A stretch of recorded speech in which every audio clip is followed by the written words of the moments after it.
The purpose of this morning's meeting is to engage with the Minister and his officials and with the new Director General of the HSE and his staff to update the committee on current issues in relation to the health service. So, good morning. On behalf of the committee, I would like to welcome you, Minister Harris. Thank you very much, who's accompanied by some of your Ministers of State who will be coming shortly.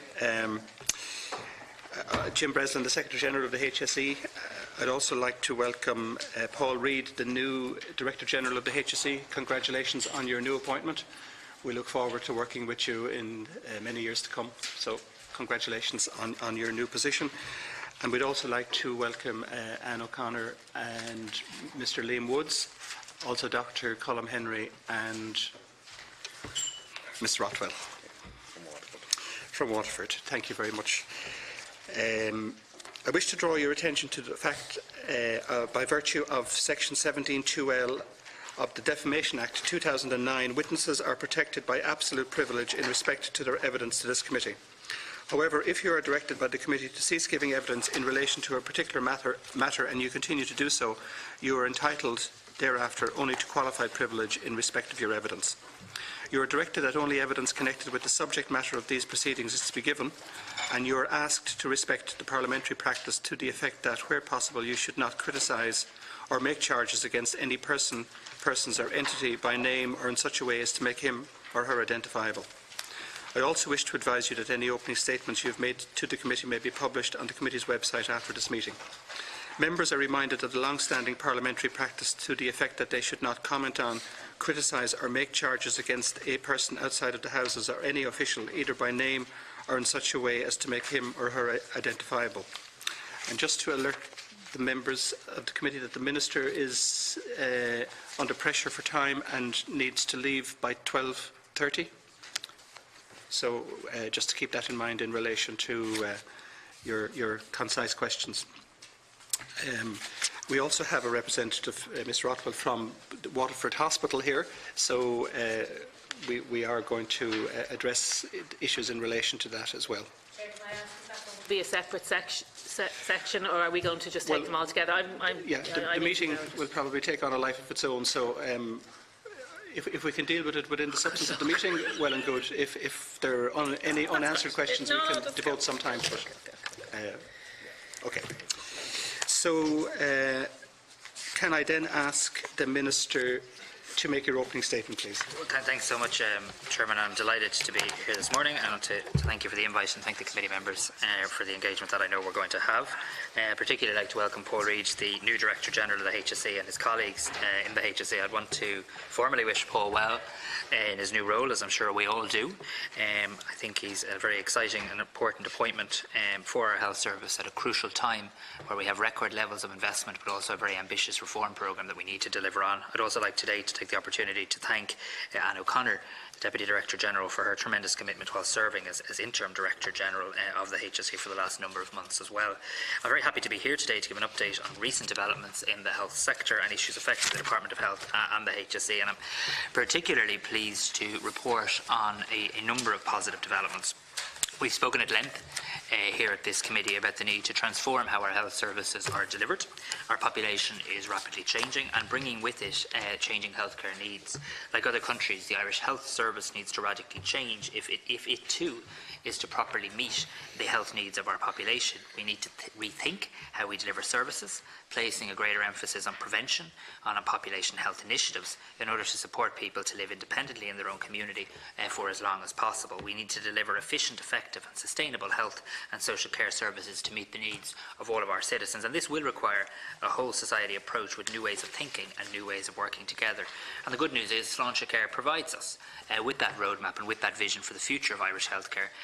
And we've talked about this a lot at this committee. Where are we at with Sláinte Care? I'm pleased to be here today to say that I think we're now making substantial progress. The focus of our implementation plan is on establishing the building blocks for a very significant shift in the way in which health and social care services are delivered in Ireland through the provision of 4 overarching goals and 10 high-level strategic actions. These include changes and improvements to our health services and a range of new measures to strengthen structures, governance and accountability. This system-wide reform process commenced with the appointment of Laura McGahey as the Executive Executive Director to lead the Sláintecare Implementation Office. I know Ms McGahey has been and will continue to engage with members of this committee because it's so important that we continue to keep that cross-party consensus and buy-in to the delivery of Sláintecare. We have an action plan for 2019 now in place, and this sets out a detailed and programmatic approach to the delivery and clear structure of how we'll deliver this ambitious reform programme. We've had lots of strategies in the past. What's different now is there is a very programmatic approach being led by Laura, saying exactly what we're going to do, when we're going to do it, and how we're going to track that delivery. For example, the Sláintecare team published their report for Q1 recently, and I'm pleased to show that showed 28 of the actions that were due for delivery all on track. So we'll continue to publish every quarter a progress report. How are we getting on in that regard? I'll also report to government every quarter as well with the memo for information to government. So there will be nowhere to hide for anybody who doesn't want to get on board with this reform agenda. But I say that in the context of feeling great enthusiasm across the health service, the HSE and the Department of Health for the delivery of this programme. Of course, the budget provided over €200 million of additional funding to support a range of priorities proposed in the Sláintecare implementation strategy, and this includes funding for a modernised GP contract and ultimately for the expansion of free GP care, new therapy posts to address waiting lists for children with disabilities, new development funding aimed at further enhancing mental health teams, reduced user charges and out-of-pocket payments for prescription charges and the drug payment scheme, increased investment for the National Treatment Purchase Fund, which will be used to treat 70,000 patients on waiting lists this year. And the overall additional funding also includes a €20 million Sláintecare Integration Fund launched in March. This is also a really exciting and different way of doing business. It's the health service putting in place a dedicated ring-fenced fund and inviting people involved in the delivery of healthcare to pitch their ideas. How can you make Sláintecare happen in your primary care centre? How can you make Sláintecare happen with your organisation? You don't have to be a HSE organisation. You can be a voluntary organisation providing health services. The enthusiasm for this fund has been overwhelming. So many people have put forward really good ideas, and this fund will focus on proposals that support the development of existing and new best practice projects that deliver integrated care, shift services to the community, and indeed projects that have the potential to be scaled nationally as well. So we'll be announcing the projects that will be funded by this year's integration fund in the next number of weeks as well. So I am delighted to say that the transformation process required to deliver Sláintecare is well underway, but an awful lot of work to do and to continue to monitor. And I know this committee under your chairmanship, Deputy Dr Harty, will lead in that regard as well. Just on the issue of the GP contract, I'm particularly happy that, because you've asked me so many times before this committee, when are you going to finish those talks? And I've always said shortly, and now they're done. We have concluded a landmark agreement with the Irish Medical Organisation on a major package of GP contractual reforms. As I said in Killarney at the IMO's annual conference, this is not the end of our engagement with GPs, far from it. And indeed, the new agreement itself commits to a strategic review of general practice, but it is a landmark agreement. It will help transform and reform the Irish Health Service. It will firstly help stabilise general practice after very significant cuts during the austerity years, restoring levels of funding, but in return GPs signing up to do things in a new and different way. It will represent a €210 million investment in general practice over the next 4 years. That's about a 40% increase on the funding currently available.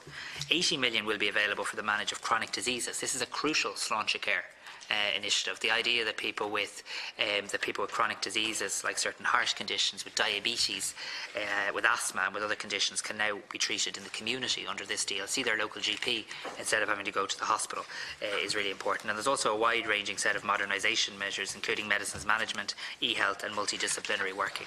That agreement has been published on my department's website, and I'm sure I'll be happy to continue to engage with the committee. We're making good progress on our primary care centres. We now have 127 fully operational. That's up from just 70 at the end of 2012. 18 primary care centres became operational last year, and a further 9 primary care centres will open this year and 11 more in 2020. So 18 last year, 9 more this year and 11 more in 2020. So we're beginning to fill in the map around our country with the provision of primary care centres, which shouldn't just be viewed as buildings, but should be viewed as infrastructure that can help be an enabler for change as well. In addition, beyond that, we have 8 primary care centres at advanced planning stages as well. We're expanding our community intervention teams, and we've increased the number of paediatric home care packages being provided as well. And the HSE is also progressing the improvement of access to radiology services for patients in primary care. There's no point just having these buildings. We need to get diagnostics into the buildings where appropriate. I recently saw an example of this in Athlone Primary Care Centre, where they're doing x-rays and ultrasounds now, again taking significant pressure off the Midlands Regional Hospital in Mullingar as well. Briefly, just want to comment on the progress we've made on the industrial relations front. The Labour Court recommendation in relation to nurses and midwives envisaged a range of tangible and specific nurse practice measures that the Court viewed as a basis for a fundamental change in the role of the staff nurse grade. It spoke of the need for a new enhanced nurse practice role, and I very much welcome the fact that there was a positive ballot by the Irish Nurses and Midwives organisation accepting this Labour Court recommendation, and this will result in a new contract for a new enhanced practice nurse who will work in a different and more flexible way, but will help us realise transformative change in the nursing profession and will help us better financially support many of our nurses as well. And I had an opportunity to speak to the INMO at their annual conference in Trim in relation to that as well. As you know, we need more capacity in the health service. You can do all the reforms you want in primary care, but it doesn't get us away from the fact that we do still need additional capacity in terms of beds. I am now publishing an open beds report on a regular basis. I either have just or I'm about to just publish the latest report, which shows yet again the number of open hospital beds in Ireland continuing to increase, and the graph is very clear and very interesting. After dips during the recessionary years and perhaps even before that, the number of hospital beds in our system continues to grow. I want to inform the committee that I have now received the report of the De Butler Group to examine the removal of private practice from public hospitals. This was a key recommendation of the Swanick report. I've nailed my colours to the mast, politically saying I'm in favour of it, and not everybody else has. I'd welcome people's views on it, but my department will now consider the report and its recommendations. We cannot have a situation, in my view, where we continue to have public hospitals very busy, public patients being deprived access to healthcare when private practice is continuing, and sometimes continuing unabated and unchecked in some of our hospitals as well. You don't do this overnight. It's going to involve significant work, significant consideration by government. So my department will consider the report, consider the recommendations. We'll engage with other relevant government departments and ultimately go to government for a decision. But I did give a commitment under Swanick to carry out this independent review, and I want to thank Donald de Butler and his colleagues on that group for their work. It's a very comprehensive examination of private activity in public hospitals, and it contains a small number of recommendations, and I describe it as taking a practical approach of removing private practice from public hospitals, the impact that this removal would have, the time frame that should apply, and how to phase it out as well. As the committee will be aware, we intend to bring in a new board, a new independent board governance structure for the HSE. I think it will be very important to go alongside the arrival of our new GG, who would then become the new Chief Executive Officer. I engaged with the opposition, Deputy Donnelly particularly, on this in relation to amending the composition of that board. I expect to return to the Seanad next week, I think, to finalise the amendments that we agreed in the Dáil. Certainly I hope the Seanad will consider that, and then return to the Dáil to hopefully finally adopt the bill with a view to that board taking up office in June. I think it's really important that we get the governance structures right, and again that was also a key part of the Sláinte Care report. Finally, it would be remiss of me here today not to just obviously acknowledge the cross judgment. We've discussed this in the Dáil already. I discussed it with you, Chairman, and other colleagues here. And I just want to, I suppose, inform the committee that I'm continuing to consider the judgment with officials, with the State Claims Agency, and with the Office of the Attorney General. We did, as has been discussed, receive correspondence from the HSE setting out potential implications for, in particular, screening services arising from the judgment. But I think it's important that we do allow a bit of time here to tease through these issues, and then that we collectively work to address them. I would ask those in leadership positions in the medical profession to work with me and my department during this time as we reflect on the judgment and as we try to form a fuller understanding of the potential implications, and indeed what other jurisdictions do in this regard as well. I want the clinical community, though, to know very clearly, and I want to say it here at this committee today, that both I as Minister for Health and the Government, and I believe the Oireachtas, understand their concerns, and we're committed to working with them, to addressing their concerns, and I intend to meet the leadership of the medical profession as part of my response to the issues arising also as well. So I very much look forward to taking your questions. Thank you very much, Minister. And now can I ask Mr. Paul Reid to make your opening statement? Thank you. Thank you, Chair. Good morning, Chairman, members of the committee. Thank you for the invitation to attend the committee meeting this morning. I'm joined by my colleagues, Ms Anna Connor, Deputy Director General, Mr Liam Woods, National Director Acute Services, Dr Colm Henry, Chief Clinical Officer, and Ms Grace Waffle, General Manager, University Hospital Waterford. I commenced my role as the HSE Director General last Tuesday, the 14th of May 2019. Prior to this, I was Chief Executive of Fingal County Council for over the past 5 years. Before that, I was Chief Operations Officer in the Department of Public Expenditure and Reform. Also, my previous career has been in the private sector, mainly as an Executive Director with HER. During my time with Fingal County Council, I worked very closely with the community health organisations and health service overall, primary care centres, and indeed many community-based projects and Healthy Ireland initiatives. In 2017, I was invited by the former Minister of State, Helen McEntee, to be Vice Chair of the National Task Force on Youth Mental Health. I was also a member of the Advisory Council of Sláintecare. As a committed public servant, there is no greater place for me to be right now than working with a dedicated and valued workforce, striving to make people's lives better. I set out 3 early priorities to work with the organisation and indeed with the new Chairman and Board. Firstly, the delivery of safe and quality services to the public and patients and service users. Secondly, transitioning to a new model of integrated care. And thirdly, strengthening the confidence and trust in the organisation from many of our stakeholders, including the public and patients. I look forward to working with the Chairman and members of the HSE Board, together with the health service staff right across the country, to achieve these important priorities. I look forward to working with you, Chair, and members of the committee, and commit to providing you with the information that you need to carry out your important role.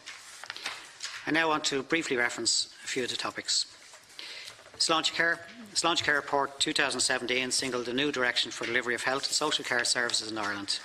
It sets out a new model of regional and integrated care to deliver quality and safe service to our patients and service users. As the Minister mentioned, to support early implementation, Budget 2019 provided €20 million for the establishment of Sláintecare Integration Fund to test and scale how the services can be best delivered. I've been really impressed looking so far to date as how the system has responded overwhelmingly from the bottom up with bottom-up initiatives that will ensure that the Integration Fund supports reforms at the frontline services where we can make the greatest impact. In terms of financial matters, a very challenging area for the organisation overall, I did issue a memo on financial matters within the organisation on the 14th of May, and it's been made available to committee as far as I understand. This highlights the need to achieve a financial break-even while prioritising the safety of our services. Over the next week or so, the CFO of the organisation and myself will be meeting with senior management to review their plans and assess how we might be able to achieve this outcome. Notwithstanding these strengthened controls, it is a fact that the health service is continuously dealing with increased demands. Therefore, the process is intended to ensure that we commit resources where required within the available resources that we have. It's a very challenging process, but we must build a culture delivering within the budget allocated to us by the Oireachtas, by the state. When we do this, I believe that we will be in a stronger position to invest in the future and to invest in the new models of care. In terms of scheduled care, it is a fact that waiting times remain too long. Notwithstanding this, there has been considerable progress in relation to reducing numbers for access to surgery, with figures published for April 2019 showing the number of patients waiting for inpatient day case procedures just over 70,295, which represents a decrease of 9,000 patients when compared to April of the previous year. The investment by government is hugely welcomed in this area and supported by a collaboration between the HSE, the Department of Health and the NTPF. Outpatient waiting lists remain too high at just over 550,000, waiting for an outpatient appointment. The numbers waiting have adversely impacted in the early part of 2019 as a result of the strike action. In order to ensure a consistent approach to validation of waiting lists, the HSE and the NTPF has worked closely to establish a central validation office which is supporting a consistent approach to validation of waiting lists right across all of the acute hospitals. In terms of unscheduled care, demand for emergency care continues to grow year on year, with the first quarter of this year, 2019, showing a 7.6% increase over 23,700 patients compared to the same period last year. I fully acknowledge that there is a need for significant improvement in waiting times for our patients, and this will be a key area of our focus.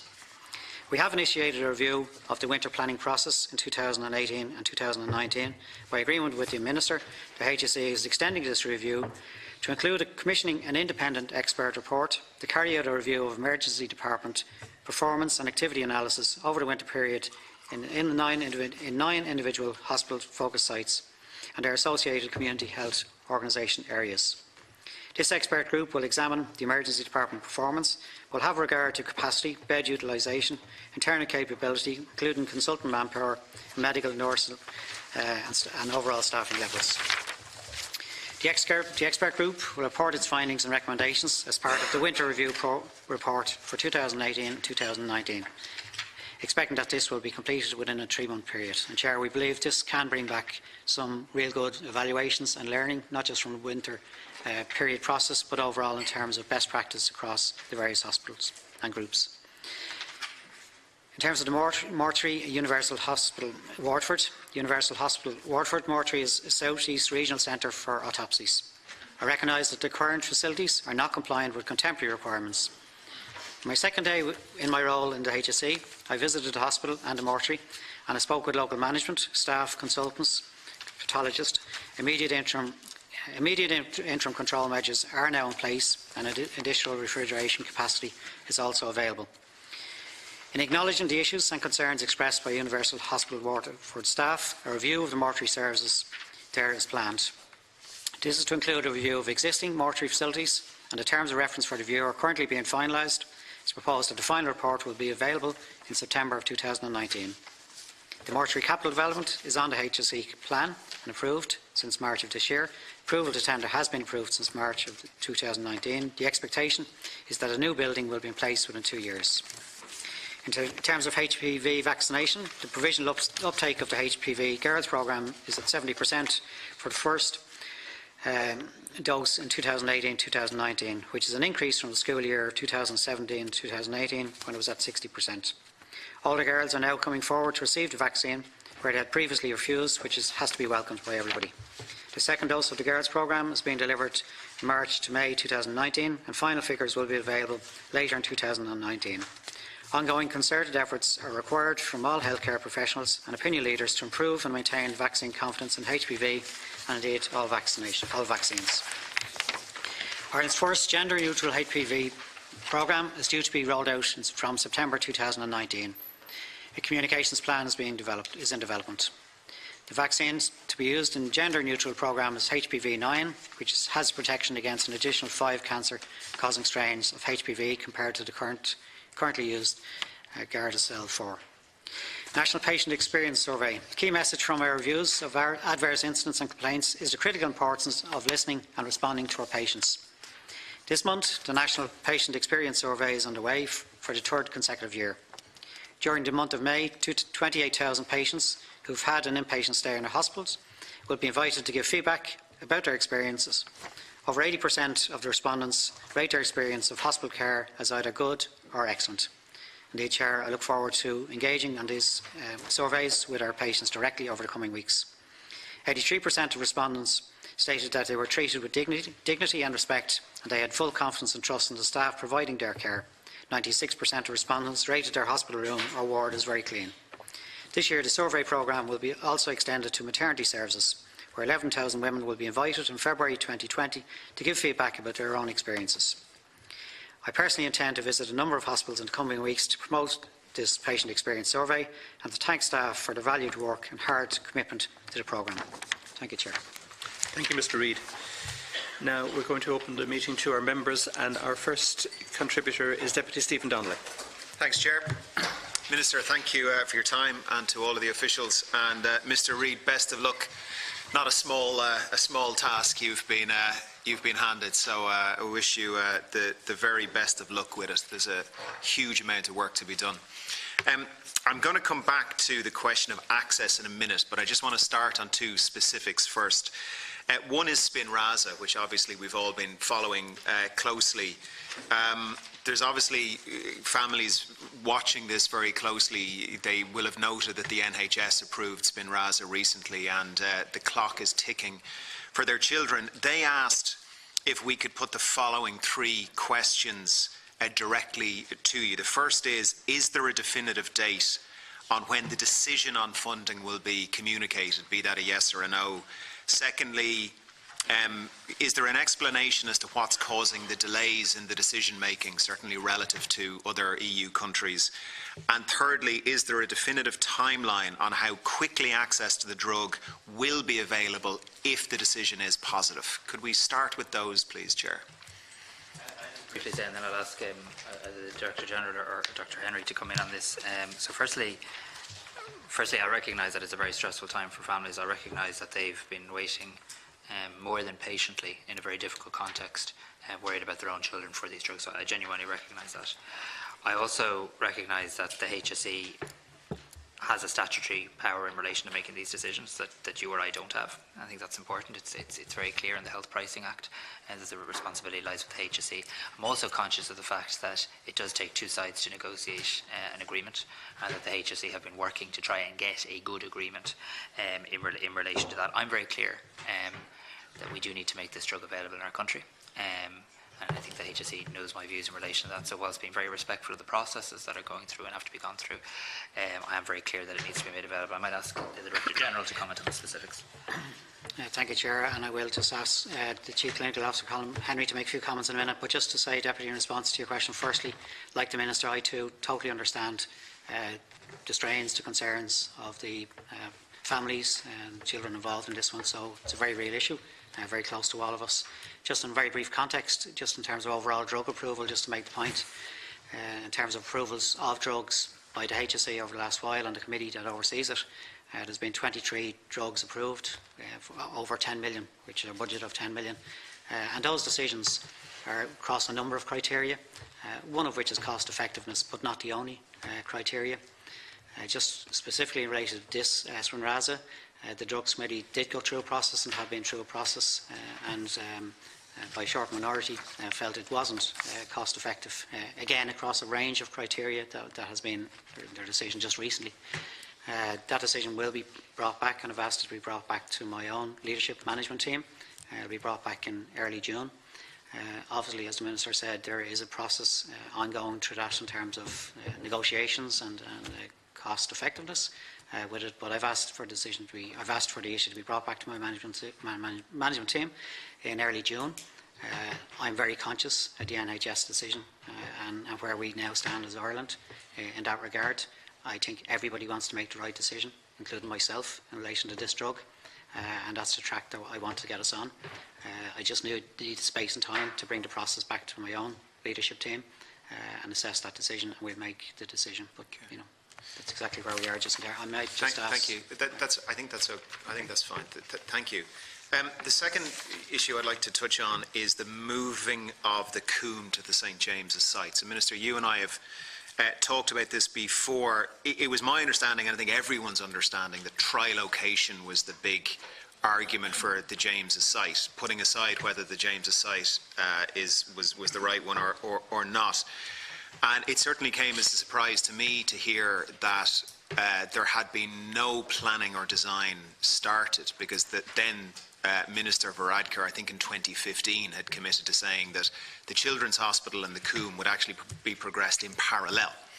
And you informed the committee the last time you were here that in the funding allocations for this year, there wasn't even any funding to get it started. Now, I asked you for a commitment to see if you could allocate new funding to get this started. Can I ask at this point where we're at with that? Has new funding been allocated to at least get the design and planning process underway?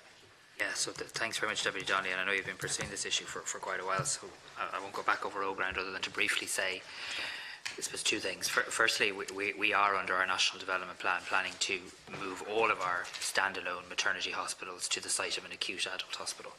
So you'll be aware of the plans to move Limerick Maternity to UHL. You'll be aware of the plans to move Holles Street to Vincent's, to move the Rotunda to Connolly, and to move the Coombe to James's. So that is government policy, and all of those moves are funded in the National Development Plan.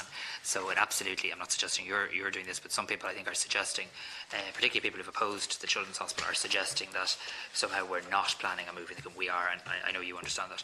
So tri-location is absolutely still the intention. Holles Street, in terms of capital projects from a maternity point of view, is the one we're going ahead with first. So we have planning permission, we've started the enabling works, and the plan is to move Holles Street to the site of St Vincent's. There is an issue in relation to logistics. Even if you had all of the money in the world tomorrow, it makes sense, and we've obviously taken advice on this, to build the Children's Hospital first rather than doing two major projects on one site. I accept you're not asking me to build two major projects on one site, but the logistics or the sequencing is you build the Children's Hospital, then you build the maternity hospital, and I'm satisfied that makes sense. Your question to me has been, is there preparatory work I think that we could be doing in the interim so that there isn't a time lag or a gulf between the Children's Hospital being finished and then we're only going to start talking about the Coombe? I think that's a logical point. I think you've won the argument in that regard. I met Children's Health Ireland very recently. I asked them to think about what sort of preparatory work that could be done between Children's Health Ireland and the COOM. We are, as you know, finalising our capital plans with Deeper, but I do expect we will be able to move ahead with some preparatory work that needs to be done, and I'll inform you as soon as I have those talks fleshed out. Thank you. To the large question then, which is access. So I want to acknowledge that some progress has been made, for example, in inpatients by deployment of the NTPF. Thank goodness that figure is beginning to come down. But right across the system, access is becoming worse and worse and worse. So we have, for the first time ever, we have over 550,000 on the list now for outpatients. The number waiting more than a year and a half, I think, is particularly striking. So it was 13,000 about 3 years ago. It's gone up to over 100,000. So it's an 800% increase in just 3 years in the number of men, women and children essentially waiting to see a hospital consultant. We all know that there are children around the country waiting up to 3.5 years just to get an initial assessment and therapy in special needs, whatever areas they want. I took a look at the current waiting lists just in preparation this morning, and if we go back to the outpatient hospital waiting lists, what we see, as well as the longest lists ever, is a massive geographic variance. There's a postcode lottery going on, and it's different for different parts of the system. So those waiting for outpatients, Galway University Hospital is over 40,000, Limerick University Hospital is nearly 35,000, Waterford we're at 40,000, Tallaght we're at over 30,000.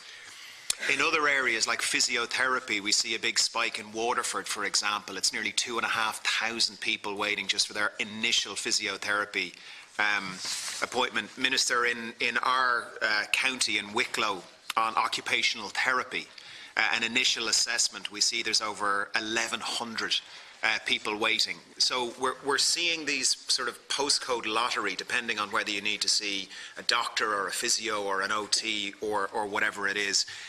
My question is quite broad, and I guess potentially to you, Mr. Reid, and to you, Minister, is given that there has been an unprecedented increase in healthcare funding, nearly $3.5 billion extra in the last few years, with this huge increase in funding, why are people waiting longer than ever to see doctors and to get treatment and to get diagnostics? What's going on that these two things can be happening at the same time? I might just start with that, Deputy Donnelly. So the plan this year is, for the first year in a long time, in a long number of years, that there would be fewer patients waiting for an outpatient appointment by the end of the year than the start of the year. I accept that that's not going to, that's not a radical advance, but it would be the first year in a number of years that we'd end the year with fewer patients waiting for an outpatient appointment than beginning the year. I think there's a couple of points worth making. We talk about the long, there were never more people waiting, etc., etc. It is important to acknowledge outpatient waiting lists weren't counted and published up until I think around 2011 or 2012. So that's a new departure, which is good. Every year the health service sees about 3.3 million people through outpatients. So about 3.3 million people will go to an outpatient clinic this year, but only about 1 million of those people will be first appointments. So about 2.3 million will be repeat appointments. Now, one of the challenges for us is can we reduce the number of return appointments needed to the hospital so that you see the consultant if necessary, but then actually your ongoing management of your chronic condition can be done in the community. And one of the big wins in the GP contract, for example, is that you'll actually see over the lifetime of that agreement 400,000 patients now being actually treated in the community that previously would have been treated in the hospital. So in answer to your question, how do we fix this? I think it's by significantly reducing the number of people that have to keep on going back and back and back and back to the consultant, by trying to see more and more of them in the community. This is the first year that we're using, in a long number of years, that we're using the NTPF to provide support in relation to outpatients, and we have asked through the HSE, all hospital groups and hospitals, how can we help you using a fund in the NTPF for outpatients? Up until now, we've only used it for inpatient day case. And there is another point I just make, and this is the point I make because I think we have to grapple with it. About 500,000 people missed their outpatient appointment last year. Now, people don't miss hospital appointments. This is not people. People don't miss them unless they have a good reason, or unless there's not accurate lists. So, we do need to get under the bonnet, and I've asked the HSE and the NTPF to do some work in relation to this through the Central Validation Office. If 500,000 people or thereabouts were offered an outpatient appointment last year and didn't turn up, what does that tell us about the waiting lists? So there are a number of things that we are going to do this year, primarily using the NTPF to provide extra support on outpatients for the first time in a number of years. The strike definitely had an impact on the outpatient lists at the start of the year, but it remains the plan that there be fewer patients waiting at the end of the year than the start of the year. We do need to, though, look at what we're measuring in terms of waiting if 500,000 people didn't turn up last year. Paul,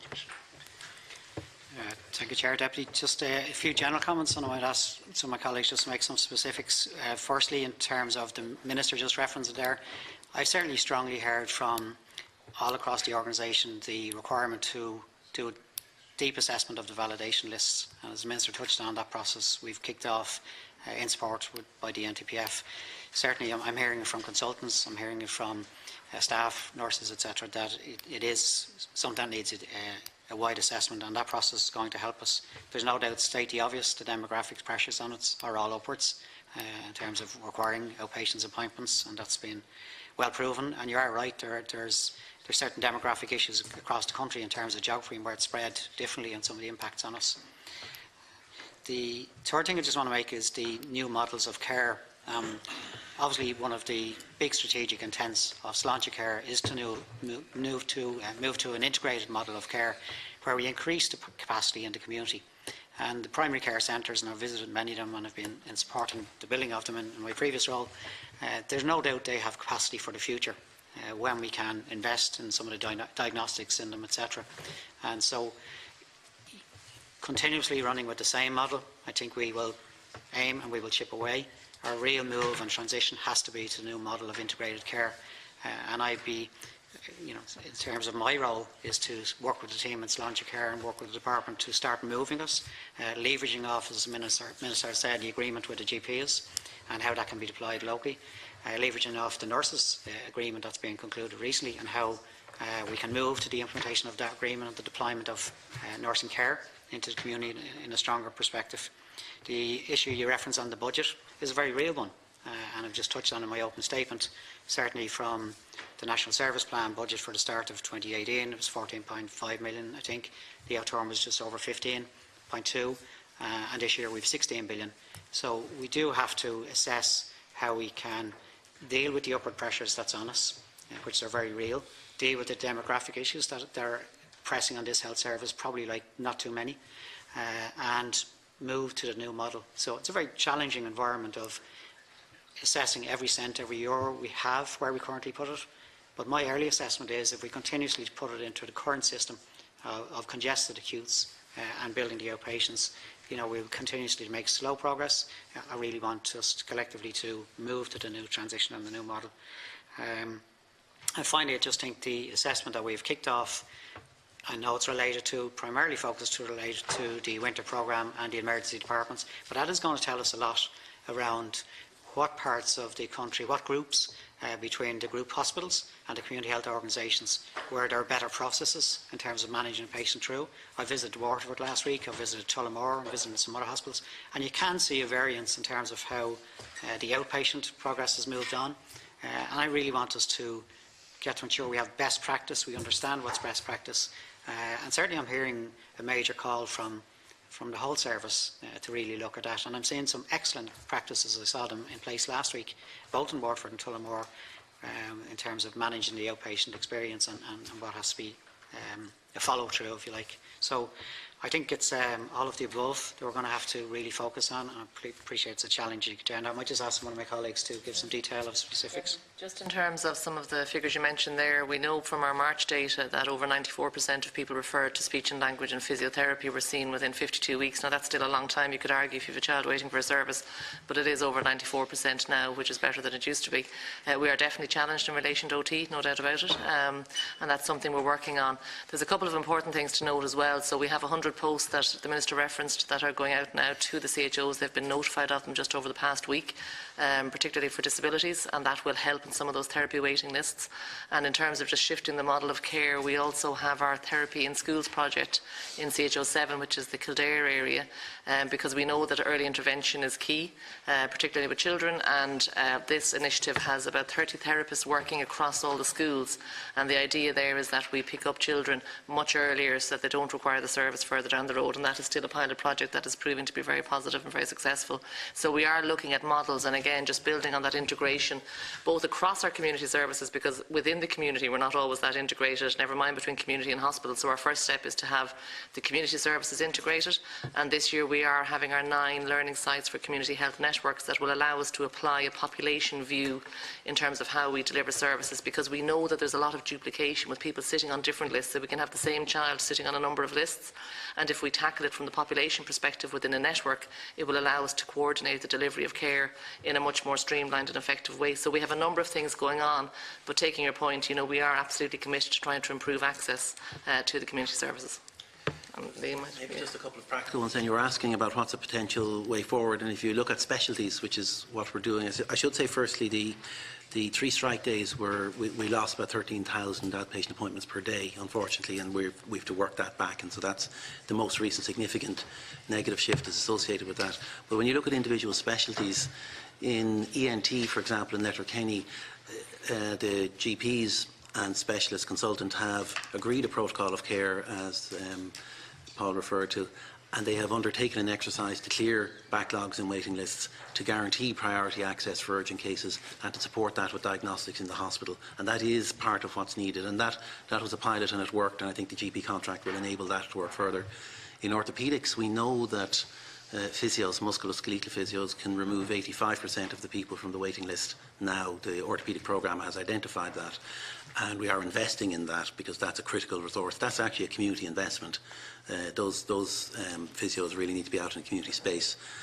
We also know in hip fracture that there are 4,000 hip fractures a year, and there's a lot of work gone on to see how can we avoid falls, because the outcome from hip fracture is very difficult for individuals, and so we're looking at a lot of strategies around falls prevention which will avoid the original need, and that's also really important. And maybe just a final example around ophthalmology. We are now looking at working with clinical leads and some of the hospitals, including the Royal Victoria in here, providing ophthalmology services in primary care centres. So I think that crossover is really important, and begin to look at this as a whole system challenge, not an outpatient list that is sitting there in isolation. So we're going to have to address that specialty by specialty. It is also a reality that the referral rate onto the list is higher than the treatment rate off the list, and so we've got to change that, and there's no question about that. But thank you. Thanks, Chair. Thank you, Deputy Donnelly. Now, Deputy Louise O'Reilly. Thank you, Chair. Good morning. Good morning, Minister. Good morning to all of the officials, and good morning, Paul. I genuinely, as someone who doesn't have private health insurance, wish you the very, very, very best, because I am relying on you, as many people are, to do a very good job, as I'm sure that you will. I suppose there's a couple of things. Just by the by, the nurses were on strike for 3 days. You don't have any excuse for the other 362, and every person that has spoken, I think bar one, has referenced the 3 days of strike as somehow explaining the massive and ongoing waiting lists. I don't think that's very fair, actually, but be that as it may. With regard to the settlement reached recently with nurses, and indeed the ongoing issue regarding the recruitment of consultants, I have a few questions. One, have you set yourselves any targets? So the nurses' strike, as we all know, took place in the context of what is known as a recruitment and retention crisis, right? And I know that word kind of loses a bit of meaning because everything's a crisis at the minute, but anyway, so it took place in that context. So presumably the settlement of that should result in additional staff being recruited, and I'm wondering, has a budget been put aside for those additional staff? Are they going to be, have you set yourselves any targets as to how many nurses you want to either attract home from abroad, how many nurses you think, because survey after survey shows they're just going to leave after they graduate because the health service is not an attractive place for them to work. However, the purpose of the settlement, as I understand it, is that we will see more nurses in. We're not going to be able to quantify that unless targets have been set. And likewise, and this is something that myself and Mr Woods have spoken about several times, which is the setting of targets for conversion from agency into directly employed staff. So we're all going to agree, because we do agree, that agency does not represent good value for money. Years ago, agency was used as a temporary stopgap. Now there are entire shifts relying on agency staff. It's expensive. We know it's expensive. It is a form of outsourcing by stealth, and I genuinely believe that.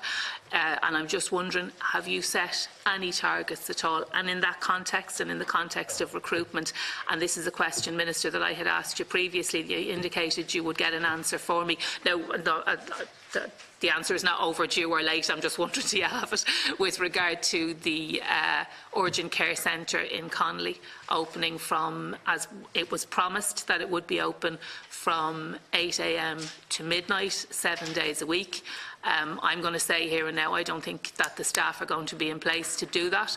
I think we'll be fobbed off with a 9 to 5 service and a press announcement and a ribbon cutting, which I don't think is very fair, but you might be in a position then to confirm that the staff have been recruited, because if they haven't got letters and start dates, and if they are not already in the pipeline and on their way, well then the service will not be able to operate as was promised from 8 a.m. to midnight, 7 days a week. It will only be able to operate on a short-term basis, and I think at this stage now, if the staff aren't in the pipeline, they're not going to be there for the scheduled opening date at the end of June. So perhaps you could confirm that for me. Thanks. So I might just start. So in relation to Connolly, I know you'd never mean to be flippant, but in relation to the ribbon cutting comment, I mean, I did say to you last week on oral questions, and I'll repeat it here again today, the opening of Connolly this summer at the end of July will result in about 6,000 additional children being seen through the outpatient clinics there.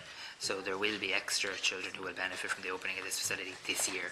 And that's a facility which I think, when it opens for a full year, will see 33,000 additional appointments. The answer is, as you said, it's not overdue. I appreciate you saying that. The answer is, as it was last week, that I'm waiting to hear back from Children's Health Ireland in terms of them deciding on the opening hours. But my understanding from my memory of our oral questions last week is that all of the nursing posts have been identified, and there's been very significant recruitment made in relation to consultants. On the issue of the nurses deal, so firstly, I think it's important that it's not just me or government or the HSE saying that the nurses deal will help with recruitment and retention. It's the INMO saying that too, and they said it very clearly at their annual conference that both myself and the Director General attended in Trim about 2 weeks ago. They genuinely believe that this deal will help retain our nurses. And I think really the metric for measuring the success of the deal or not, if we're all to be honest with each other, is we're going to offer again this year, for I think about the third year in a row, every nurse graduate a full-time job in the Irish Health Service. That's somewhat the easy bit. The challenge then is, can we retain them? Can we actually keep them here? So we now know, and the INMO acknowledge this, we're training more nurses than ever before in the history of the state. We're training enough now, but it's that we're not retaining them. So when we see a class leave this year and we offer them all full-time jobs, how many are still within the health service after a number of months and after a number of years? For me, that will be the success or otherwise of the deal. Now that the deal has been accepted, and only very recently accepted by the INMO, we now move forward into the implementation phase. We'll have to set up structures, and there will be union representation, of course, in relation to that. It is important to say that the deal does include nurses working in new and different ways. Does talk about flexible working, changes to contracts, a new contract and the likes as well. Sorry, Minister, my question was just about targets, though. Yeah, have you set them? Yeah, there might be. You also asked how we're going to fund the deal, and that's the point that I'm relating to. Okay. Is that the deal is going to be partially funded through actually some of the reforms that the nurses have signed up through the acceptance of the ballot. So I'll ask the Director General in terms of targets and how they intend to implement the deal. I just had one thing to add on Connolly, Deputy, because I know you asked in the orals last week about the number of additional consultants. I think there's about 10 consultants, and you were asking, are they all additional? So we checked that out. There's one appointee that was a emergency department consultant in Tala, and it will be a general paediatric consultant in Conley. All of the rest are entirely new, and the backfilling of the consultant from Tallaght, there's already a locum in place to backfill them, so they are new additional staff that are going in. Thank you, Chair. Thank you, Deputy. Just a few comments. First of all, I hugely welcome the settlement with the INMO. I've met a couple of times now with the Secretary General of the INMO, and we both have a shared view and shared interest that we maximise the agreement to its fullest, implement it to its fullest as per the agreement, and that's a process that will be detailed further discussions between ourselves and the trade unions involved. But I hugely welcome it. The overall, just in terms of staff recruitment, specifically to answer your question, just to give you a kind of context of it, in the first quarter of this year, the total staffing numbers for the HSE increased by about 1,100 staff overall, and about 550 of that are graduate nurses, so it's not really within the overall the whole-time equivalent count, but over 600 if you take that graduate nurse recruitment out of it. So there does that include students, Paul? In the 600 students? I'm not sure. The difference is the elimination of the students, Louise. Coming from the 1,100 back to the 600 is eliminating the students. Yeah. Because they come and go, as you know. Yeah, but they used to be counted as 0.5 of a WTE. They still are now. They still counted in back. that. It changed back. It did so change. that's them as 0.5. Yeah. Okay, that's good. Thanks. The HR change in that. So just the overall point with over 600 in the first quarter is 200 per month of what we're recruiting at the minute, and the highest proportion of that 600 overall are from the nursing sector. So there has been significant recruitment throughout the year. National Service Plan facilitates for just about 2,000 overall within the budget of a total staffing. So you know there is facility for further recruitment. In terms of the plan for the rest of the year, you'll be familiar that we've set out for the organisations some of the challenges in terms of coming in within budget, but there is not an embargo, there's not a recruitment embargo, but part of that, all the individual areas will be reverting just in terms of, and the current recruitment process will involve where it's approved within budget, and that's happening, that's continuing to happen. So looking forward for the rest of the year there will continue to be recruitment, particularly in the nursing area. There has been for the first quarter, it's the highest proportion of all our recruitment, but we will have to do it within budget. Approvals will be within budget overall. Okay, so my question was, have you set targets? It probably just would have been quicker if you'd said no. Thanks.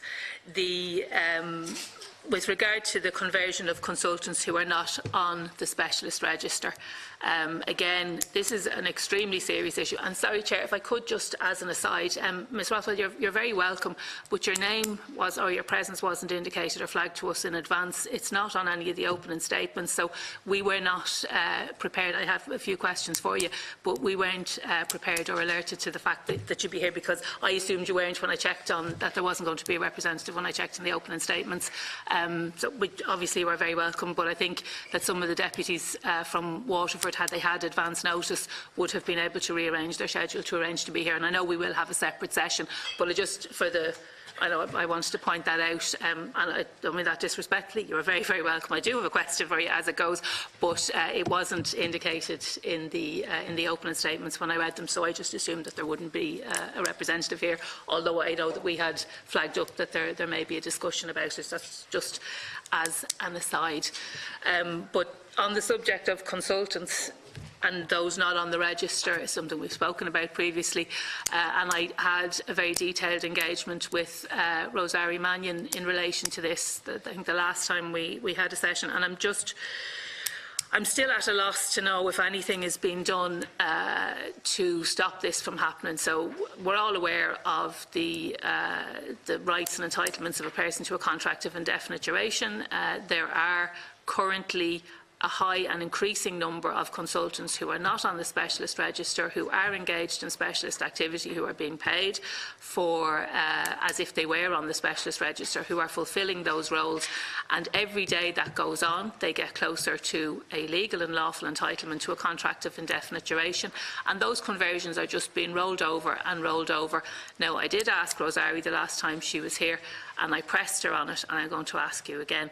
Is there any plan, and please don't go on a tour around the houses, if the answer is no, that's grand, but is there any plan to deal with this issue? It has been referenced in the courts, we know that. It is a serious issue, you don't need me to tell you that. Is there a plan in place in advance of what has been done? Because I think we'll all agree whatever has been done previously clearly isn't working, because there's just more and more numbers being added to it. And we all know the way the contract of indefinite duration works. So there's people on the road to a CID at the moment. You're not going to be in a position to do them out of their rights, nor should you. But I'm just wondering if there's any plan to put actual qualified consultants in. And ask Colm to say something. So yes, there is now a plan. We have a group established that I'm chairing, focused specifically on medical recruitment, supervision and patient safety. Within that, there are a number of work streams. The first of those relates to what you're talking about there, the doctors employed as consultants who are not on the specialist division. We're also going to be looking at non-training scheme doctors, the recruitment processes around NCHDs, the recruitment processes for consultants, retention and configuration of services.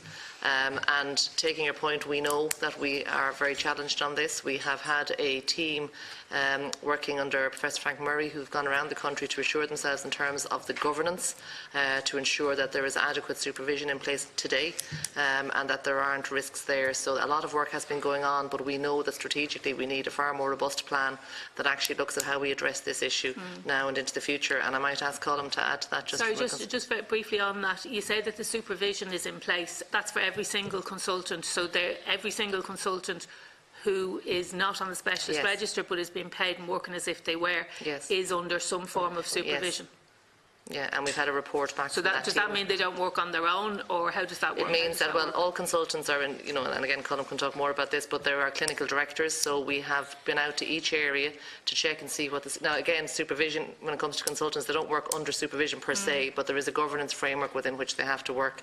And we have been around and checked with the clinical directors, executive clinical directors, as to how that framework works in each area. The team who've been out are satisfied that there is a process in place now in every area. There hadn't been. And again, this process that we've started now, is about developing a much more robust approach to how we bring in consultants in the first place, because we know about the concerns, and you referenced the courts and all of that, so we share those concerns. So when Rosarie was here, I asked her if you had maybe a running total, a list of people who are heading in the direction of a CID, and if it was being monitored in that way. It didn't appear to be. Does this new process and the work streams and all that, does that mean that monitoring is now in place, so that you'd be able to say to me, well, there's X number of consultants on their way to a contract of indefinite duration, and they'll get it in the next year or the next 2 years? Or yeah, there's a much stronger spotlight on this at a local level in terms of managing this particular issue. We know that as part of the work that's happened, a number of consultants have left. So we are encouraging, obviously, anybody to go for registration, supporting them to do that. There are reasons why people can't or won't do that. So that work and the work that we're really kicking off now, myself and Colm are co-chairing that, because it's critical that we have the medical bodies involved as well. So I might ask Colm maybe to come in just in terms from the medical perspective. Colm, is there something else to add? Deputy, I won't take up much of your time. There's over 3,300 consultants in Ireland, and of the post-2008 non-specialist register, there's about 106 now. 1/3 of those are in mental health. And it's important for people to understand, any patients or people relying on service to understand that the consultants don't work in isolation, they work as part of teams, and they all report to a clinical director whether or not they're on the specialist register. The difference with the specialist register is it's if you like, a badge of quality that comes with following the Medical Practitioners Act in 2008 that allows us to know that somebody's been trained according to our training schemes and in line with other EU training schemes. But based on those site visits that Anne referenced, there were no safety concerns raised about the practice of these consultants. Now, clearly, it's our preference to move towards a situation, as outlined in many reports, where we have no trainees or no junior doctors who are not in training schemes and no consultants not in the specialist register.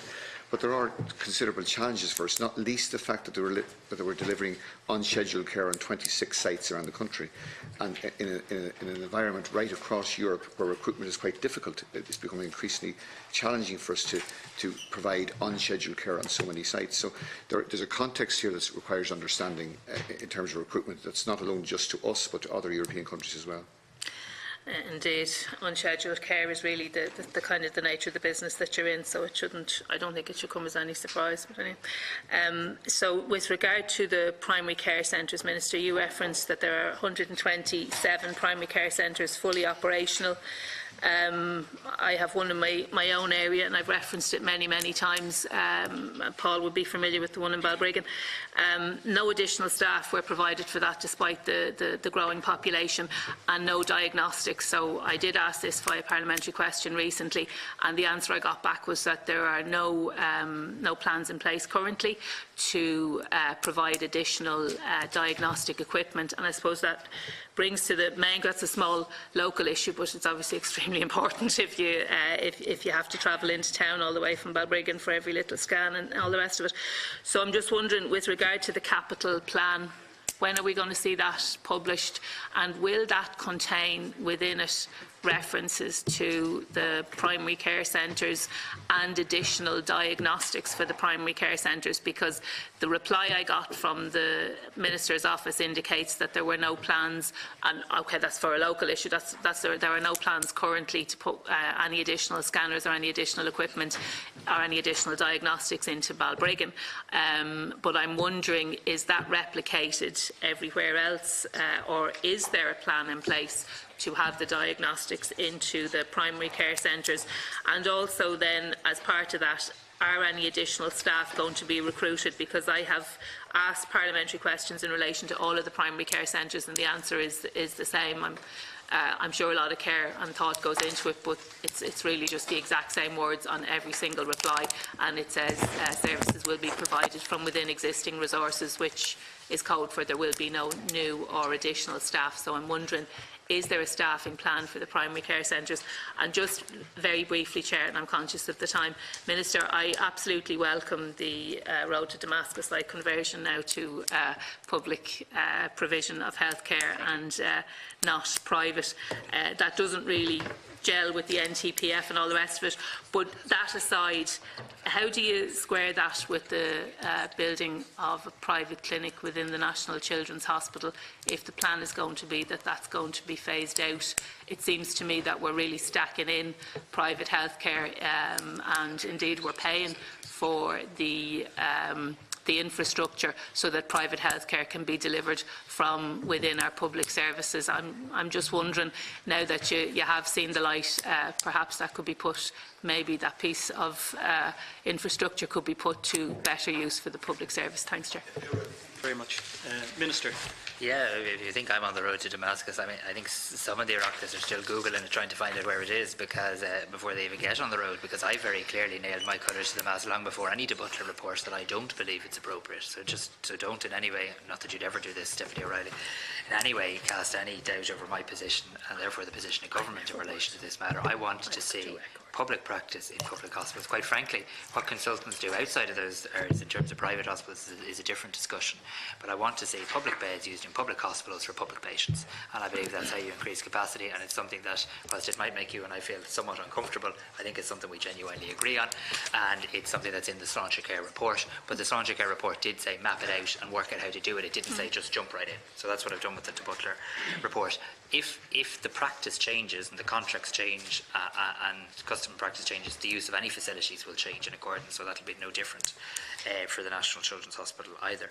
In relation to the issue of primary care, I'll ask Paul to comment on the staffing issue. I think it's an important issue. We are increasing staff right across the health service. We're continuing to increase staff in primary care. We've just referenced 100 more therapy posts as well. They'll be working in primary care. Some of them will be working in primary care centres. So we are increasing it, but I'll ask Paul and the HSE to come back to you on the specifics.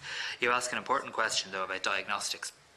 And it is an important one, because if we can put more diagnostics into primary care centres, we lessen the number of people having to go to the hospital. We also provide more services locally and more conveniently for the patient. So that makes sense.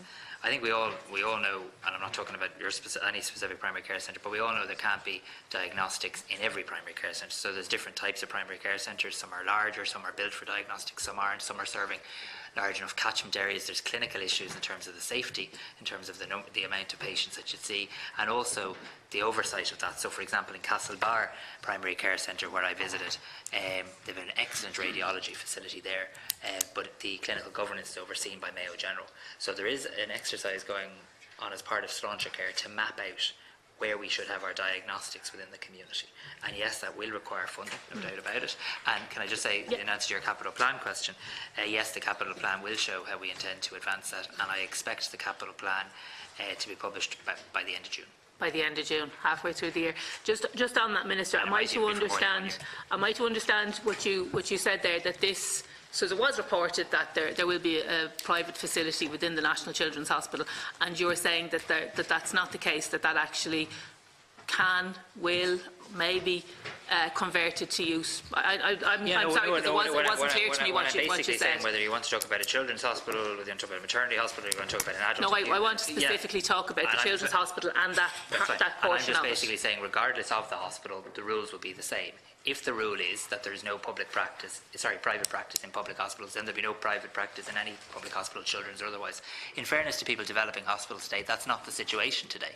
Our consultants are not operating under those contracts today, and there is private practice taking place in public hospitals. What I'm saying is that if that practice changes, and I can't preempt government decisions and to Butler and all of that sort of stuff, but if the practice changes, the use of those facilities will change. And if it doesn't, then we will be paying to build a private facility within, and then at some point we're going to claim back some money. I don't think it's a fair representation, because my understanding is that the consultants will pay for the use of those facilities. But I don't think it's an unfair representation at all. I think it's true. But anyway, I do. We can't agree on everything. There you see, we don't agree on everything. It would be terrible if we agreed on everything, wouldn't it? Wouldn't do you any good.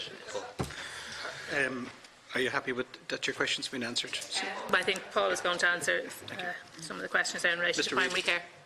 Deputy, just a few points on the primary care specifically that you asked. The Minister's touched on the plan in terms of further deployment and current deployment. A few kind of responses just as part of my message earlier on, the recruitment that has been happening. Some of that is within the primary primary centres as well. The 100 posts and therapy posts has just been approved. They will be deployed into communities, specifically in primary care centres, so that will be enhanced. The intention is never that diagnostics would be in all primary care centres, but largely depending on their closeness to acute hospitals, etc., but would be intended for some. And again, primary care, it does form an element of our capital plan in terms of further deployment. In terms of the current service plan, there's over €15 million committed to the category of service redesign, which is what I was talking about earlier on, about moving it further into the community. And within that, we touched on the community health networks, which are about people working at a local level, specifically related to primary care centres, and that will form part of that €15 million investment in the service plan. Thank you very much, Mr. Reid. I'm now going to move on to our next contributor, which is Senator Colm Burke. Thank you, Chair, and thank you, Minister, and to the new Director General of the HSE, and to wish him every success in his new post, and I look forward to working with him. There's a lot of focus here this morning on healthcare in Dublin, and I just want to get the message across that, healthcare is provided in other parts of the country as well, and in particular I want to focus in relation to Cork. I had a question into the Health Committee last November, and specifically in relation to the elective hospital for Cork, and I was advised that no progress had been made in real terms on that matter. But yet I received a document which is dated September 2018, which set out that there was a proposal by the HSE of setting up a project team. That project team has now met. It consists mainly of people from the HSE, 12 people on a board. I think 9 are from the HSE, 1 from the South Infirmary, 1 from the Mercy Hospital, yet the South Infirmary is the main elective hospital in Cork. Now, I think that board is not properly constituted, and I just want some explanation as to why we as a Health Committee weren't given the full information in November when the question was in, and what is now the proposal in relation to prioritising the building of an elective hospital in Cork, because there's a huge growth in population in Cork and in the southern region. And while we're building 3 new hospitals in Dublin at the moment, we now also need to focus attention on the regions outside of Dublin. So I'm looking for clarification about how we propose to move forward with the project team for this hospital, about the timeline in relation to identifying the site, and then the process of going through planning. So that's question number 1. And I just want to make sure that focus isn't totally on healthcare in Dublin, that there are also places outside of Dublin that provide healthcare. The second issue I want to focus on is in relation to the number of vacancies in relation to consultants. My understanding is that there's over 500 consultant posts presently vacant. And people go on about waiting lists. You will have waiting lists if you don't have people at the head of a team available to provide the to do the clinics, etc. Currently, across Europe, 1/3 of all medical practitioners are over 60 years of age. That's the figure for every country across Europe at the moment. So we're now competing in a world market for consultants. And the question is, how do we now focus on? I understand that some jobs are currently being advertised for consultant posts, and we're not even getting applications. So I'm just wondering, how do we propose reviewing that issue as regards making it attractive for people to come back to Ireland, or people who are here to stay? We're competing with New Zealand, Australia, Canada, the UK, America. So I'm just wondering, what are we now going to do over the next 12 months to make it more attractive for people to apply for posts that are being offered here in Ireland? And the third issue I just want to, we talk about, waiting lists. We talk about clinics and hospitals. For instance, one of the issues I've raised, I think over 12 months ago, was hemochromatosis, which is a very straightforward procedure where people have to go into a clinic maybe once every 3 months for blood to be taken because they have high iron levels. I worked with GPs in Cork who wanted to work as regards providing this service rather than people having to go into hospitals. And what I don't understand is how little progress has been made on this issue. And there are a number of other areas where GPs are prepared to get involved and, as a result, keep people out of having to go in through outpatients in hospitals.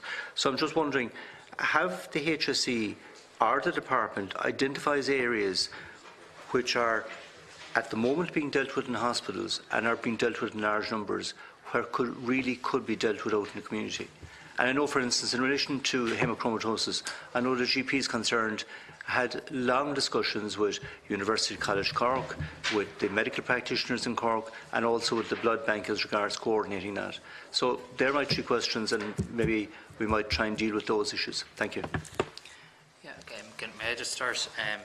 So as I take the point that Senator Burke makes and makes passionately about the importance of services outside of Dublin and the importance of the services in Cork, I do need to point out that these are national projects that we're talking about, whilst they might be located in Dublin. So 3,081 sick children from Cork attended our children's hospitals in Dublin over the last 2 years. So the National Children's Hospital and other major national projects, albeit them located in the capital city as opposed to the real capital, are benefiting from the investment in the services. So I think you're not making this point, but it does frustrate me when people suggest that all of the projects are in Dublin, when actually, they're national projects that will transform the lives of children, including kids from Cork, whose parents have slept on cold floors overnight and the likes. Every child will have a single ensuite room and proper facilities. But the point Senator Burke makes about the elective hospital in Cork is an important one. We have the funding in place to deliver 3 new elective hospitals, one in Cork, one in Dublin, one in Galway. I believe this will transform the delivery of scheduled healthcare in Ireland. I visited the elective hospital in Glasgow last year. And if you look at Scotland, it had a similar outlook in terms of its health service to ourselves, similar population, a lot of similar demographic issues. But in Scotland, not that long ago, they had waiting lists of around 2 years for some procedures, and they're now fulfilling effectively the Sláinte care target of seeing people within 12 weeks. And I think these are 3 key pieces of infrastructure, Dublin, Galway and Cork, that will help us realise that dream and implement and deliver on Sláinte care. We've heard very clearly from Oireachtas members, from the South West Hospital Group, from clinicians, from many people in Cork, including yourself on many occasions, Senator Burke, about the importance of moving on with the preparation for the elective hospital. Don't be kind of wasting time, or don't be waiting until you've got all the capital, until the profiling arrives for all the capital for the hospital. Can you do the preparatory work now? And really, there's 2 distinct streams of work that need to be done. Firstly, what are we going to put in our elective hospitals? Because that varies. It varies from country to country. It might even vary from part of the country to part of the country. What are we going to put in it? What will the elective hospital provide? That's really important in terms of working out where it needs to be located and staffing and all that. And then the second issue is site selection. And really, there are 2 distinct streams of work, but they obviously complement each other. So after considering this and hearing your feedback and the feedback of others about some of the concerns about groups not being fully representative or properly structured, the Secretary General of the Department of Health did write to the chair of the South West Hospital Group in recent weeks, saying, look, we want you to do these 2 streams of work. Please, you come back to us with the membership of your committees. I know they've sent in some draft memberships. Come back with the draft membership, or the final membership, and by the end of this year have those 2 pieces of work done. So that is the timeline to which we're working. And we haven't done this for the other electives, so we're recognising that there's an energy in Cork around this, and there's a determination to get moving, and the hospital group want to get moving. So I expect by the end of the year to have those 2 streams of work done and back in the department. I think that'll leave us very well placed in terms of advancing the elective hospital. On the issue of consultants, so it's just two comments on that from me. Firstly, I suppose, yes, I accept we have a recruitment challenge in relation to consultants. It would be foolish to accept anything else. But I don't accept the narrative that sometimes I put out that the numbers are declining or something, because that just simply doesn't stack up.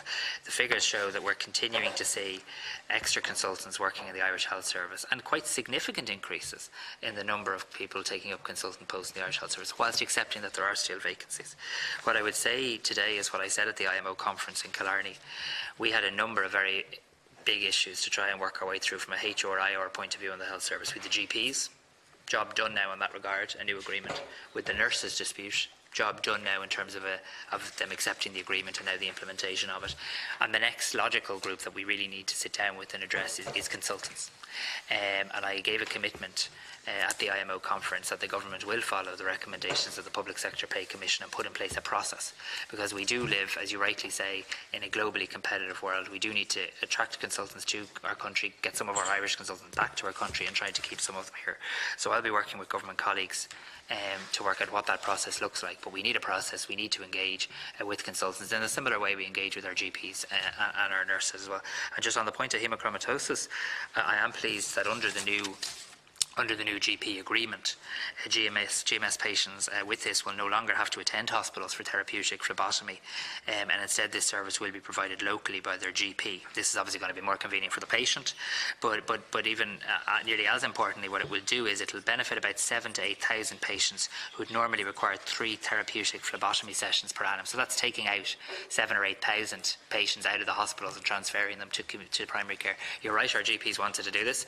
They rightly only wanted to do it when they were resourced to do it. I think that's fair, and we have now resourced them under the new agreement to do it. So it will see the transfer, a real shift of about 7,000 or 8,000 patients out of the hospital setting and into the community setting under the new agreement. I don't know whether Colm wishes to add anything to that. A few brief comments, and I'll ask Colm, the Chief Clinical Officer, say a few words. Just firstly, to reassure the Deputy, from my perspective, I'm very conscious of the service that all our staff provide all around the country. And certainly my first week, I've spent time in Tullamore, Waterford, plan to be in Mullingar next week, and Sligo. So fully conscious the work that goes on across the service. Specifically related to the consultants, as you're familiar, you've referenced some of the vacancies, but just to give you some of the up-to-date information, it's 3,388 consultants posts overall. 3,029 of these posts are currently occupied by both permanent and non-permanent, and we had an earlier discussion on that, contract holders. leaves 359 posts unoccupied across the country. In terms of the consultant posts that are unoccupied, they're across a range of specialties and hospital groups indeed, and psychiatry being the one largest specialty with unoccupied posts. So, as the Minister said, a challenge that we are working through. Just to give you a figure, in terms of last year, we're up 119 consultant positions than compared to March of last year, which is 4%. So the process is ongoing. We're up before the 16 since the start of this year. So it's a process we are working through, challenging as it is. I might just ask the Colm just to comment on the hemochromatosis issue. Thank you. On the hemochromatosis, Senator, in my previous role working with Mr Woods here in the Acute Hospital Division, we produced a model of care for hemochromatosis, working with the Irish Hemochromatosis Association patient representatives, and their biggest concern was, of course, access. And it's an interesting, if you like, example of the shift we need to take in healthcare, because there are patients travelling from Kerry or Donegal to get phlebotomy in Dublin. And this service not only could be provided in a GP surgery, but could be provided in a blood transfusion van at the side of a road. It's, as anybody knows who's giving blood, it's not a difficult procedure to do. So it's really very welcome for that model of care and for the patients involved that we now see that stated under the GP's contract as a line of work that would be expected for them to engage in chronic care. And it's an example of what we have to do with other chronic disease. We need to take that work out of hospitals that doesn't need to be there, that's clogging up access and waiting lists, and bring it into primary care and into the community, working not just with GPs, but in this case with the blood transfusion service too. Sorry, but can I just come back in relation to taking care out of hospitals? For instance, you take the growth, and I wanted to come back on this one, and that's about the growth in staff numbers in the HSE. There was a 17% growth in admin and administration. There was a 3.7% growth in public health nurses. So if you want to take people out of hospitals, then you're going to have to grow the number of people who are out and providing public health care. And that's a very area where we have not grown numbers over the last 4 years. And finally, what I wanted to get, and it was a question that in fact I thought had been received by the Clerk of the Committee, but I wanted up-to-date figures on all staff numbers in the HSE for the 30th of April. So I will submit that question, and I'll be looking for an answer on it, because there was a lot of talk about the embargo on recruitment of staff, but there was very little information given out about the actual real growth in numbers over the last 4 years. But it's where I'm concerned about is the disproportionate growth in some areas, and in particular how public health nurses, the numbers have not increased, and why that has not occurred if we want to keep people out of hospitals. In terms of that, it's interesting, just in terms of public health nursing and community nursing, there was a conference recently of the community health nurses that would represent a lot of the public health nursing community, and indeed there were some very active people there involved in that conference from North Lee in the Cork area, and their single biggest and most consistent request was actually for more administrative support, because they feel that so much of their time is going into actually admin tasks that isn't, preventing them from doing so. I think there is a balance, and certainly some of the clinicians in the community would argue that they spend a lot of their time doing administrative duties, and they would prefer to be using their high-end clinical skills. So it was just an interesting debate at that conference that we're going to look into in more detail. But a 3.7% increase compared to a 17% increase is disproportionate. Mm-hmm. It is totally disproportionate. I'm talking about 2,600 increase in admin staff and managerial staff in the same period as there was only about 50 additional public health nurses. Mm-hmm. That's disproportionate. Mm-hmm. Just a brief observation, Senator. The other thing that is happening is that hospital staff are reaching out. So advanced nurse practitioners and indeed the enhanced nurse role is coming as part of this recent arrangement. In areas like epilepsy, orthopaedics, we have physios reaching out.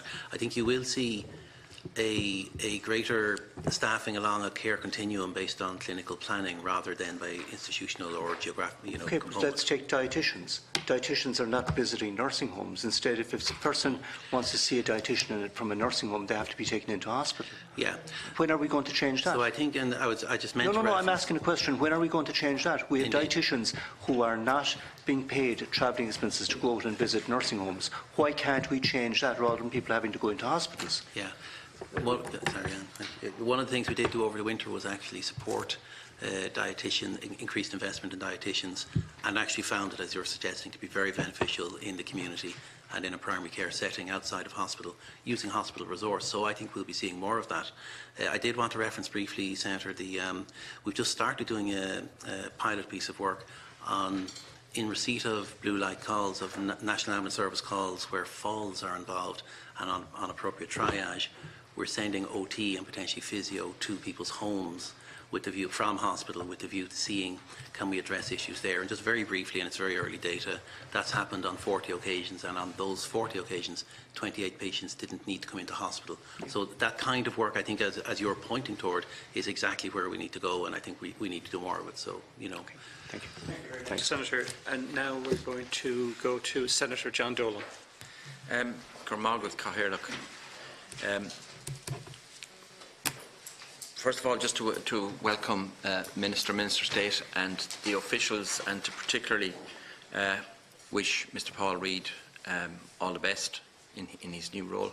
I have a daughter who, if I suggest to her that I might take up a certain initiative or something, she might reply, "Best of luck with that." And but I say best of luck to you way more empathetically this morning. You have a difficult chalice in your hands. One of the things that strikes me is that just the dietitians, and Liam Wood's response there about the OTs and physios. Since the HSE was set up 15 years ago, we've been hearing about transformation, reform.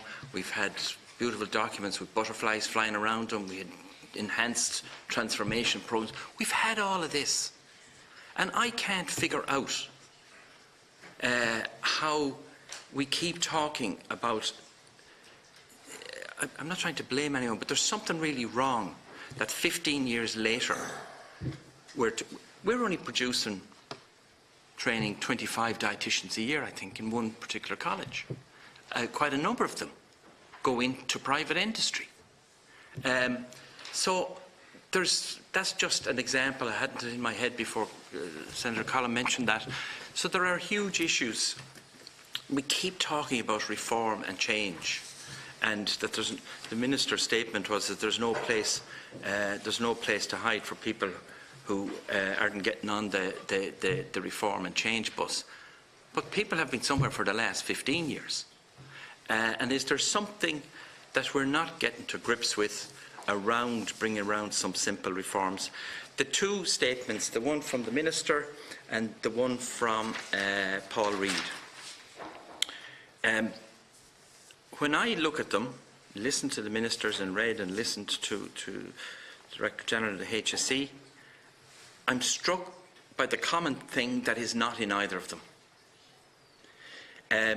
They both went through the industrial relations stuff, the reform, the Sláinte care, whatever. Not one mention of disability. It was coming up to 10 o'clock before disability was mentioned in this room, and it was by Anne O'Connor.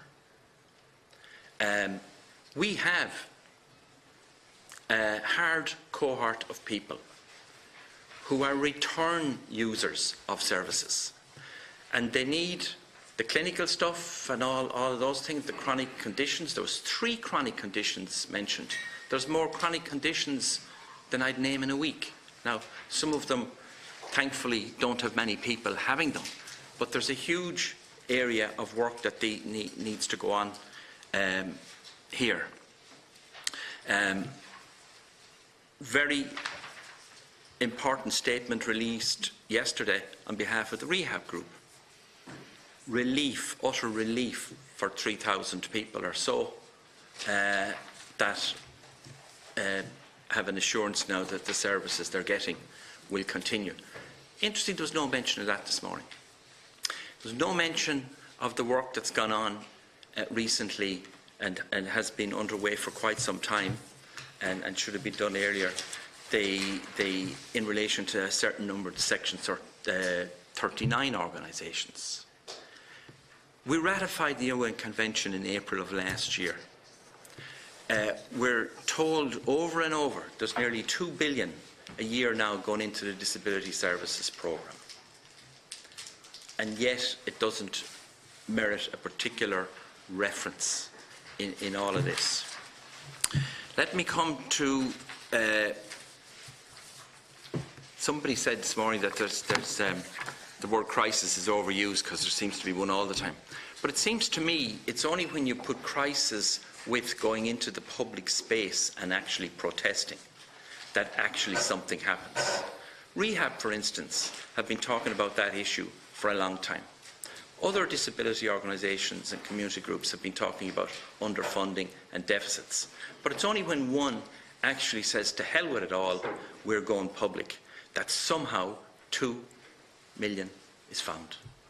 So I don't want to, I'm not making that point to have a go at anybody, but like I put in 2 questions, and I know they went in late last week, but that whole idea, and I'm sure that there will be responses to them, but the whole thing about the quantum of need and the amount of unmet or partly met need in terms of disability services, and connecting that up with very useful things that were mentioned, Minister, by you at the start when you talked about amelioration, prevention, population health.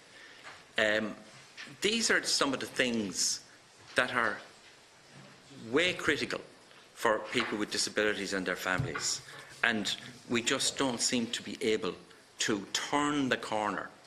And I go up and down the M7, is it just below Naas, down onto, and I can see how they can actually redo a motorway very significantly and still keep a service going. That sees to be impossible for us when it comes to health. The letter that Paul Reid provided to us, and which he sent, I think it was on, it's your first day of service in the HSE, which in itself I will mark as a very significant event that you actually wrote that letter. And can I just switch now to the mindset of a person with a disability reading that letter?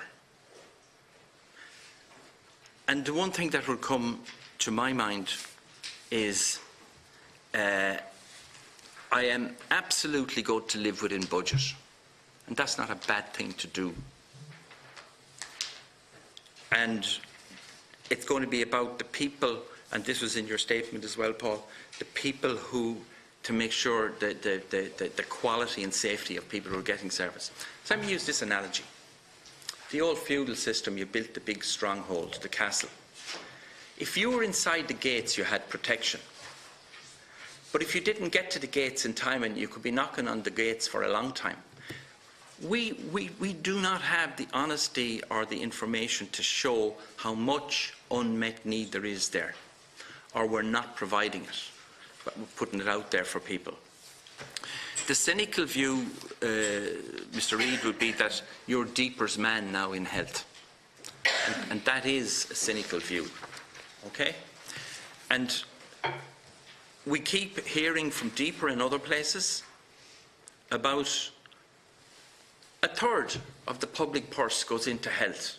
And the implication of that statement, as it's thrown around, and I'm putting it like that, is that there's plenty of money in health. Now, there's maybe, let me make no judgment on that, but if there is, why are there so many people not getting services? Myself and Minister McGrath and others were engaged just over a year ago in relation to personal assistance. And the department, the officials and the minister accepts personal assistance, which is there to support someone's independence. And I would regard that as more than a half an hour in the morning to get them to the loo and shaved and doing the same, similar at night and into bed, that they get out of the house. 2 hours, less than 2 hours a day is the average we provide. Out of 2,500 people, 65 of them, out of 2,500 people, get 40 hours a week. It's a lie to say that that's a personal assistance service. It really is. It's a bum steer. And we have a whole range of organisations that are now very sincere governance funding territory. The rehab came out publicly at the end of the day. I'm going to make a statement. I'm going to ask you both for your response to this. It is my view that, from what I know about the sector, unmet need and whatever, that we will not get to the end of this year without the thing cracking open. And I think what happened with rehab has opened up that. Everyone else now will be saying to themselves, do you know what, we should have done that. We have deficits, we have this, we've unmet need. So there's now going to be one after another lining up and pushing themselves each out of the way to be first into looking for the meeting. How is that going to be dealt with? How is that going to be dealt with? There's some work being done on the Section 38 pressures in relation to churning of staff and all that issue. And we also have the very specific issue that I know is there since the service plan at the end of the year, that there's a 16 million underfunding in relation to the Disability Services Programme. And that's other than a programme that was, or that's a programme that was based on what was delivered last year. And there were some deficits in that. I cannot see us, I'd love to be wrong, 100% wrong on this, I cannot see us getting to the end of this year without some very serious cracks in the Disability Services programme. Can we allow some of your questions to be Yeah, if I answered? could go back in and finish off then. Yes, yeah. Thank you. Minister. Yeah, can I just, to start, thank you, Senator Dolan, just to touch on a few of the issues, and then I'm sure colleagues from the HSE and perhaps Minister McGrath wish to come in as well. I think you make a very interesting point about reform and transformation, and, you know, the HSE is set up for 15 years, why haven't we gotten there and stuff? But I think, and you haven't done this, but I think it's very easy for those of us in this house, in these houses, to blame the HSE. This might even be a popular thing to do from time to time, but it's. But no, you didn't. I haven't done that. No, you didn't. But you've asked. Yeah. You've asked. And I said you haven't done this. But you've asked. Right. You've asked a question as to how reform and transformation hasn't happened after 15 years and 3 years in the job. I want to give you a perspective on why it hasn't. It hasn't happened because of a failure of collective political leadership to actually make and stick with decisions in relation to health. And in fairness to people in this room, including the chair of this committee and others that I'm looking at, the first time we've done it is Sláintreacha. So if you think about it, if you were working in the HSE, and we can have the debate about whether setting it up is a good idea, bad idea, whether you would have done it differently, park all of that. If you were working in the HSE, you went through a period of time where political parties, including my own, were talking about abolishing the HSE. People were talking about Dutch models. People were talking about going back to the health boards. There hasn't been a certainty of policy direction in relation to healthcare, I would argue, for a generation up until now. And what we have done, and people ridicule new politics and people ridicule minority governments, and, you know, sometimes I can share the frustration with new politics, but one of the good things that has come out of the lifetime of this Oireachtas is the fact that on a cross-party basis we now have an agreed policy direction for health. That means that when I'm no longer the Minister for Health, and when there's a new minister, after there's an election, and when Fine Gael are back in government with a different health minister or whatever else might happen in an election, we still have a clear. I thought you'd like that. I was just checking you were listening. We now have a plan that you all agree with. You all agree with it, with the exception of People Before Profit and Solidarity, PPP, whatever. We all agree. Everybody in this room agrees with the direction. So this means that these people to my right, and all of the people that they represent, and all of the people that work to them, now have a clear policy direction. So I genuinely believe, Senator Dolan, for the first time in a generation, we have a chance to crack this. Because what we're not going to do is what we've done far too many times, is start a little bit of reform, then change a minister and have another bit of a different reform plan and go off in that direction. We have a clear reform plan now that we've all signed up to. And we've all said, regardless of politics, regardless of the name of the minister, regardless of who's in the government, this is what we're doing. And I think that is a massive, massive opportunity and prize for the health service, and most importantly for the people of our country. Just look, in terms of commenting on what isn't in my opening statement, as you can imagine, when you're health minister, you can only touch on so many issues in an opening statement, or I'd still be delivering my opening statement. But disability was mentioned on page 4 of my opening statement in relation to the extra 100 therapy posts to help deliver access to services for people with disabilities. But I take the broader point that you make. You asked a question, and it's a very important question. How do people with disabilities, how do any of us as citizens read a letter issued by the DG or me, or a comment made by any of us in relation to fiscal prudence and living within budgets?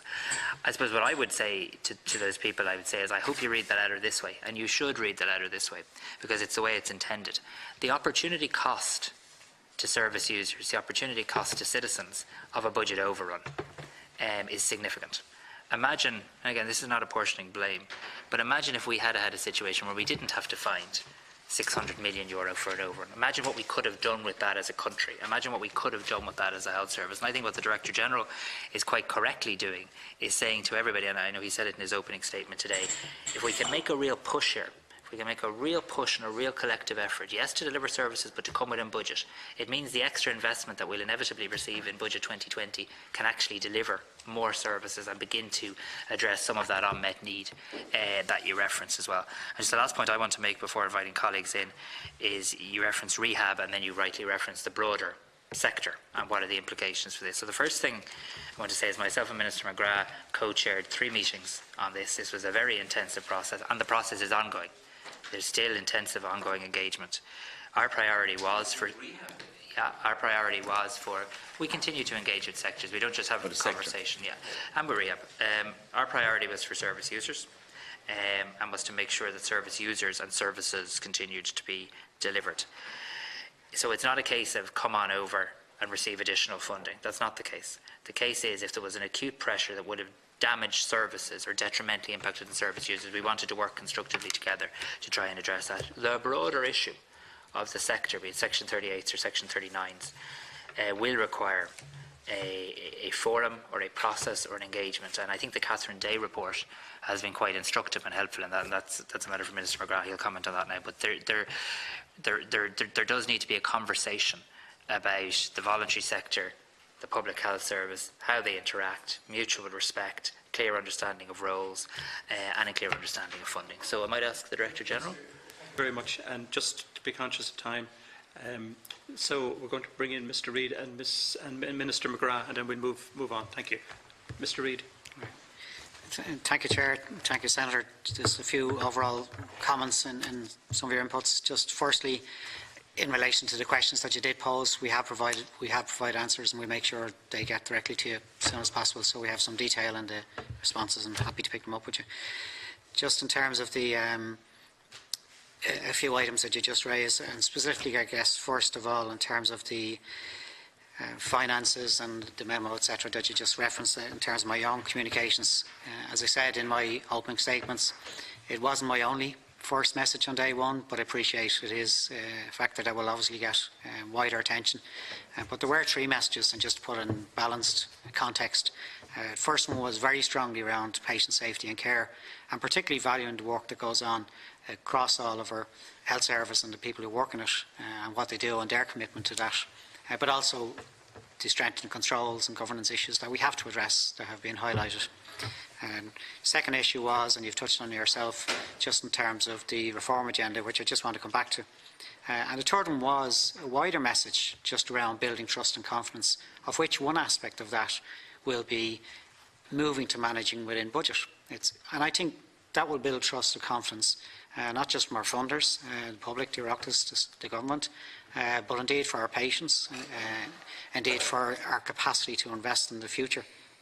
And I want to just come on that just briefly again, just to come back to your comment about, and I do want to address it, perception of a deeper person or man in the seat. I've worked since I'm 16, full-time. I've worked for 39 years. I was less than 3 years in deeper.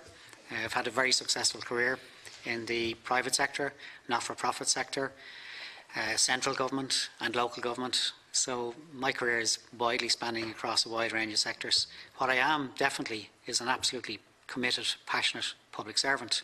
And that's why I want to be in this role, because there's no place, as I said in my opening statement, you can make a greater impact on the public service than working in a sector that's committed to people's lives and safety. So that kind of summarises what I am, I hope, in a more rounded context. But just specifically, and the Minister touched on it there towards the end, I mean, I know I have two very clear mandates, actually. One is what the Minister just touched on, an agreed Sláinte Care strategy. And the appetite for that, I have to say, is very strong within the service. So I know in your opening comments, and I understand it, reform, restructuring, you know, a lot of organisations talk about it a lot of time, and it can get weary saying the same thing.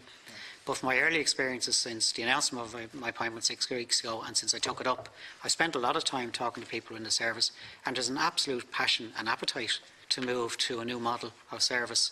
And it's actually a great factor that we have an Oireachtas agreed model that actually staff really buy into. Now, they need support and they need help in terms of change management and how we get to implement that, but I sense a strong desire for people to move to a new model.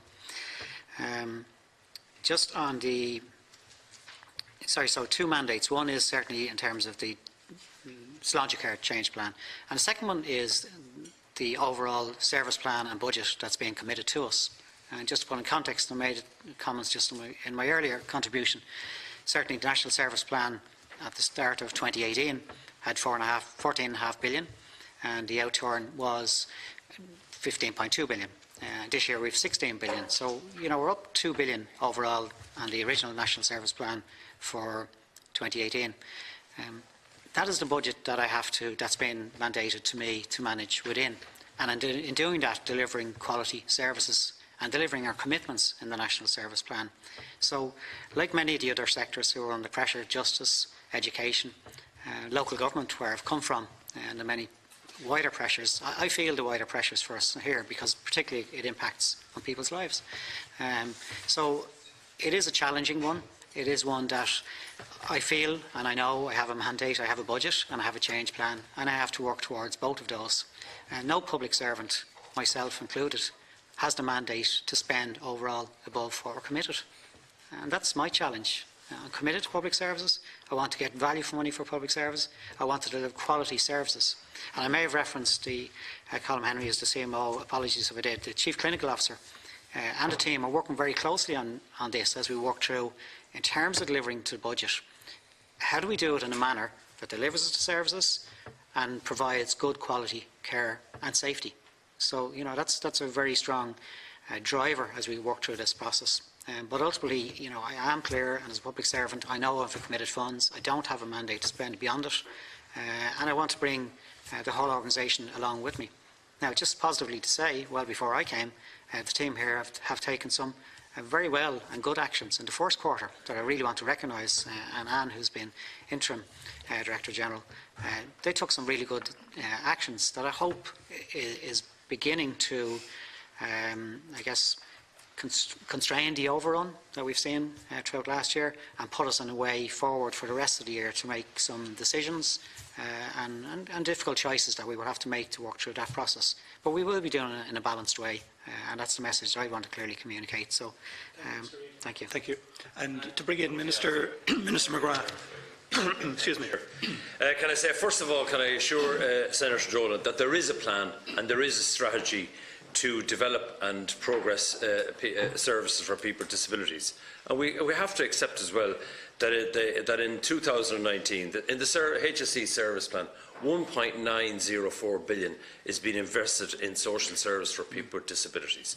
Now, that is a significant investment in our disability services, but it's also the highest in the history of the state.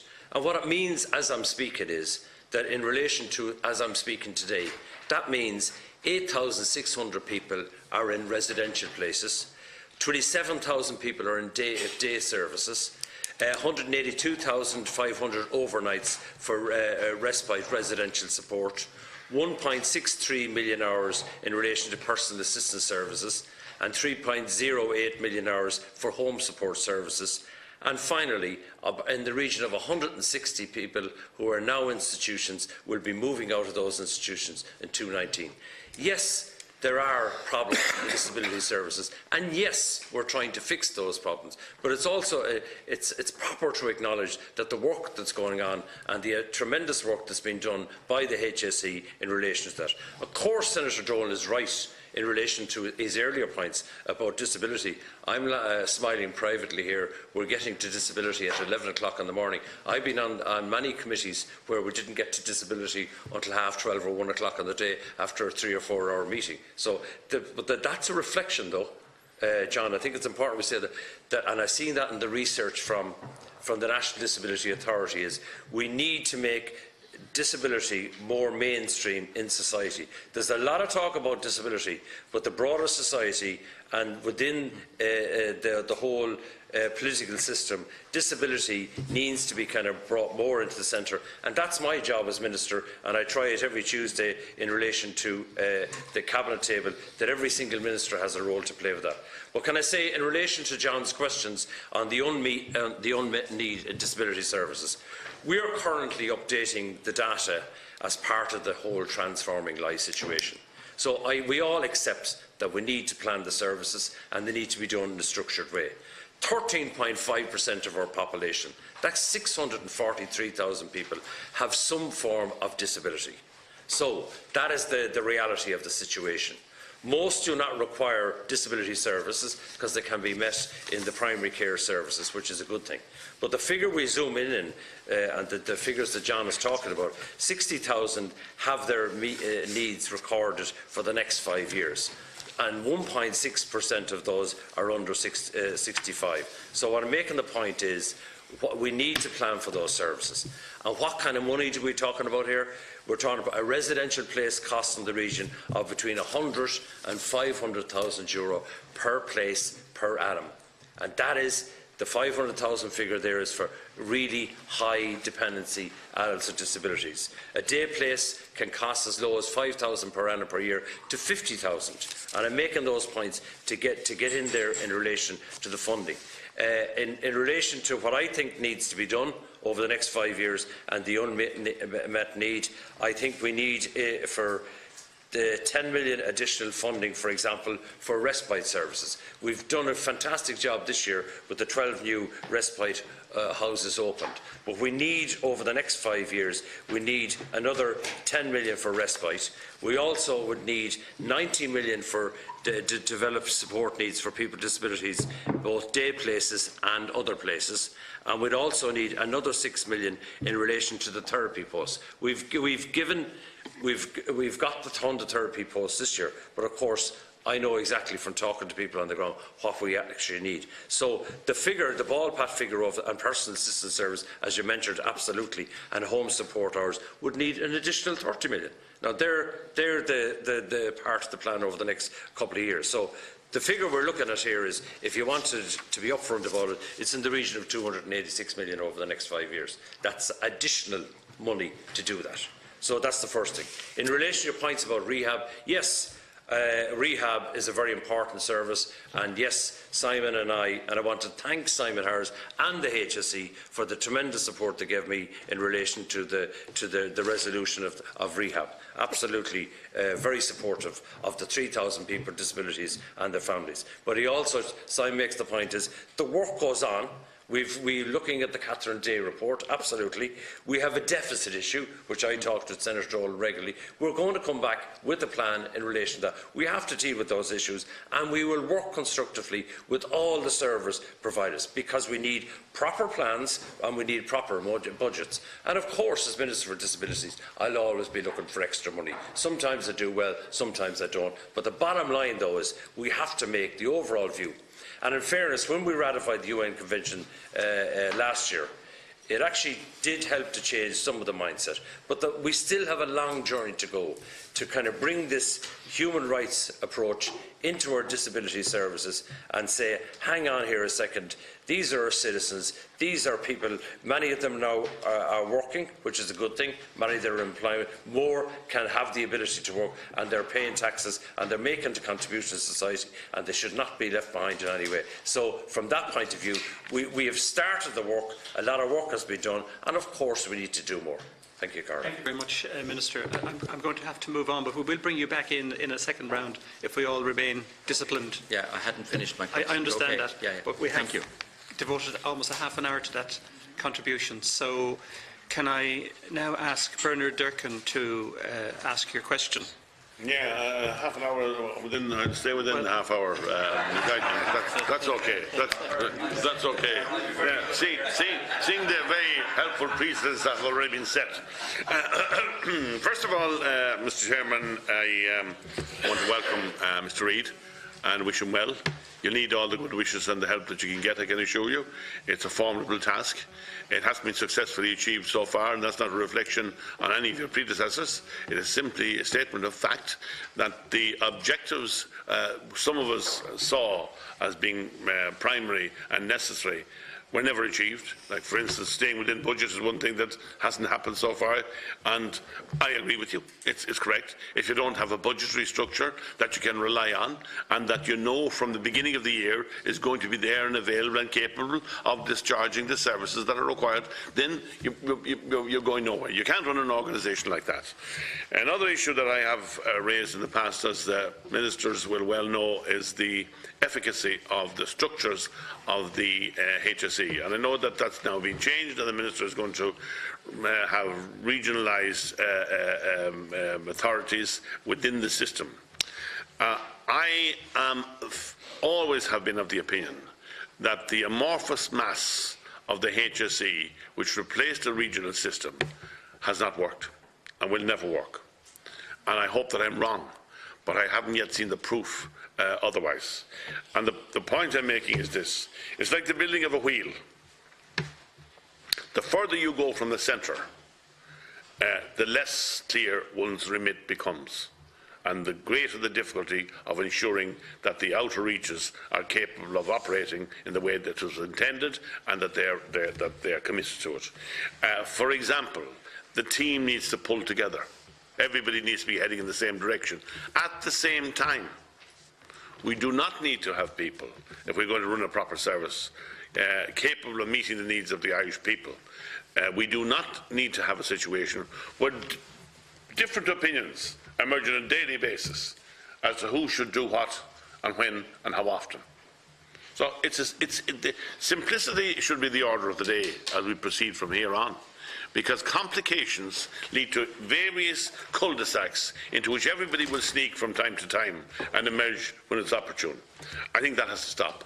And I think that, along with my own view about the chain of command, and I'll come to that in a second, again, if you do not have a chain of command where responsibility comes from the ground up and from the top down, you cannot provide a service of the requirement of the people of this country in order to provide a reliable, safe, available and cost-effective service.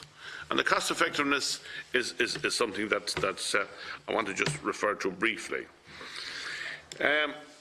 Cost effectiveness comes in many shapes and forms. It comes in the administration of the services in general. It comes in the administration of the purchase and approval of drug refunds and so on and so forth. And one of the things that we seem to get bogged down in from time to time is a debate on whether or not we should do something on the basis of, well, it's too expensive. Well, if it's too expensive, that has to be taken into account, and it shouldn't enter the equation in the first place. If we cannot afford it, then we have to say publicly to the people of this country, look, this is a very expensive issue, and we have to tax the public somewhat further in order to ensure that we're capable of doing this. Now, there comes a time when the buck has to stop somewhere. The other thing is the chain of command. I firmly believe, Mr. Chairman, that the chain of command must apply, and particularly in the health services, where the decisions at the top, the HSE, are carried out and applied at ground level without exception. Now, if we have people going off in different directions and thinking their own thing and is identifying different objectives, then that chain of command weakens, and we'll have more issues of explosive devices appearing on the scene on a daily basis throughout the country. And incidentally, from 2004 until 2012, you couldn't debate or discuss or raise a question about the day-to-day running issues of the HSE People have forgotten about that. I haven't forgotten about it. I was one of the people who put down questions on a daily basis, challenging that, on the basis that if the system is working properly and accurate and within budget and within its remit, well then we should know that it's happening that way, or otherwise. And it's now history, Mr. Chairman, that I was ejected from the House on at least 20 occasions on that very issue. It's like people think it's funny. It's not funny at all, you know. That was on the basis of the availability of information that should have been available. That was smothered at that particular time. And as a result now, we have a situation where, on a daily basis, we have a debate about the internal running of individual aspects of the health services to such an extent that the chain of command is no longer in command. So that's the way it works. I'm a mechanically minded person, and I have a reasonable understanding of the integrated working of the gears system. The gears system and I know that the new chief executive has a knowledge of that area as well. The gears system works in this way, that if one particular element is operating at variance to the rest, nothing happens. Everything goes backward. So I want to wish you well. I hope it goes well for you. You certainly will receive the full support of everybody that I know in the system, because everybody wants to make it work. The Minister has promised to regionalise within the HSE, and that's long awaited and greatly anticipated. I hope that it comes in the very near future, and I hope that with that will come responsibility at regional level. The regional responsibility has sadly been missing for many, many years, since the abolition of the old health boards. I know that I didn't get my wish back in the discourse that took place, and I was on the Nostalgia Care Committee, and I didn't get it back because, obviously, whatever reasons were behind the abolition of the health boards in the first place, people were not going to go back to them again. That may or not be a good thing. It may well happen that in some time in the not too distant future there may have to be another look at that if the system doesn't work. And by some of the excuses that I have heard, you know, oh, you couldn't go back to that regional system because it didn't work. Well, I'm not so sure about that. Things happen quicker. Things happen quicker. And if an issue was raised today, it was dealt with quickly. And if it wasn't, you knew what the problem was. So I then want to just briefly refer to the issue of waiting lists. There are two things about waiting lists. First of all, there's the ongoing requirement on an ongoing daily basis within the system. Whenever a waiting list occurs, two things have to happen. You have to remove some of the people from the waiting list, and I know that that's been done effectively and hopefully efficiently as well. And at the same time, you have to deal with the new people that are coming on that waiting list. Otherwise, we will be forever beset by waiting lists. And we have a problem in this country. The problem is we seem to accept that waiting lists are inevitable, that they go on forever, almost everywhere. That's not the way to deliver services. It doesn't work that way.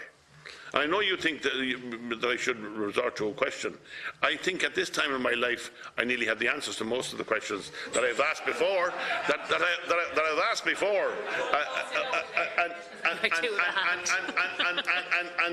And I'm still waiting, hopefully, for answers too. Incidentally, can we give the? I'm not going to go into that today, Mr. Chairman.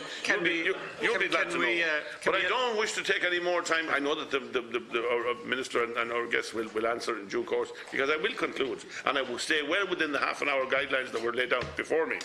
So Durkan, can we allow the witnesses to address the issues you've raised already? Well, I was going to finish if you wanted me to, but like I don't mind. I'm staying well within the half hour now. I have to tell this now, but it's worth. We indulged Senator Dolan, but we don't want to set a precedent. So can we ask the Minister to make some response? Why have you included the responses? Poor old Senator Dolan. So Minister, take this opportunity, please. I add in one last question. Yes. Before the reply.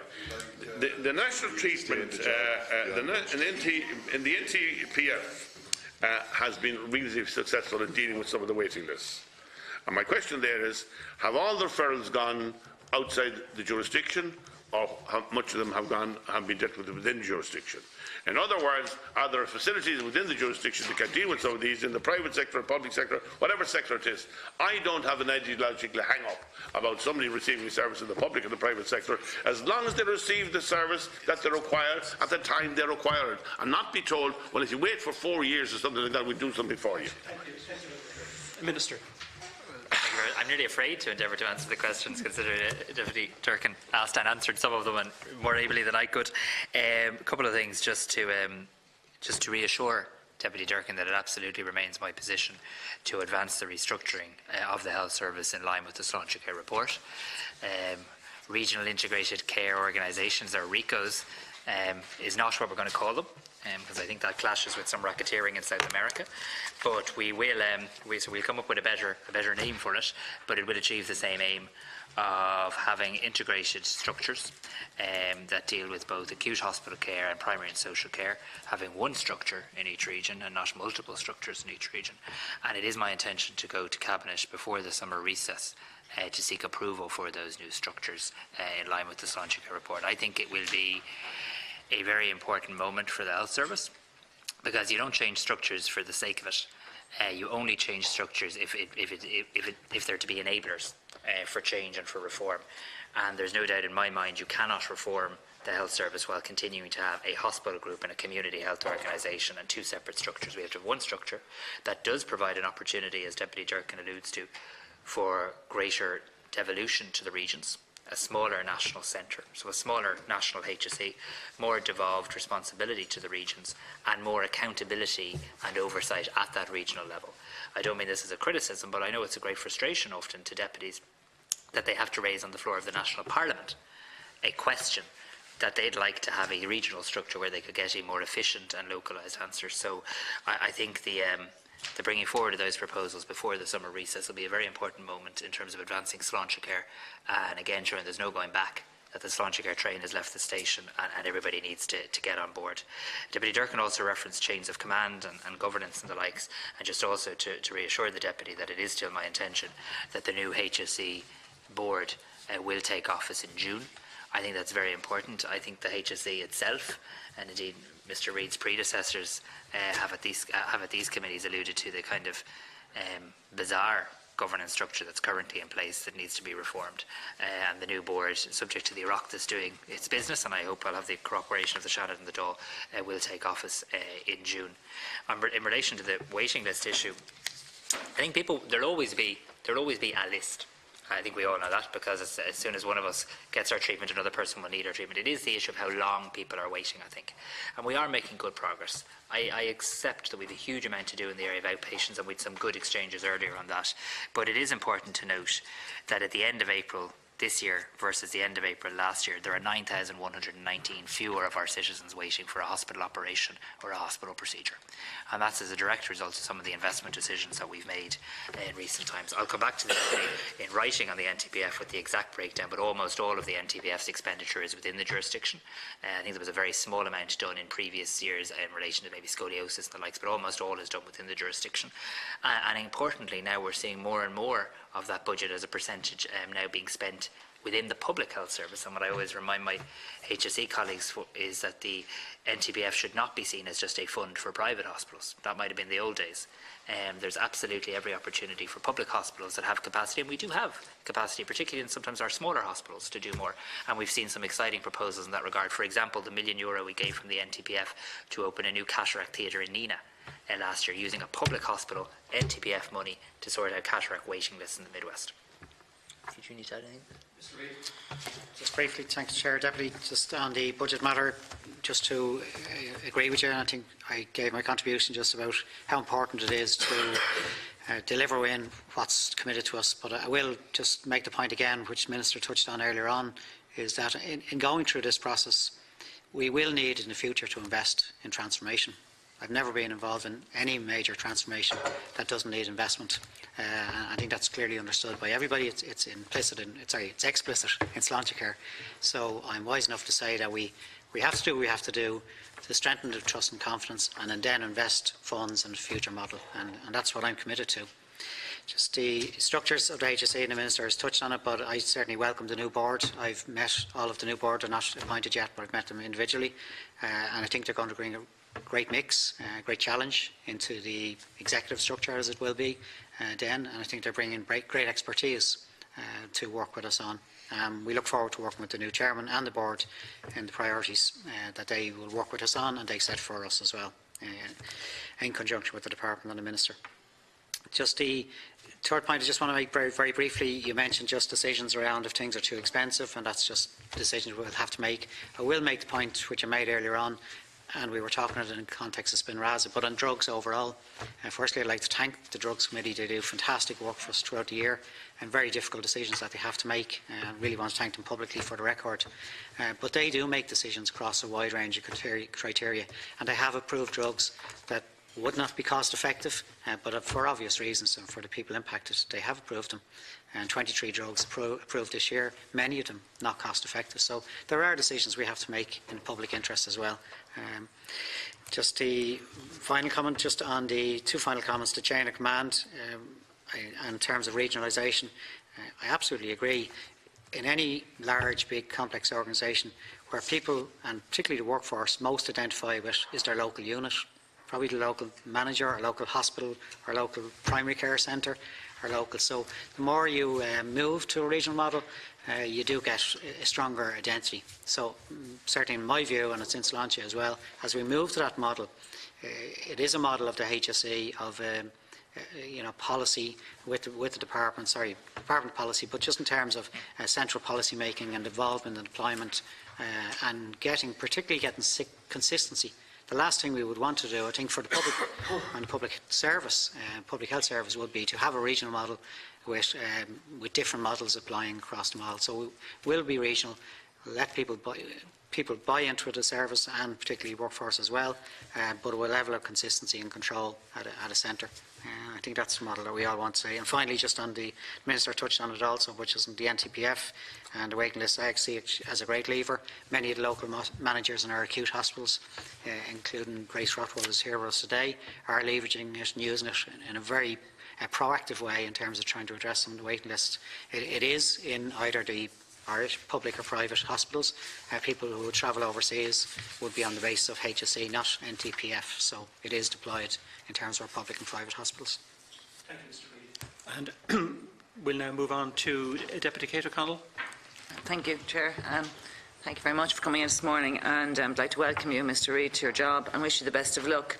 It seems to be no doubt from your history that you're a dedicated public servant, so I hope that in your role that you deliver for the people of Ireland, where I agree with my colleague, Deputy Durkan, that where many have failed before you. And I also believe that with the 10-year Sláinte Care plan that some of us here sat on that committee, that we do have buy-in politically.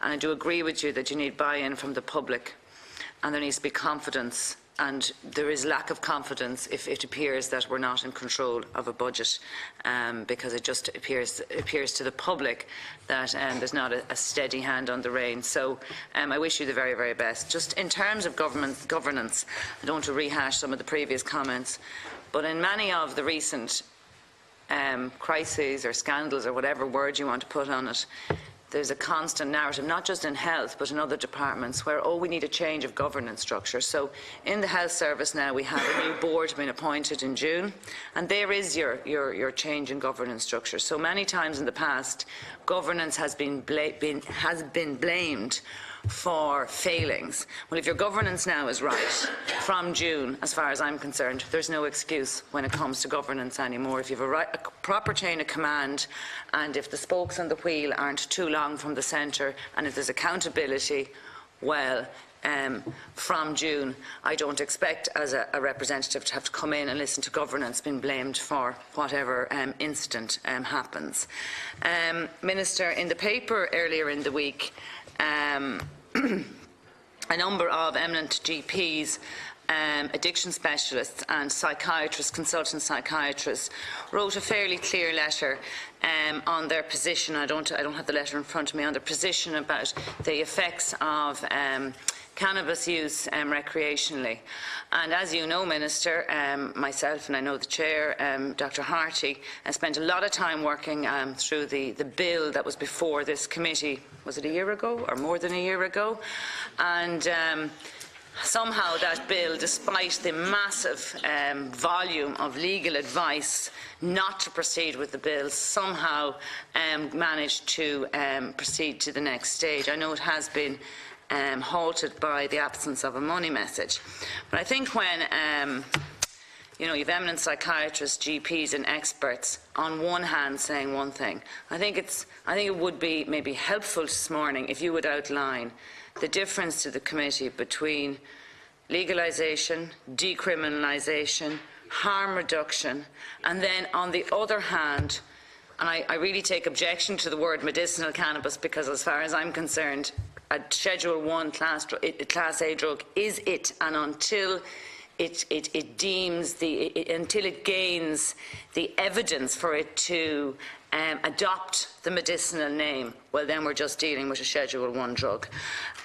So in terms of my focus on this has always been protection of our citizens, but also protection of our regulatory processes, that no drug is allowed onto the market and deemed safe by the HPRA, not that they ever would do that, but any drug that would get onto the market and somehow the regulatory process will be circumvented for whatever reason.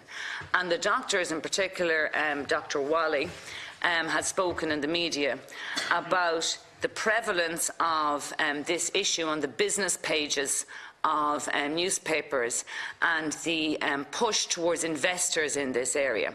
And as you know, Minister, you took the lead when it came to the Compassionate Access Programme. I think it's 15 or 16 patients are getting that now. And I think we all have to, as legislators and as people in charge of our health service, stand back a little bit and go, if it's only 16 patients that have been granted this product by consultants who are allowed to prescribe it, well, why is there such a big push in the business world if it appears to be such a small cohort? So I just think we're in a very precarious position as legislators, and those of us that have a medical background feel quite strongly about this, where somehow big business would be able to negate the body of evidence that's behind the medical professionals that spoke in the paper and on the media this week. So you might just give us an outline as to where we are on that, because I think the message is getting out there that everyone's going to be, legalising drugs or whatever. And I think there's parents very, very concerned, and there's people who've been through this with their children and their teenagers and into adolescent life, and they feel very strongly about this. The second issue I want to address is vaccination again, in terms of the measles, mumps and rubella to start, and the worrying decrease in uptake. And while we've spoken about measles here to some extent in recent months, and there has been a fair amount of publicity both internationally and domestically, and rightly so, because as we know, measles is a very serious illness and can cause death but also life-altering conditions. It's been brought to my attention by a number of GPs that there's a huge upsurge in the cases of mumps, mild forms of mumps. So in a child that has been vaccinated, that they're presenting with symptoms that maybe retrospectively, actually is a mild form of mumps. And I just think I really do think the HSE immunisation needs to do an education piece here. Children who have been vaccinated and are exposed to mumps can be left deaf and have other complications throughout life if they're exposed. And I do think that those parents out there that are responsible and make their decisions based on the evidence and make informed decisions about their children's health, I do think there's almost a belief out there, maybe I'm reading it wrong, that if you vaccinate your child then you're grand, where that's not the case. And if you just happen to have a child that's immunocompromised with cancer, or an older person, or a child that's just vulnerable at a particular point, if they get a measles or a mumps infection, they can be very, very seriously ill and have lasting effects. And perhaps, Minister, you might, I know you were doing some work with AG on the mandatory vaccination. My own view would be, if it was as easy to just force everyone to vaccine, we would have done this back in the day when Jenner discovered the vaccine, the smallpox vaccine. So there is, I agree with you that we need to be making moves towards what if there is an epidemic, and what do we do if we end up in a situation like in the States where people aren't allowed to leave their homes, or there's issues in airports. I do think we need to prepare for the worst case scenario. But in terms of where we are on the mandatory piece, or where we are on bringing people with us, because in my experience with vaccination, it's not it's not lack of information that makes people not vaccinate their children. It's oversupply of the wrong information. So people often make informed decisions, but the information on which they're basing their decisions isn't scientific. And I get really concerned when you see Andrew Wakefield, the discredited doctor, apparently he's dating Elle Macpherson at the minute. So there's a celebrity element to this. And actually also, back to the CBD, Kim Kardashian's birth was, her baby's birth by surrogate, had a CBD theme. So there's a, yes, you probably didn't know that, you're probably too busy running the health service, Minister. But the fact is that there's this celebrity element coming into issues that have a serious effect on our public health. And I think we as legislators have to be really strong on this, because if we let the Kardashians or Andrew Wakefield back into the mix here on this, like issues that there's been huge investment to our universities and our institutions over the years can actually be diminished by a reality TV star, not getting into the President of the United States or anything while we're at the Health Committee. But I do, as you know, feel very, very strongly about this. I do feel very strongly about the impact of social media on people's health and bad information. Just a couple of very quick things. I know he might have answers to me on these. Folic acid, I brought it up before with you. Have we done anything on free folic acid supplementation for pregnant women in this and the babies in this country? We have the highest rate of neural tube defects. The rate of them is rising at a greater rate than anywhere else in Europe in this country, and the cost in terms of money, but the cost on families and the education around this, I really do think this is a simple thing to do, Minister.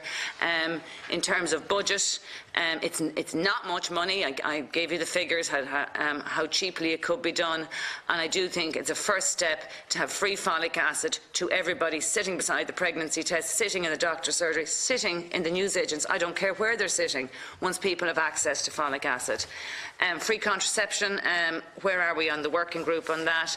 And in terms of the exclusion zone, the protection, not the Eighth Amendment, going back a few years, we members of the committee on the Eighth Amendment parked the idea of exclusion zone legislation because we wanted to get the service provided as promised from the 1st of January. We're now heading towards the summer. Families are experiencing, as you know, negativity, for want of a better word, in various centres, and GPs are under pressure. And I really do feel that if we don't get a handle on this soon, GPs will just give up doing it. It's not worth it. There's some things that just aren't worth it in your life, being attacked on your way to work every day. Thank you. Thank you. So, Minister, some of those questions, please. Yeah, I'll do my very best. Thank you so much to Deputy O'Connell for these questions. I'm really grateful to have the opportunity to discuss cannabis, because there's been a huge amount of coverage on it. I think it's important that I set the record straight in relation to this. So there are no plans to legalise cannabis or any other illicit drugs in our country. Just to be very clear, there are no plans in that regard. What there are, though, are two very important and distinct streams of work. The first is in relation to a compassionate access programme for cannabis for medicinal reasons. I intend to set that up over the summer months. I, in fact, expect to be able to sign the statutory instruments in the coming weeks, and a huge amount of work is going on with HSE colleagues to prepare for that. That is a programme that has been designed in consultation with clinicians. There are clinical guidelines that have been published, are available on my department's website, and it came about after I asked the HPRA to carry out the first ever review in Ireland of the potential use of cannabis for medicinal purposes. And they came back and said there were 3 areas you could potentially use it for: MS, certain types of epilepsy, and vomiting and the likes from chemotherapy. So there will be a scheme set up for that, and that's obviously a separate and distinct matter, and one I think we're very supportive of. The second issue is an issue that we're fulfilling a commitment in the programme for government, a commitment of a former Oireachtas committee chaired by Deputy David Stanton at the time, and also our National Drugs and Alcohol Strategy, which talks about how do we take a health-led approach to drug addiction. So not legalising drugs, but is it a situation whereby when we come across somebody in our country with a drug addiction, should we be giving them a helping hand or a handcuff? And I think it is, quite frankly, wrong.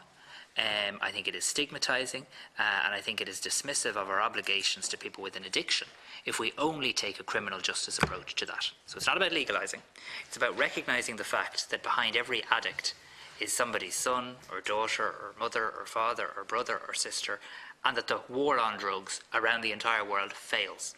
So if you want to break the cycle of addiction, you have to take a health-led approach. And deciding that the only thing we're going to do for a drug addict is put them in touch with the criminal justice system will not break addiction. And it is a failure, I believe, in our duties in terms of a modern health service and a compassionate, tolerant society that wants to look after and care for people in difficult times. When it comes to drug addiction, there for the grace of God go I. So it's not about legalising, it's about being compassionate, and it's about the helping hand rather than the handcuff for people who are addicts. And my colleague Minister Catherine Byrne and myself have established a working group on this issue with colleagues from the Department of Justice, the Department of Health, the HSE, Drug Addiction Services and Garda Síochána and the likes.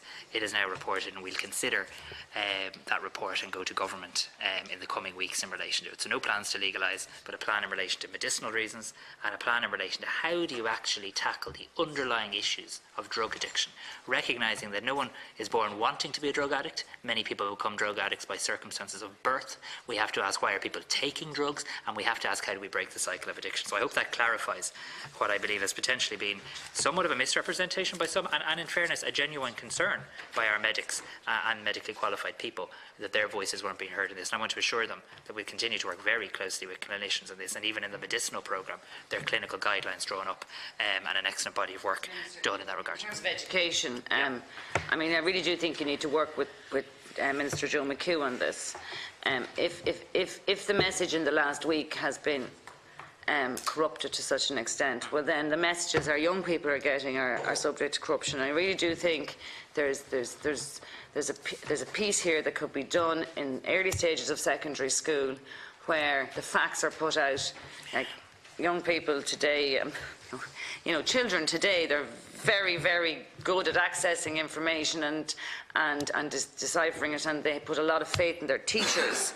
Yeah. So I really do think delivery of this through the education system is key. Sorry to interrupt you. I fully agree with that, and I think you and I agree on this.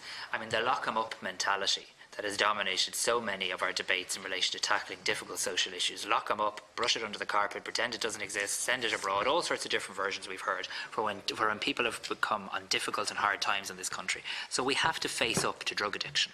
That doesn't mean legalising and absolutely educating our kids of the very serious dangers of drugs. They're dangerous, they can destroy your life. But when somebody becomes an addict, responding to them with more than just a blue siren, I think is really important. On the issue of vaccinations, I feel very passionate about this. Today we'll bring my baby to get her latest vaccinations. Vaccinations save lives. We have to start pushing back in relation to the misinformation in this area. I want to set up an alliance to be proactively on the pitch, because when we're not on the pitch, all those people you mentioned and others are on the pitch spreading misinformation. So we need healthcare professionals, patient advocates, policymakers working together on this. I have a number of meetings this week on the issue, and I hope to be in a position to announce a new alliance to promote vaccination, just like we very successfully did together on the HPV vaccine, and the Director General referenced the really excellent increase now of a 70% uptake rate in that. So it is possible. We're going to do it. Issues about mandatory and the likes will be looked at. A lot of my colleagues are looking at it. You've heard the comments from my UK counterpart, my German counterpart.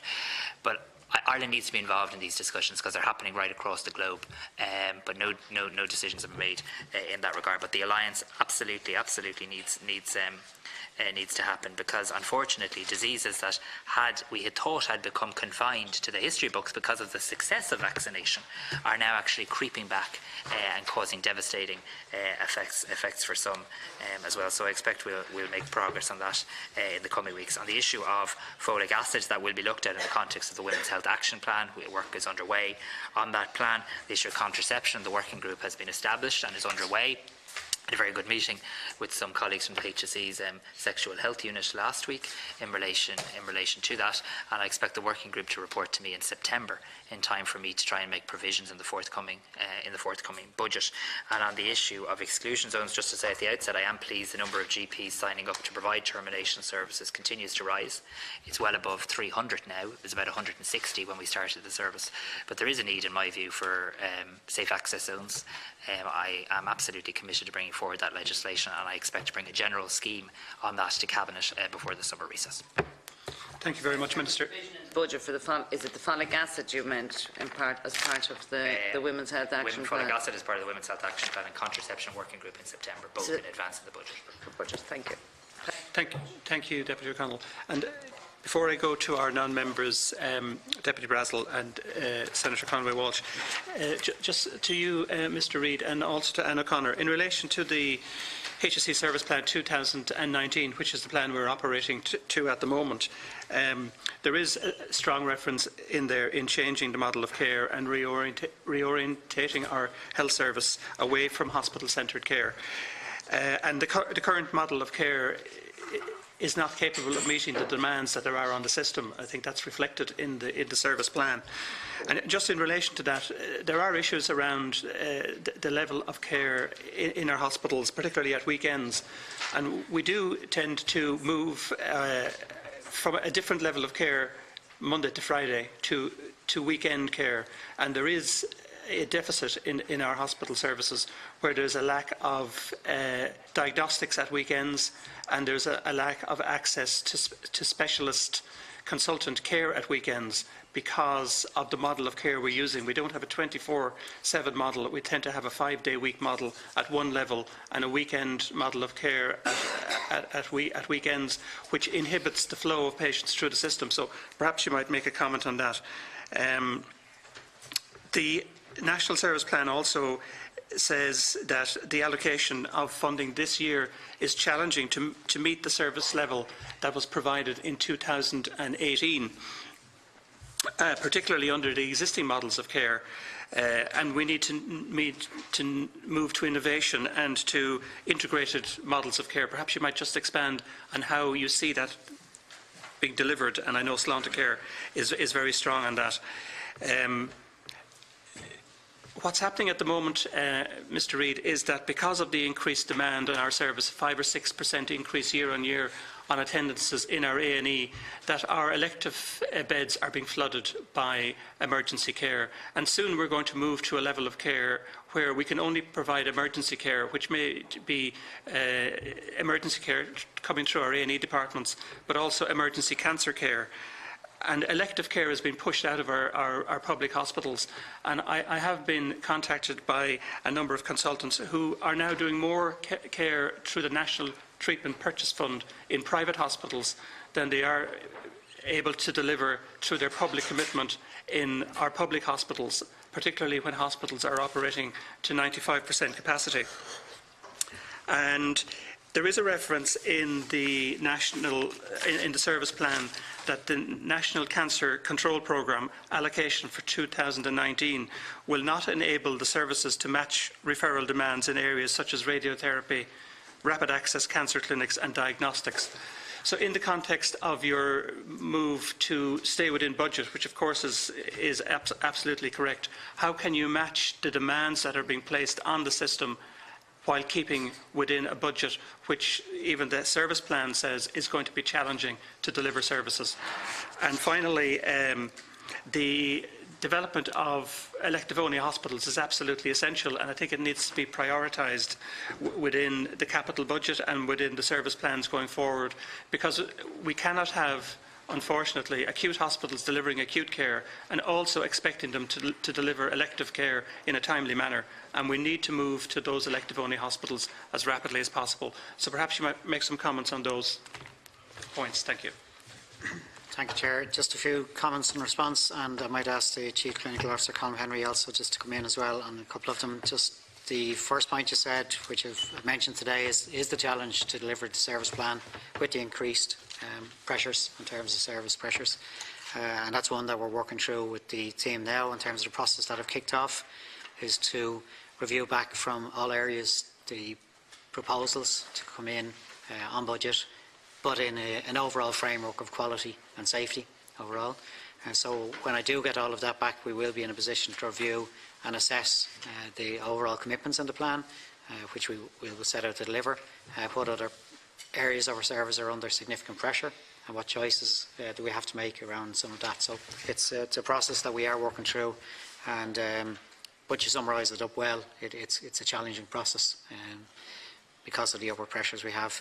Just on the overall perspective of the you mentioned service plan and moving to new models and innovation, I mentioned earlier on the community health networks that are being set up across the 9 areas, and that is the start of the model to start looking at greater, closer working between the acutes and the community and primary services, and they will be, it's a pilot across the 9 sites, but that ultimately is at a micro level the model that we're moving towards at a macro level.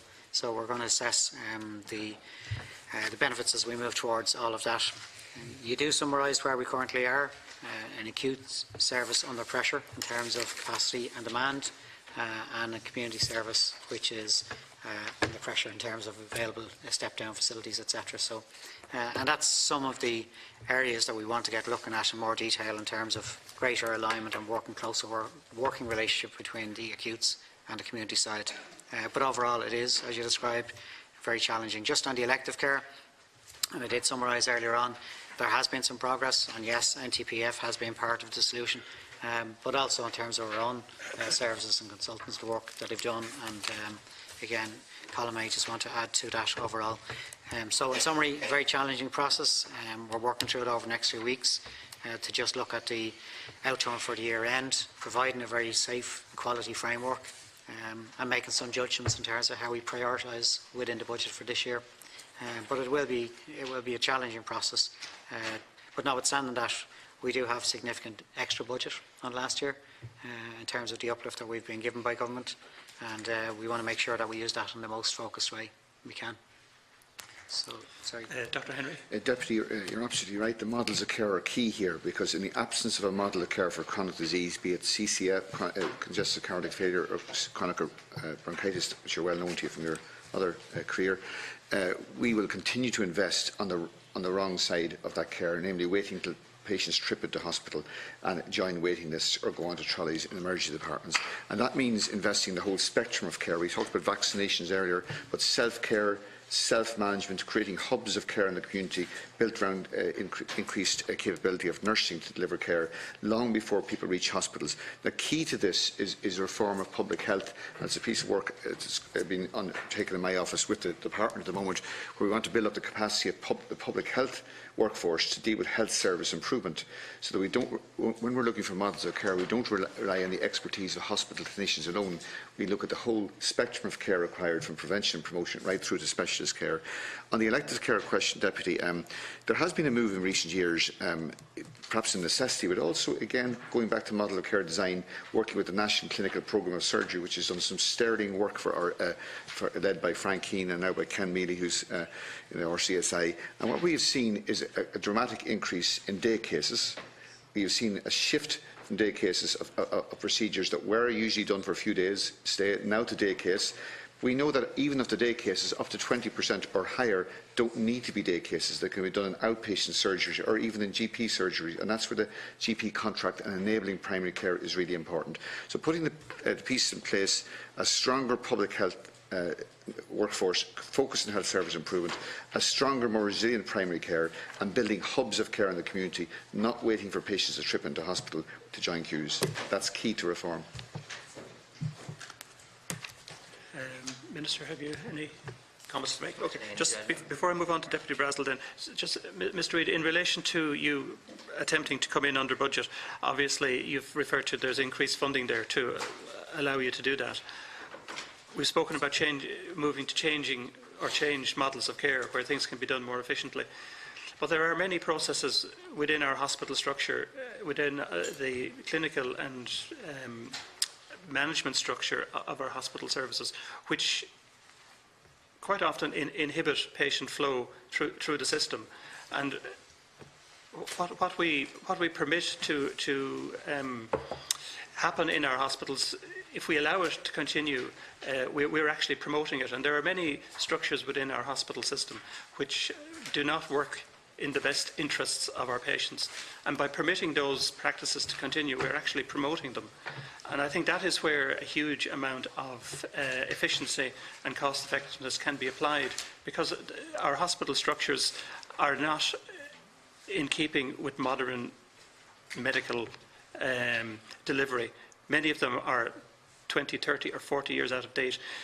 And those models are inhibiting the patient flow through the system. And I think if you are going to visit hospitals on a regular basis, you do need to look at the way the hospitals function, because there is a lot of inefficiency in the manner in which they function. Just briefly, Chair, and I meant to touch, apologies on my previous response to you, because you did ask around innovation, and certainly the process that we've kicked off in terms of the review, winter plan review across the 9 hospitals that we're going to do it, it is broad, and with the agreement of the Minister, it is broadened out to look at best practice in terms of a range of issues, not just in the emergency department, but the relationships between the emergency acute and the community. Certainly what I've seen, and strong feedback from clinicians, nurses and general workforce, is the variability of processes across acutes. There can be a significant variance. There can be a significant variance in terms of decision making in emergency care. So I mean, there's some good practice out there, and the winter plan demonstrates where that is. We just need to capture that. And again, it's going back to the issue that we just touched on earlier on in terms of getting consistency in terms of models. But certainly as you go into hospitals, and last week I've spent a bit of time in emergency departments and vote, and you see very different practices and some really good practices, but it's about getting the best and implementing that. So I personally won't be able to do that in terms of all of them, but I think the process we've kicked off will be the one that will give us a greater depth of insight and best practice. I'm not sure my colleague Liam Woods maybe. So we are undertaking a piece of work post-winter, Chair, as Director General has just referred to. You also referred to weekend working, and we did over the course of the winter specifically fund access to diagnostics on the weekend to encourage flow and enable flow, and we'll learn from that. I think the NTPF are working with us now in acquiring diagnostics. That's something they started doing over the winter, and they're happy to do that as part of supporting emergency flow. So that's quite important for us, as you'd understand. And clearly in terms of process, we need optimum discharges on a Friday, because when you come right down to it, hospitals that have high clearance on a Friday tend to get through the weekend in reasonably good shape, and where they get into difficulty is when that's not happening. So, so yes, in terms of flow, we are looking at the learning from this winter. We're doing a fairly substantive piece of work using both international and local expertise, and we will see that informing where we go for the coming period and the approaching winter. Thank you very much. Now we're going to ask Deputy Brazel. Thank you for your patience. No problem. Deputy Brazel. It's enlightening to be listening to what everybody said, and I've removed all the questions I had that have already been mentioned. So, firstly, Mr. Reid, I want to welcome you and wish you the very best of luck in your new role. For actually taking on the challenge itself, I have great admiration for you for doing that in itself, and the fact that you were willing to do that, I have no doubt shows that you're a committed man, and I wish you every success. And following on from what the Minister said, I think you have a really unique opportunity. You've been given what I would consider a political free pass in the form of Sláintecare, and I believe if you follow the implementation of that particular policy, then nobody in this room can fault you in any way, and any time anybody tries to, just refer us back to the document that we in this room produced and was endorsed by the entire Oireachtas membership. Given that Senator Dolan is immediately to my left. I will start with disability. And as we have Minister McGrath in the room, I just want to endorse the point that was made regarding rehab. I'm delighted that that particular issue has been resolved, but I do anticipate a number of other organisations awakening to what happened. Indeed, in my own county yesterday, the Kerry Parents and Friends group, who do excellent work in the county of Kerry, issued a statement saying that their budget is severely challenged for 2019, and I might talk to you a bit more about that offline. I do think that the disability sector is an area that we continually have to fight for, because those involved in it are so tied up with trying to look after their own loved ones and care that they don't have the time or the energy, and it's always down to left to us to advocate on their behalf, and that is something that, you know, Minister, I will continue to do. I have brought to your attention a number of individual cases that I brought to your office and that you had the time to meet personally, and I thank you for that, but I'd like some follow-up on those, and again I'll talk to you offline on that. Mr. Reid, just on your opening statement and the letter you sent regarding financial control, I greatly welcome that. I think it's a very good starting point, and I would just throw into the mix the 100 million that you're looking to avoid an overrun of. There is also 100 million available in savings in biosimilar drugs, and I have been going on about it ad nauseum for 3 years now. There's a biosimilar policy, and it's coming. Meanwhile, the money is just there to be saved. So you're looking to make savings, it's there for you. Just don't take any more excuses or reasons for deferral. Go in and take that money, because we need it. And when Minister McGrath is looking for $1 million or $2 million here, and there's 100 million actually there available, you know, I think it's time that we availed of that. I also am aware that there is actually a review of Ireland's reimbursement process in its entirety going on, and I have some very specific questions on that, but I might do that when I come back to the rerun. With regard to the hospital groups, Mr. Reid, again, something I think I'd really like to see progress on is the whole area of group recruitment. The recruitment area is in itself a minefield, but in hospitals like Kerry, which I would obviously be most familiar with, trying to recruit in a maybe slightly isolated hospital, when the centres of excellence in Cork would be where the doctors would want to go.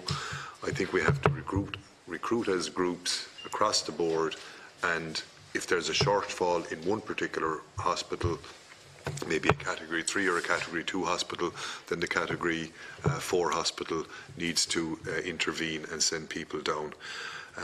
Along with that, the consultants' paid discrepancy issue that's there, I just don't see any resolution to the recruitment crisis we have in consultants until that is dealt with. And it's part of our Slán to Care recommendation that we do that.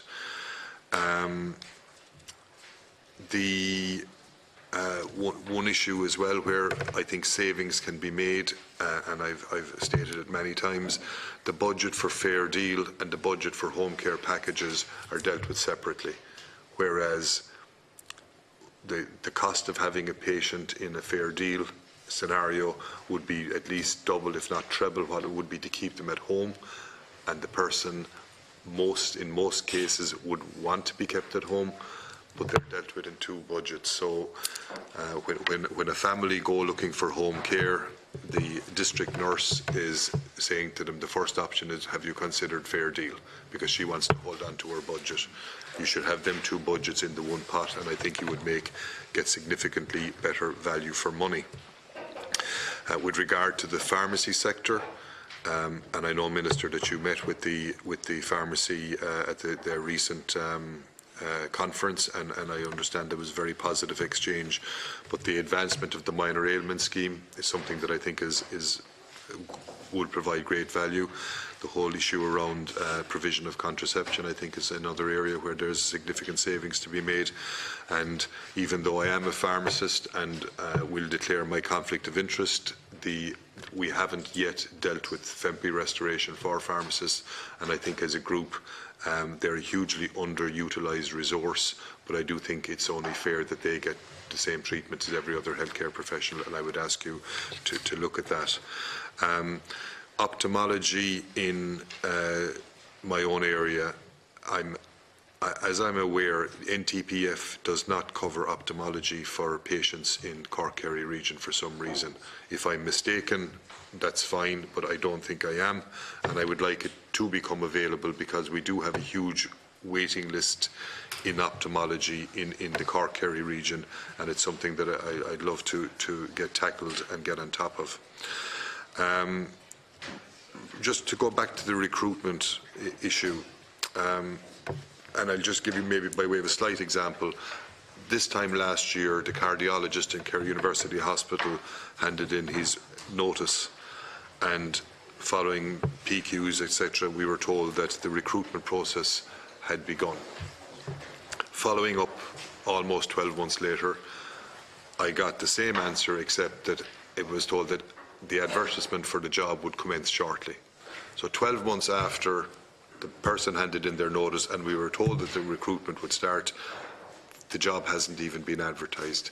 Now, when we brought that, when the TDs, Kerry TDs met with Kerry University Hospital management recently, they were as frustrated as we were. And, you know, it's a system failure. It just goes up and up to the National Recruitment Agency and seems to go around in circle. Nobody seems to have responsibility, and as a result, it hasn't happened, and it should happen. And I would ask you to, in the early part of your role, to try and come to grips with that whole recruitment issue and cut out whatever red tape can be cut out of it. And again, I would ask the question around nurses. How many nurses are actually in the system? And how many nurses are needed in the system? Because when we met with the management in Kerry last week, I was pleasantly surprised that the number of nurses recruited in the last 12 months has been significant.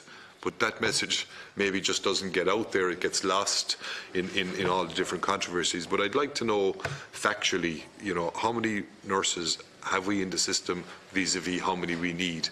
And, sometimes it's easy to make political points, but they mightn't be entirely accurate.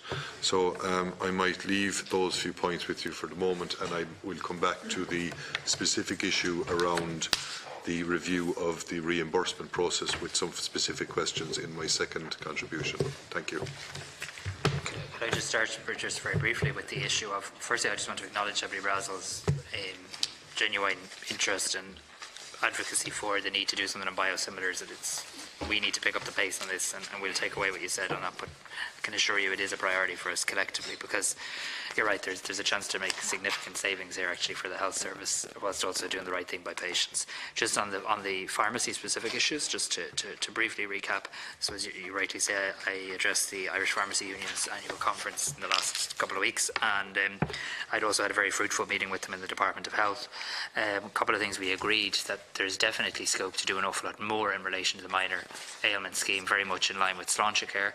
I very much see our pharmacists as a potential shop front in many towns and villages for accessing Sláinte Care and for providing services in the community. We've suggested to the IPU that they need to do a piece of work with the Health Research Board on what that scheme would look like, and crucially how we record the data in terms of making sure that we're seeing the benefits. What we don't want to do, nobody wants to do this, is just duplicate services, and we certainly don't want to pay for the duplication of services. So we want to pay for services that are either moving them to a more appropriate location or bringing additionality. I think that's where the HRB could help with that, so the IPU are aware of our position on that. On contraception, I'm aware they're going to make a submission to the working group, and we'll see where the expert view comes, but they've been very helpful in providing expertise and guidance, and I'm very grateful for that. Particularly, they've provided an international perspective as to what other countries have done. And as I said at the conference, and I'm happy to say it again on the issue of FEMPI, we're happy to begin the process of engaging on contract talks by the end of this year. So we will do that. I did also make the point that, you know, sometimes when one sector sees another sector getting something, it becomes a little misrepresented or a bit of Chinese whispers. You know, the GPs agreed to do a lot of new and different things in return for sustained increased investment. And I would think that's the sort of space we'll need to collectively be in. But I think we could have very productive talks, and we'll start them this year. Paul. Thanks, Chair. Thanks, Deputy. Just a few comments to make. I guess specifically just to the last question in terms of nurses employed within the system, nurses and midwifery overall. It's 38,216 whole-time equivalents. So there may be actually more people than that, but in terms of whole-time equivalents, it's almost 40,000, 38,216. In March 2017, that was 36,700. So there's an increase of 870 over that period. So I think your point is well made. It may not be always understood by everyone. 36 to maybe 1,870. So well, the increase is since, let me just give you the exact, 36,777 by December 2017, the start of 2018, and as of March 2019, 38,216. Yeah, that's 1,500 of a difference. So it's, yeah, apologies. Yeah. So that's the numbers just in terms of that. Just a brief comment on the suggestions you made, very helpfully in terms of the PCRS and savings and biosimilar. I did spend an afternoon last week also in our PCS centre, just on the north side in Finglas. It's an excellent centre. It's as good as many centres I've seen operating in the private sector, and staffed by all HSE staff. And they certainly have some excellent data in terms of use of biosimilars where it happens, and they're capturing better data as we go along. You make the issue around policy change, etc., but it is, we can certainly see the variance of the use of it around the consultants and across all various different hospitals. So that is something where we see an opportunity, and it is as part of our savings measures, as you said, some areas that we have to deliver on this year. And you mentioned the reimbursement process overall. The issue around using the skills all across the groups, I would agree with you, how best we use them within the group and deployment, and certainly the nurses agreement supports and facilitates that as well further. And that's just good use of resources across the group. The recruitment issue, we are looking at it just in terms of where it may be clogged in the system, but as I've just mentioned, there certainly is a lot of recruitment going on. Sometimes it can be done directly, primarily through the public appointment service, and they certainly are dealing with a significant number of sectors and pressures on recruitment as well. But we're happy to look through that and get back to you further, just in terms of any log jams that we see in the system overall ourselves. I'm not sure if Colm might want to comment on the ophthalmology and care. Issues you brought up was the pay disparity, but there are other reasons we have problems recruiting in Model 3 hospitals, not least some of the size of the departments, especially single-handed specialists, the complexity of the work, because trainees now want to work in bigger centres dealing with cancer or more specialised work, for instance, in cardiology with primary PCI, for example. So we see a gravitation of trainees coming out who want to work in bigger centres. I don't believe it's just an issue of pay. That kind of goes back to my point that I was making about recruiting as a group, because you have 4, 3 and 2 categories in each group, so, you know. Well, the hospital groups do represent a really good vehicle for group-wide recruitment, and instead of having a department of cardiology for Kerry, there should be a department of cardiology for the whole South-South-West, which will see an integrated approach to cardiology and standardising the care. Most importantly, it's about patients after all, standardising the care for patients in Kerry, in Waterford, in Clonmel and in Cork, not based around the needs of doctors based in one hospital and specialised hospital based on the needs right across the region. I completely agree that's the way we need to go, is a recruit across group lines. And that represents one way we can mitigate the effect of trainees not wanting to work and not applying for jobs in Model 3 hospitals.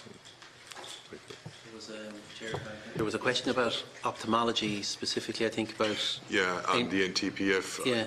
I don't seem to be able to get traction for just constituents coming into my clinics and stuff, you know. Firstly, NTPF, obviously, it applies across the country, but it does operate, and it has acquired ophthalmology services in Cork for sure. I know, I'm not sure about Kerry, but what I might do is follow up with you on the particular circumstance. It sounds unusual to me that there would be point like that coming up.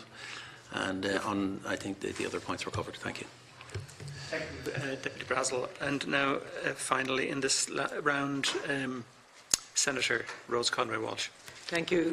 Thank you, Cathaoirleach. And I too want to wish you well, Mr. Reid, in your new appointment. And I hope you can make the changes that are needed to be made.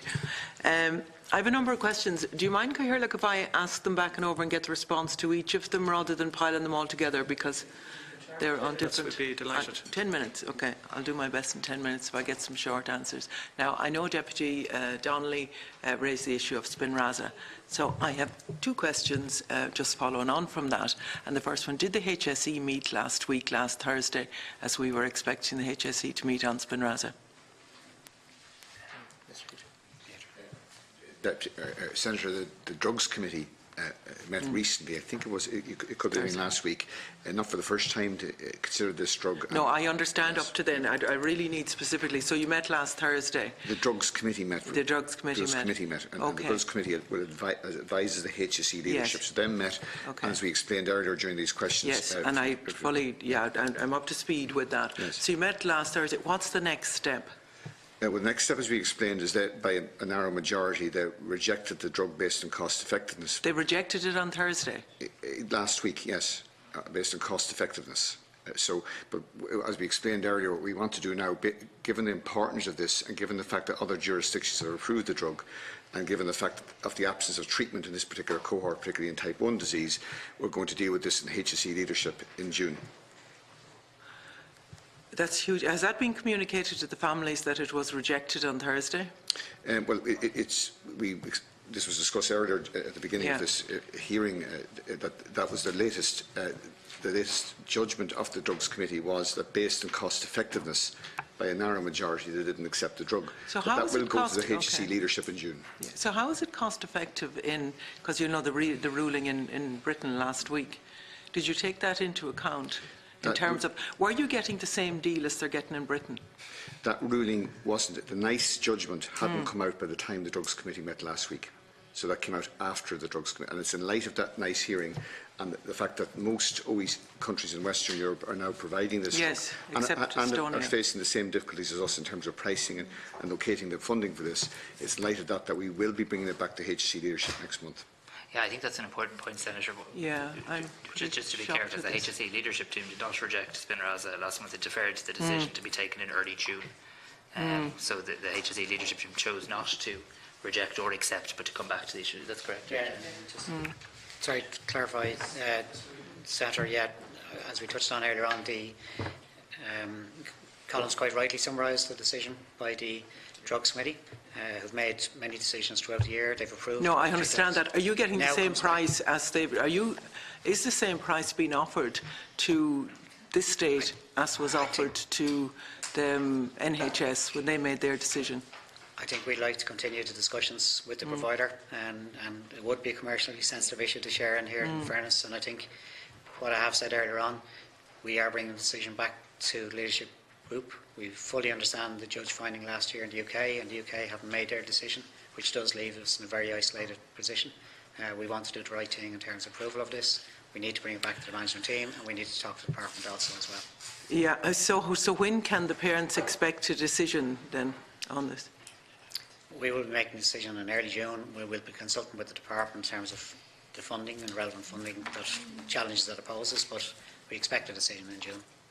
In early June. In early June, a decision. Because you know why I'm asking. The time is of the essence in terms of, and particularly the two Mayo children. Obviously, all of the children I'm concerned about, but I watch the two Mayo children and I watch how they're shutting down. And we're all parents. I mentioned earlier on, just to reinforce again, we fully appreciate the awful situation. And that's part of that drug is part of the Benelux agreement, isn't it? Arrangement. It is. Spinraza.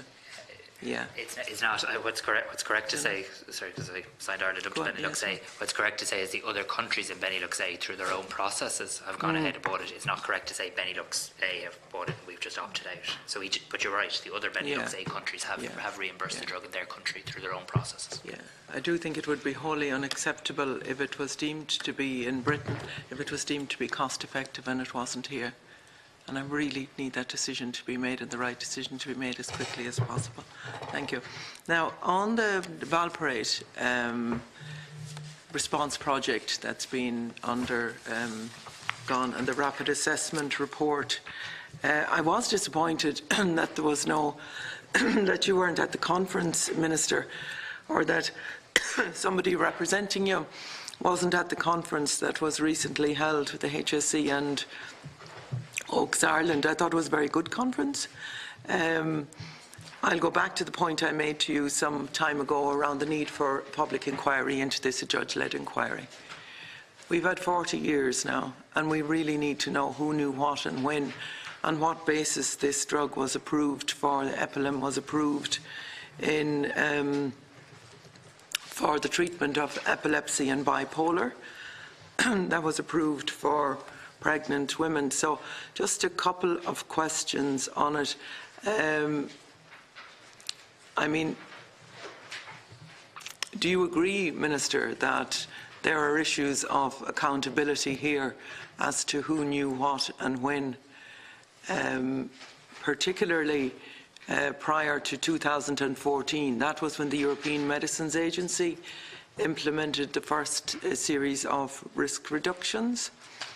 And that's when it was, you can follow the time path all the way along, that there was more and more certainty brought to the table as to the effects of Epilim in women who are pregnant. And we have hundreds of children now. We have, what is it, 43 to 95, the HSE assessment was, of major congenital malformations, but about 1,200 others who have been impacted by that. I think it's really important that we have an inquiry into that as soon as possible, and that all of the documentations are made available. I know Oaks Ireland, Durkan and Keeley have obtained a lot of documentation, and I suppose again, no more than Spinraza, looking at it in the international context, you'd see that there are hundreds of cases being brought before the French government, as it is at the moment, for consideration. And we have the investigation as well going on in the UK as to how this happened, that this drug was prescribed. So maybe could I just ask you to comment on that, the need for the inquiry into Valparaiso? I have a meeting with, and I might ask Dr. Colm Henry in a moment, who's would have a good knowledge of the HSE's response to this, but I have met Oaks Ireland, who had good meetings, good meeting with them. The priority, and as I've said to them before, and I think I've said it in writing to them also, I mean, the priority really has been three things so far.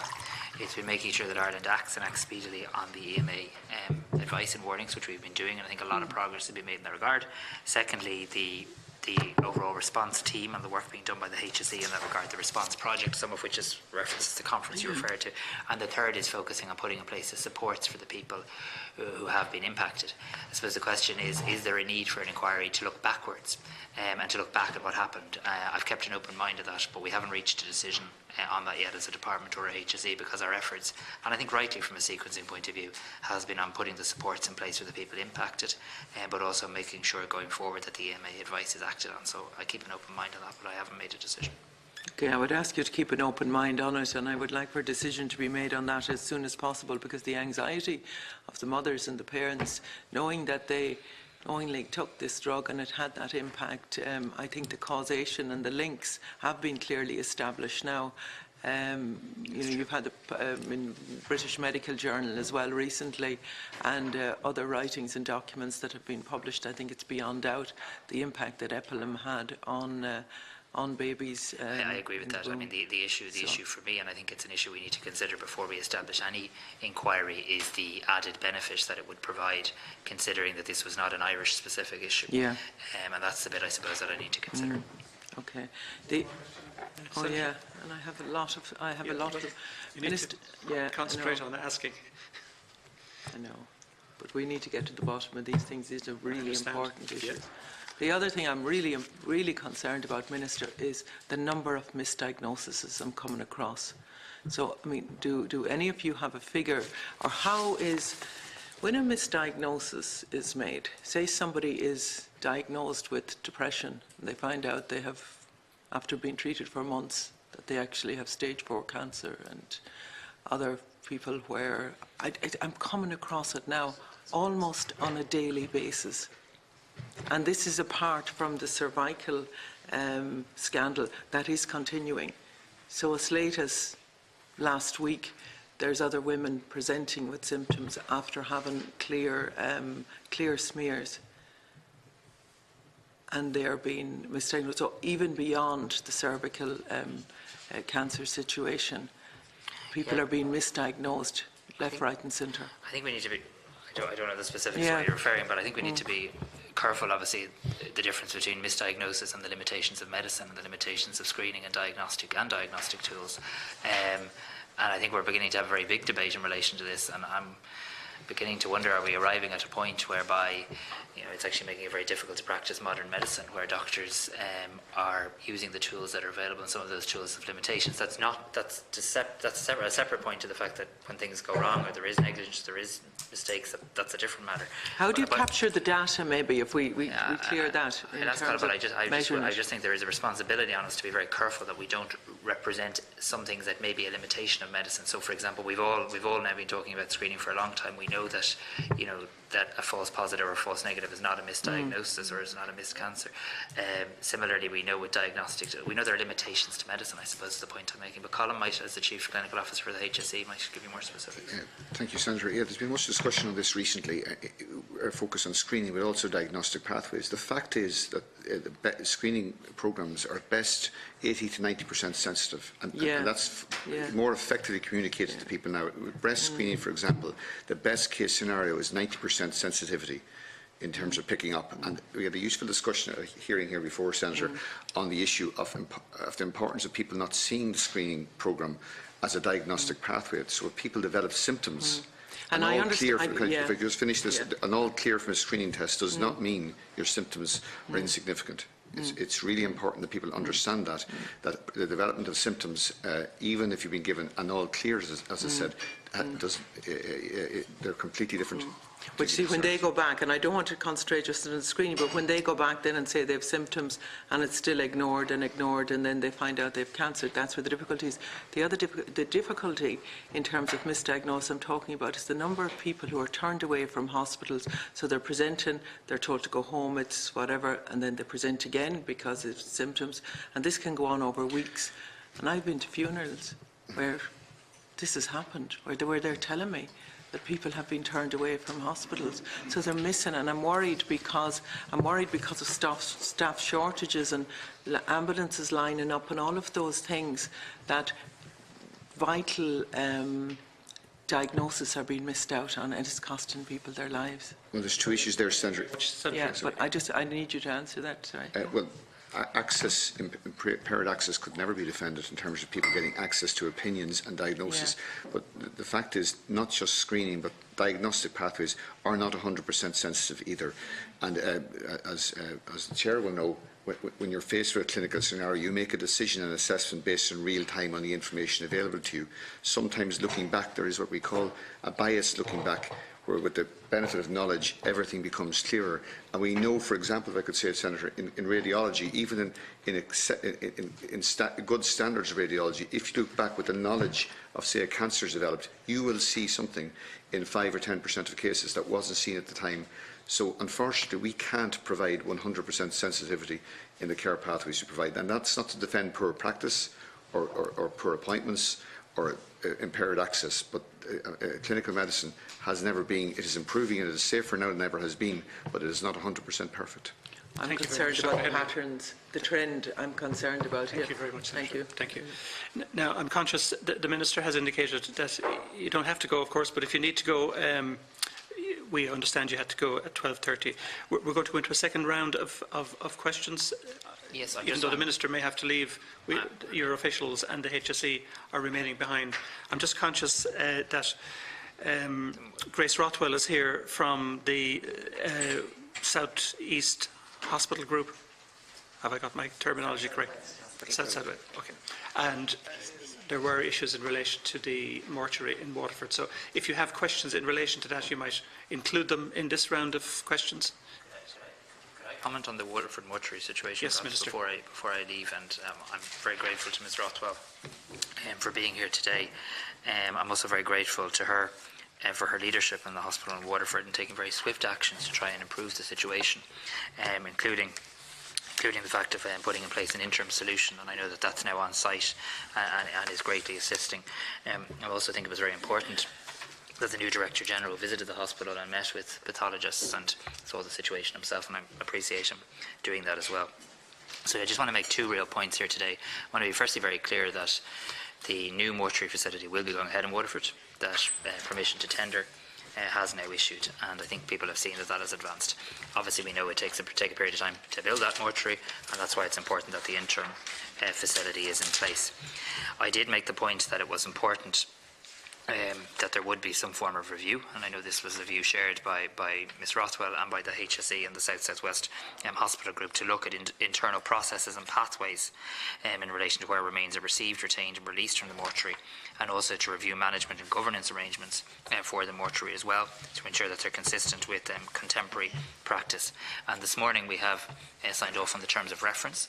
I think I've written to, as I've been here, I think a letter has gone to Waterford Oireachtas members outlining to them the terms of reference and the proposed membership of that review team, and it is expected that that final report will be available and finished in September of this year, and it will inform both the short and medium term arrangements for the mortuary facility and its effective operation, and indeed if there's any broader learning for the health service. So I just wanted to inform you of that, Chair, this morning. Thank you very much, Minister. So, Deputy Donnelly.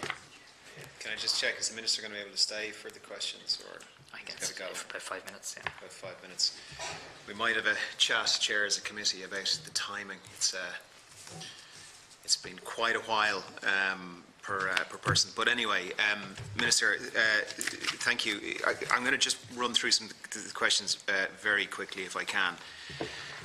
The private entrance for the National Children's Hospital that was reported, can you just state quickly, is that true? I was appalled on an ethical basis that there would be any private entrance, separate entrance for people under private health insurance. Could you just confirm whether or not that's real, and if it is, if it's something that we can just agree to scrap and design out of the hospital?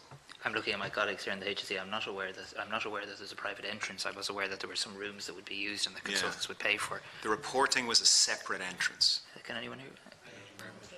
I'm not aware of it, and if there was, I should be, but I will check it out. Great. Could we agree, at least in principle, that if it is true, that if that is in the design, that is absolutely repugnant to the entire philosophy we're trying to bring into the country in terms of sláinte care? Yeah, I agree. There isn't a private entrance to any children's hospital today. I don't know whether there should be. No, it would be outrageous if it were true. That's what was reported, but hopefully it's Mr. not Woods true. may take away to just check that and to write to the committee on it. Thank you. Can I just check in terms of the non-specialist consultants? It was said that they're being overseen, but my understanding is that they are operating as fully fledged consultants, and therefore, whilst they might report into a clinical director, their work has not been checked.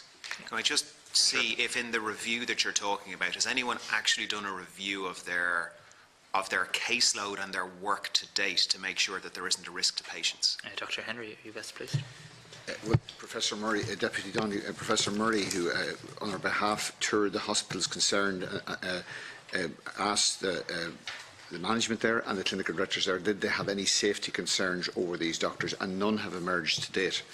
And indeed, many of them have accrued a great deal of experience, not just here but abroad. It just so happens that that experience and expertise isn't aligned with the criteria required to be in a specialist register, and hence the difficulty we have.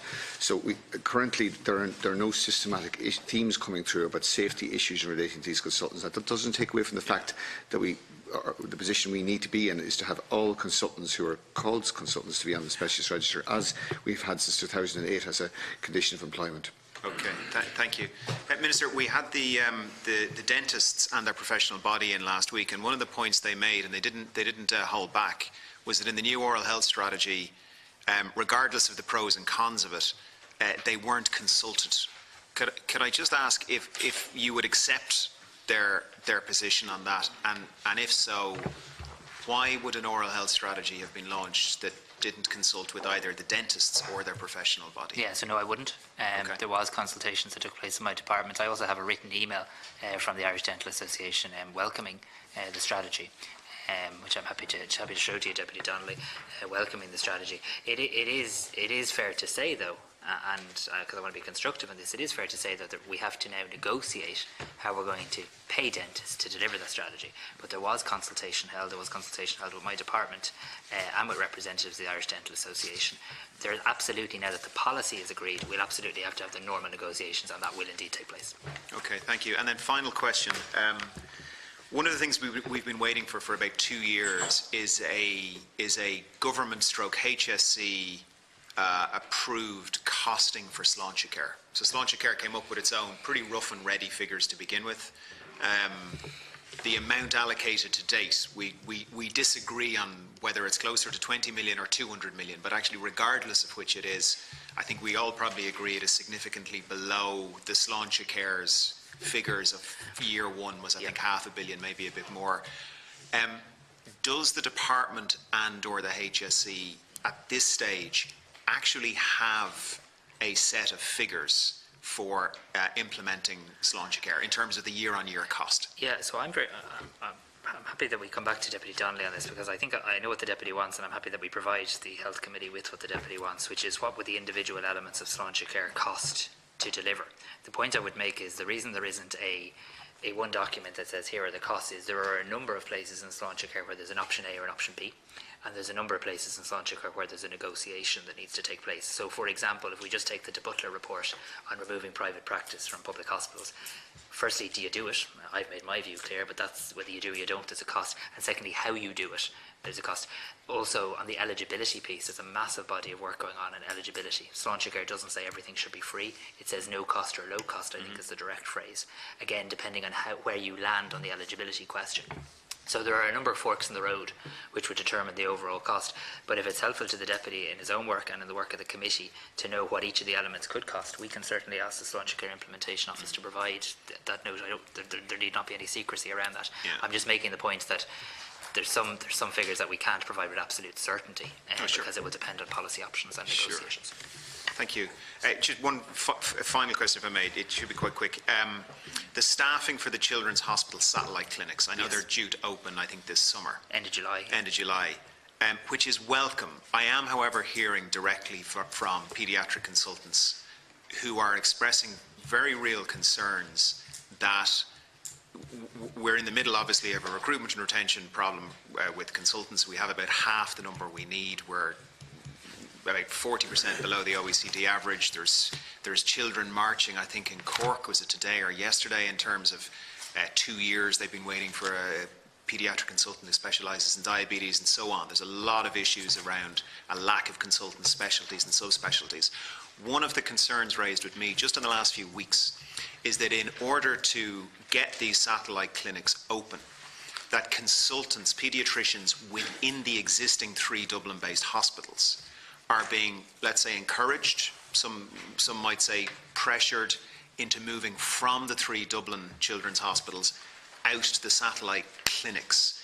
Can you give an assurance that no such pressure will be applied, really within the context of making sure that the service level being provided within the 3 children's hospitals will not be disrupted or pressurised in order to get the satellites open? Yes, I'd heard similar concerns to yourself, Deputy, so I met Children's Health Ireland on this recently. So obviously, just to take the obvious, there will be outpatient clinics provided in the satellite centres today that are being provided in the Children's Hospital. So obviously, Dr. X, who's providing it in one hospital, will go out to the clinic, to the new outpatient centre to provide his clinic. So that's not what you're talking about. But obviously, that movement will take place. There have been 10 additional consultants hired so far for the Connolly Centre. And the Secretary General had just confirmed to Deputy O'Reilly earlier today, 9 of them are new consultants. One of them, I believe, is from Tala, and that post is now being backfilled. But of the 10, 9 are new. My understanding from my memory is that all the nurses that need to be in position are in position. And I did say at oral PQs last week, I think there's 1 or 2 areas in relation to radiology and the likes where they are working on a contingency plan or locum cover or the likes if they can't get a permanent post. So They remain convinced in their argument that they'll open this facility on the 31st of July, or the end of July, I presume the 31st, the end of July, that it will provide 6,000 additional outpatient, just over additional outpatient appointments this year than the current system provides, and that there will be that additionality, and that they have hired those 10 additional consultants. So I'm happy to ask CHI to send the committee perhaps a note to that effect. In terms of how and you're satisfied, based on what you've said, that that staffing the satellites, which we accept needs to be done, is not going to put the existing service provision under pressure? Yeah, I'm satisfied that it will bring additionality rather than pressures. Yeah. Okay. Thank you, Chair. Thank you, Deputy Donnelly. Now, Deputy Louise O'Reilly. Thanks, Chair. Minister, you said that the consultants are going to pay for the private wing in the hospital. How much is it going to cost, and how are you going to get the money back off them, or are you just guessing that at some point you might get the money back? No, not at all, and it's a matter for Children's Health Ireland, so I don't know whether Liam Woods has any details in relation to the I can come back to you, Deputy, with the detail on it. I don't have the detail in front of me, but I can certainly get it. Okay, because, well, just to be specific, I want to know how much it's going to cost and how you're going to actually get every single shilling of it back. Better, of course, if we weren't spending it on that, but that's your own business and your own ideology.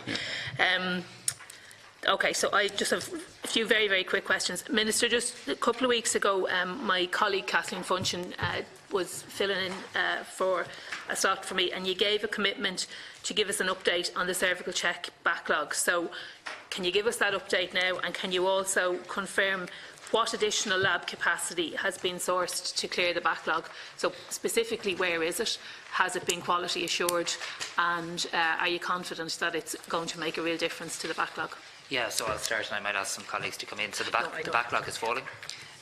The backlog was, from my memory, over 80,000, and the last figure that I saw was about 71,000. But I confirmed this actually in writing to Deputy Donnelly earlier, who asked me, and I'll get you a copy of that letter today. If you could, that the would backlog, be good. Thank you. I'm pleased to say, is finally beginning to reduce. What I had said at this committee before, and I'm happy to say it again, is my expectation now is that the backlog will continue to significantly reduce over the summer months. And I think we will be back into much better turnaround times. Has additional capacity been identified by the HSE? Yes, it has. It is with Quest. It will ensure that the programme can continue to operate at 100% and will prevent the need for a pause in the programme. I know the legals are being finalised now, but I don't know whether the HSE colleague has anything to add further than that. Can I just ask if it's with Quest, is it, because there were issues about quality assured, people believing that it was in one area and then it turned out to be in Honolulu, so maybe we could get a bit of clarity on where exactly the labs are. So formally the negotiations are still ongoing. The labs that will be used have been quality assured, and I've asked the questions that have they been quality assured in line with the Scally report, and I'm told that they have. Okay, so that's quality assured to Irish standards, not to American quality. Oh, that's good. Okay, and you might provide that then in writing for us, if you could, just that confirmation about exactly where the labs are located as well. If that I'm would more be than possible. happy to do that. It might just be a few days while they finish the negotiations. Sorry, yeah, that's a better idea. Send it to the committee. Just, okay. Sorry, Deputy, just if it's helpful, I have a specific figure on the backlog that I may as well just give you for the record. Yeah. So on the 9th, so it was over 80,000, as you remember. On the 9th of May, it had reduced to 77,000, and on the 13th of May, it was 71,361. So that's still over 70,000. Yes, but down from 80,000, beginning to reduce. Well, it's still, I mean, if it's gone from atrocious to awful, it's still awful. But that's... Yeah, but let's get it to good, and that's the plan we've been working to put in place. Yeah, okay, I have my fingers crossed. Only doing the backlog. Okay, thank you. All right, so the issue of the misreading of scans in Kerry, and of course that's back now in the media, unfortunately, and very regrettably. And we've seen that more patients have very regrettably and unfortunately passed away. Have you any idea when the investigation into this is going to be concluded, and is it on your agenda, or will you be going to Kerry to meet with the families that have been impacted? Because I believe that they have made a request, or certainly it has been reported that they made a request for a meeting. I'll certainly be going to Kerry. I'd hope to go to Kerry by the end of June, and I'm sure we can look into making those arrangements. I'm not suggesting people haven't requested it, but it hasn't been brought to my direct attention. Okay, that's fine. There's no issue with you meeting the families. You'd be happy to do so. That's fine. Yeah, I'm sure they'd be delighted. Perhaps the HSE might update us on the implementation of the recommendations and the look back. Yeah. I actually have a brief report which I can make available to the Deputy, if you like, on the recommendations from the look-back review and their implementation. There's a summary page, 2 pages on it, and I can make it available to you after the meeting. Okay, that'd be good. To the committee. To the committee, yeah. Okay, thank you. And Minister, a question for yourself in relation to a third-party reviewer for the drugs approval and procurement process. Has that person been appointed? And if they have been, who are they? I don't. It's a firm rather than an individual. Okay. I don't actually have the name, but I can get it. If you could, have they started work? I believe they have, yes. They've been engaged. Okay. Okay. I haven't met them. I'm due to meet them, so I just can't recall. Okay. And then, Minister, you have announced the setting up of a contraception working group within the Department of Health. Is it up and running? It's up and running and due to report to me in September. Okay. And will there be engagement with stakeholders? Have you reached out to them already, or is it expected that they will have an input into the process themselves? How are they to be involved? I'm talking with people like the IFPA. And Yeah. My understanding is the contraception working group has begun to start reaching out to stakeholders, and there will be an opportunity for submissions to be put into the group. So I would have met the IPU in relation to this. I know they're putting in a submission at the HSE sexual health unit, but I know there's a number of family planning organisations and the likes, and they're all going to be contacted and given an opportunity. they will be contacted. That was my question. They will all be given an opportunity. Okay, excellent. And Ms Rothwell, while I have the floor, if I could just 2 very brief questions. And I'll say again, we were not expecting that you would be here. So therefore, the deputies from Waterford did not have a chance to get here, and I think that's really, really regrettable. It wasn't... I don't ever interrupt you, Deputy Ray, but my understanding, just in the interest, is that the committee was informed that Ms Rothwell was coming. Maybe that got lost in trip. Okay, but it wasn't flagged in either of the opening statements, which would, when you read them, give you to understand that there wasn't going to be a representative here, because the opening statements detail who's attending. Sure. So when I read those, I took it to mean that there wasn't. Okay. Just for clarity, yeah. we had flagged to the department that we would like. Oh no, I see. So no, that's different, Chair, because we told the department that we expected that the representatives would be here, but the opening statements did not indicate that there would be a representative here, and that was all the information that we had to go on. That we made the request, not that the request had been acceded to, and that is regrettable. But while I have you, I have 2 very quick questions, Ms Rothwell, if that would be okay. Can you advise me when you first became aware of the issue around bodies decomposing and all that has been referred to in the media? Were you aware of that in March when you met with the consultant pathologist? So the contents of the October letter, which is now in the public domain and which really brings into really, really sharp and very unfortunate and regrettable focus the really awful and horrific treatment of people who died and indeed their families. So when you had the meeting with the consultant pathologists in March, would you have been aware, because obviously what is in their letter is that they had been raising these issues for a long time, and I suppose the contention was that maybe senior management were not aware of it. I have to say, I find that lacks a bit of credibility, but that's maybe just me being a bit cynical. But you might just let us know if you were aware in March. Okay, firstly, I suppose I'd like to say just if any staff or pathologists feel that the issues they've raised have neither been acknowledged or heard, I suppose I would apologise for that, and I have already apologised to the pathologists in the hospital. I started in post on the 14th of January. I received an email from one of the pathologists on the 29th of January, and I met with them on the 11th of March. And it was at that stage that it was flagged to me, specifically in the context of a lack of refrigeration capacity, and particularly in advance of the summer. So I took action on that in the form of linking with technical services to actually secure additional refrigeration. And that was my knowledge of it at that time until the media controversy. So you wouldn't have been aware that the issues around bodies decomposing and around deceased persons having to have a closed coffin no, because of... Not to that extent, absolutely not. What was flagged to me by the consultants was in respect of refrigeration capacity, and specifically in advance they were suggesting to me of the summertime, and that's what I took action on. just on refrigeration.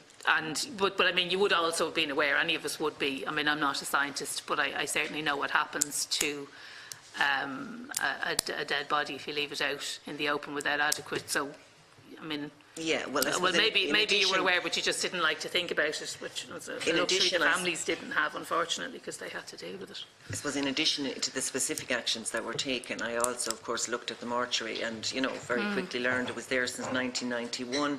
Absolutely no issue in respect of the fact that the facility is no longer fit for purpose in respect of post-mortems. And I, you know, discussed obviously with the group, and approval to actually go to tender for the new build for the mortuary was received before the end of March. Okay, and just one final question, Chair, if I can. The state pathologist isn't using the mortuary anymore for post-mortems, as I understand it, and they're not sending bodies there. That's still the case? Yeah. Yeah. My question is not that's known because it's in the public domain. Would you be confident and happy that it is a safe place for staff and visitors at the moment, given that the state pathologist is not utilising the service and the state pathologist is bypassing Waterford? That wouldn't exactly be a ringing endorsement. Would you be confident? And I'm thinking particularly of, like, nobody wants to have to go there, except obviously the staff who, you know, they work there, they have no choice. No, you know, none of us want to go to that part of the hospital when we have a loved one. The state pathologist isn't happy with it. Would you be confident for staff and visitors that it's a decent and a safe place to work? Okay, so just there's three specific things that I have initiated. One is the additional refrigeration capacity. Secondly, we have a senior anatomical technician starting on Monday next. There would be such a post in other mortuary facilities, and they would in effect take charge of the mortuary and ensure that we have policies, procedures, protocols, etc. for the receipt of, the storage of and the release of remains from the facility. And the third thing then is the commissioning of the review. And the real purpose of the review is to provide me, to provide the group, to provide national system and provide the public and, you know, users of our hospital and our service that the facility is safe and fit for purpose pending the new build. Okay, but my question relates to today. Are you happy today that it is a safe and a decent place for people to work in and for visitors who have unfortunately got to go there?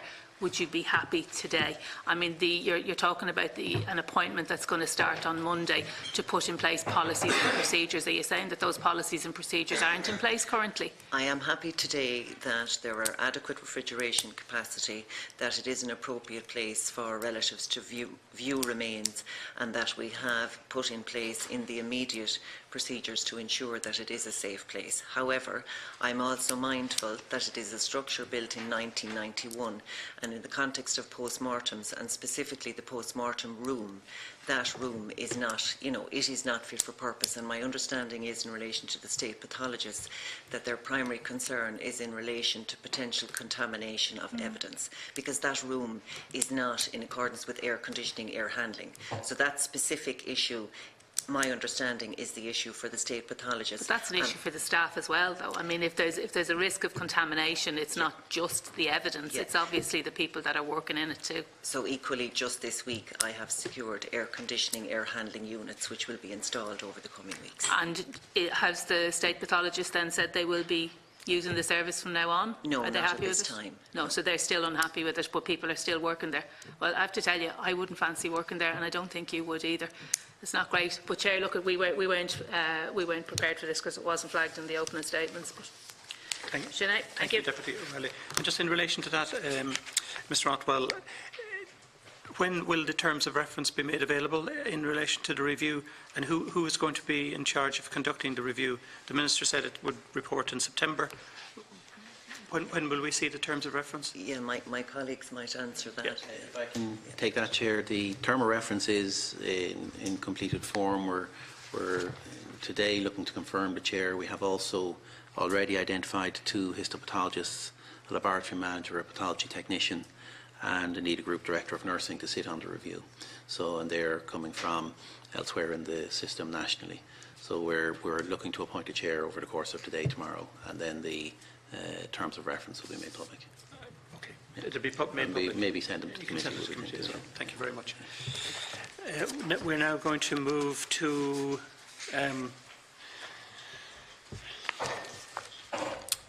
Senator Durkan as a sitting member of the committee, and then we'll move to Deputy Durkan, sorry, and then Senator Dolan. I hope that you're not clairvoyant, Chairman. No disrespect to the senators, but the upper house. Yeah. 2 or 3 questions that come to mind in relation to the Waterford issue. What are the standards applicable and applying at the present time in other mortuaries throughout the country? What degree of supervision continues, and what action has been taken or can be taken to prevent the kind of thing that happened, the most embarrassing thing from an insensitive thing from the point of view of the relatives of persons who may have been in that particular mortuary or have gone through it previously. What about the other ones?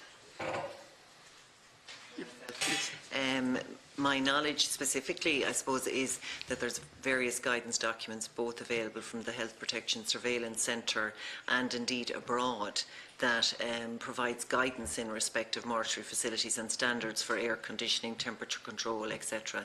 And there's health building notes. So at the time in 1991, when that premises was built, there weren't, it complied with the building notes at the time, but the building guidance has since been updated, so our facility does not comply. But the building that will be on site within the next 2 years will comply fully with the health building notes that are available. And I've met with the pathologists in the hospital and have asked them to identify anything else that I can possibly do in the interim, pending the new build, and equally the review process will determine any required actions, improvements that we can actually implement pending the new build. Thank you to the Chair, but that doesn't really address the issue. The issue is what standards apply in all the other mortuaries throughout the country. Have they been examined with a view to whether or not they are compliant with modern regulations? Is there a system in place whereby reports can take place to the extent that X, Y or Z location is no longer fit for purpose, and has any action been taken or will action be taken? Maybe Deputy, Chair, if I could take that. So yes, Deputy, there is maybe a couple of elements to the answer to your question. One is that we do have a design and dignity programme working with the Irish Hospice Foundation in terms of the design of and it's for end-of-life care, including mortuary, so it's other facilities for families and bereaved. And that's a programme that's invested in 13 mortuaries over the last period of time, but 41 projects in total.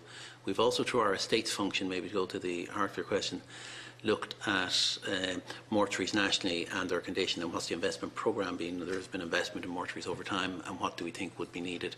We'd need an estates, and maybe I could suggest a briefing. We'll come back to the committee in terms of an estates view on that, but there has been such work undertaken. Chairman, this is where I refer to my oft-repeated mention of the chain of command. We don't have a chain of command, because the very morning after that particular issue became public, there should have been a message out to all posts to the effect that this had happened. What the cause was, I'm not going to go into just now, but to say what action has been taken nationally to deal with a potentially similar issue. And it's not enough to say, we're looking at it now. Either we have been monitoring this in the past, or we haven't. If we haven't, well, then some questions have to be asked. The distress of relatives, that hasn't been referred to. But the fact of the matter is this: it's a serious issue, but it is also a serious issue of disrespect for families in a very sensitive situation. And I come back to the question again. I don't believe a review is necessary. I believe we should have a report now, and the HSE should have the report weeks since the issue arose, outlining the standard and quality of the accommodation available in all of the mortuaries throughout the country. Because there's no sense in having an issue of this matter hanging on in the background, and suddenly we have an embarrassing situation and we have to get the Taoiseach or the Minister in a doorstep situation to deal with the thing. That's not the way things are working. That's not the way things should work. There's a simple way to deal with these things. There's either ongoing supervision an ongoing appraisal of the quality and standards of conditions applicable at the locations, or there's not. If we have to have an emergency every time we decide we're going to improve the situation, that's not acceptable, Chairman. And what I want to know now is this: has any reference gone out to the various authorities to whom we might make application to ascertain whether or not we had similar situations pending in other areas, and to what extent, if so? I can take that again. Deputy, I didn't mean to suggest that there would be work done now. The estates function of the HSE, as you rightly suggest, is aware of the state of the capital infrastructure of the HSE. So there is already a set of knowledge about that. All I was referring to was that estates function isn't here today, but there is such an assessment. So it's not that the HSE needs to go out to understand that.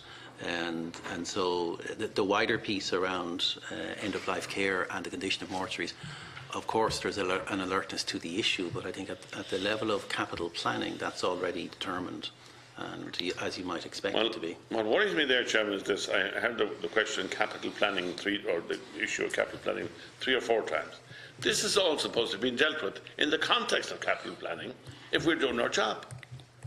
Advanced planning, we have to have it. If we don't have it, we're not going to know how we're going to do down the road, what's going to happen down the road. What really embarrassing situation is going to pop out of the woodwork for us. It's not acceptable, Chairman. I'm sorry to have to say this. That is not acceptable at all. That's a very serious flaw in the administration and management of the system. Now, if anything else has been dealt with in the same fashion in the HSE, I'm sorry to have to tell you, Chairman, that there will be further, more embarrassing issues that will arise in the time to come. So, again, I'm appealing. I don't want a response to the capital plan. That should have been dealt with. This issue, the Waterford issue, should have been dealt with in the context of the capital plan, and presumably it was. But there was some kind of a glitch in the system. And, you know, I deal with glitches in the system every day. I don't report them all. But there are many of them that should not occur at all if we're running the business in the way it should. And that means that there is nothing pending which is likely to present a flaw in the delivery of the services that we are expected to deliver. Like, we can go back 20, 30, 40 years. At least we could do something about it then. And if there was a report done last week, it would be done and dealt with. I know that there was a response to it, but the fact of the matter is, long before this happened, there should have been a response. And I can't understand why that didn't happen. Thank you, Deputy. Maybe somebody might tell me how I might be made to understand how it didn't happen. I think, through the Chair, yes, thank you. Part of the purpose of the review would be to comment on some of that, but I do, like, the HSE is operating within its available capital envelope, and it does list priorities, and this was one of the priorities. Thank you. Well, Chairman, I don't labour the subject, but I do want to say this. I don't think that the response is satisfactory. It is not satisfactory. And the fact of the matter is this: the capital programme at all times should reflect the potentially sensitive areas within the system and should address them. If that can't be done, then we're on a wing and a prayer. We're not dealing with the job at all. Thank you. Last point I want to make is in relation to the Children's Hospital. And I'm not aware of the source of the publicity that suggested that there should be a separate entrance. But I would like to find out. Because if that was a deliberate part of a plan by somebody to create apartheid within the health services, well then that, I have to tell you, is totally and absolutely unacceptable. Thank you, Deputy. So could we? I know I've been conscious of the time and everyone else's time as well, so I won't go back into that again. But I do want to say this: I have a view the same as everybody else, and I'm entitled to express it, and that's what I'm doing. And for that reason, I want to say that I don't have, in relation to provision of private accommodation in the Children's Hospital, I don't have any ideological problem with the crossing over between the public and the private sector, provided that it is needed. And particularly if we're building in a very, very up-to-date modern hospital, the like of which has never been embarked on before in this country. I hope that nobody is suggesting that we should exclude private patients if the services there are appropriate to their needs. Because after all, private patients do pay tax as well, I presume. And I think that needs to be borne in mind. So playing around with the situation in that area is not acceptable. We have a serious issue in our hands to provide a modern service, a children's hospital, comparable to anything available on the globe. And as a result, any attempt to either segregate or prevent people from gaining access as required is totally and absolutely unacceptable. Thank you, Deputy. I might just say, because we have undertaken to fully establish this, but my understanding of the plans are that there are approximately 8 rooms that are cheek by jowl with other rooms in this part of the hospital. I can't understand, before it takes too many legs, how the access to those 8 rooms would be through a door and everybody else will have to go through a different door. We will establish that and confirm it back to you, but I don't want it to be taken that this is a fact when actually I think it's probably not the case. Thank you very much, Mr. President. The allegation as well. Mr. Woods. Yeah. Just checking very briefly during the course of the committee, all services are accessed through the main door of the hospital, and that's the message I have from the hospital group. So just to be clear, I'll confirm in writing to the committee exactly what the position is, as I had agreed with Deputy Donnelly. Yeah. Thank you. Thank you very much. Now, Senator Dolan. You're forgiven. Given that, no, don't be. Listen, thanks very much. I'll be as quick as I can. I want to come back, in particular with Mr. Paul Reid. My reference that people with disabilities might be thinking this is Deeper's man in health now, and the reason I'm saying that, I just want to get what I want to get to the bottom of. Is it Deeper you're referring to at the end of the day when you're talking about the funders of the health service having trust and confidence, and that's a bedrock or a foundation from which to progress from? So that's one very specific question. And my issue in relation to that is this. We're now, and this is a conundrum for all of us, we now have a certain level of services in the disability programme. We know that some people who are getting services have a greater need than is now being met, and we know with the demographics, and you talked about 5% per annum generally, and the criteria or the scope around the service plan for this year. We know that there's going to be enhanced needs for people. 15% of the parents in St Michael's House, here mainly in Dublin, are over 70, and they have sons and daughters living in the community with them. That's just something, and that's all over the country. So my point here is that while we're waiting, as it were, for Deeper or the funder to have trust and confidence, there are people who, in a sense, and I'll use the word, almost hostages. There are people who have needs now and whose needs are increasing, who are going to be waiting until that imprimatur is given. That's an issue that needs to be in the here and now, and not something that needs to be triaged. That has to be looked at. I asked the Minister in my first round in relation to the 16 million deficits and the Disability Services Programme. Is that now, as of yesterday's news, gone up to 18 million? And again, that was all done knowing that there are soft areas, shall we say. There's been deficits and whatever.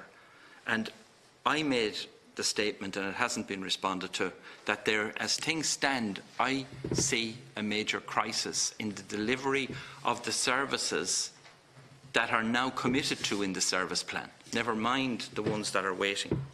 And the final area, the Minister McGrath, you referenced 160 people coming out of institutions.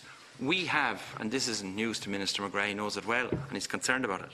There's 1,300 people under the age of 65 basically in nursing homes.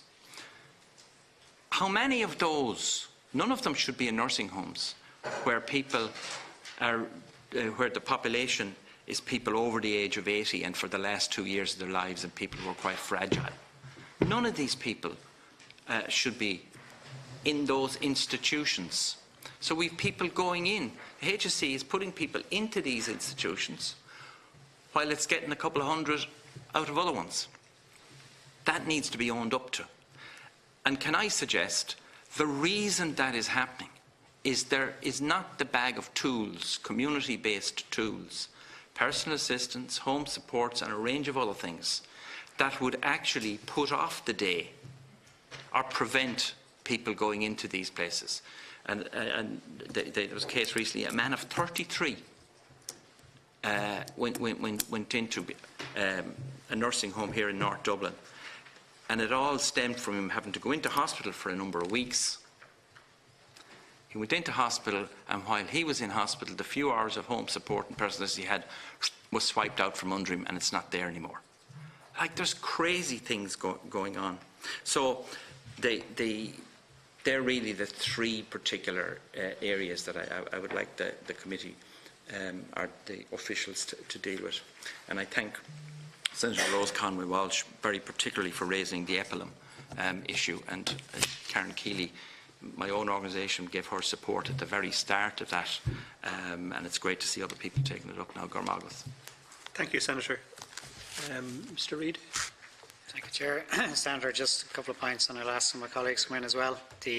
Just the overall issue again, just want to make the point specifically as you come back on it in terms of the funder. Ultimately, is the Exchequer as approved by the Oireachtas budgets that we get. That's the process. And my main point in saying that was, after that's approved, we're not waiting on other funding to come after that. We're committed to delivering the funding that's been committed to us this year. So the €16 billion funding, we're not waiting. We're carrying on and delivering the services within that budget. You don't have that funding, as I understand it, at the moment. You have a deficit.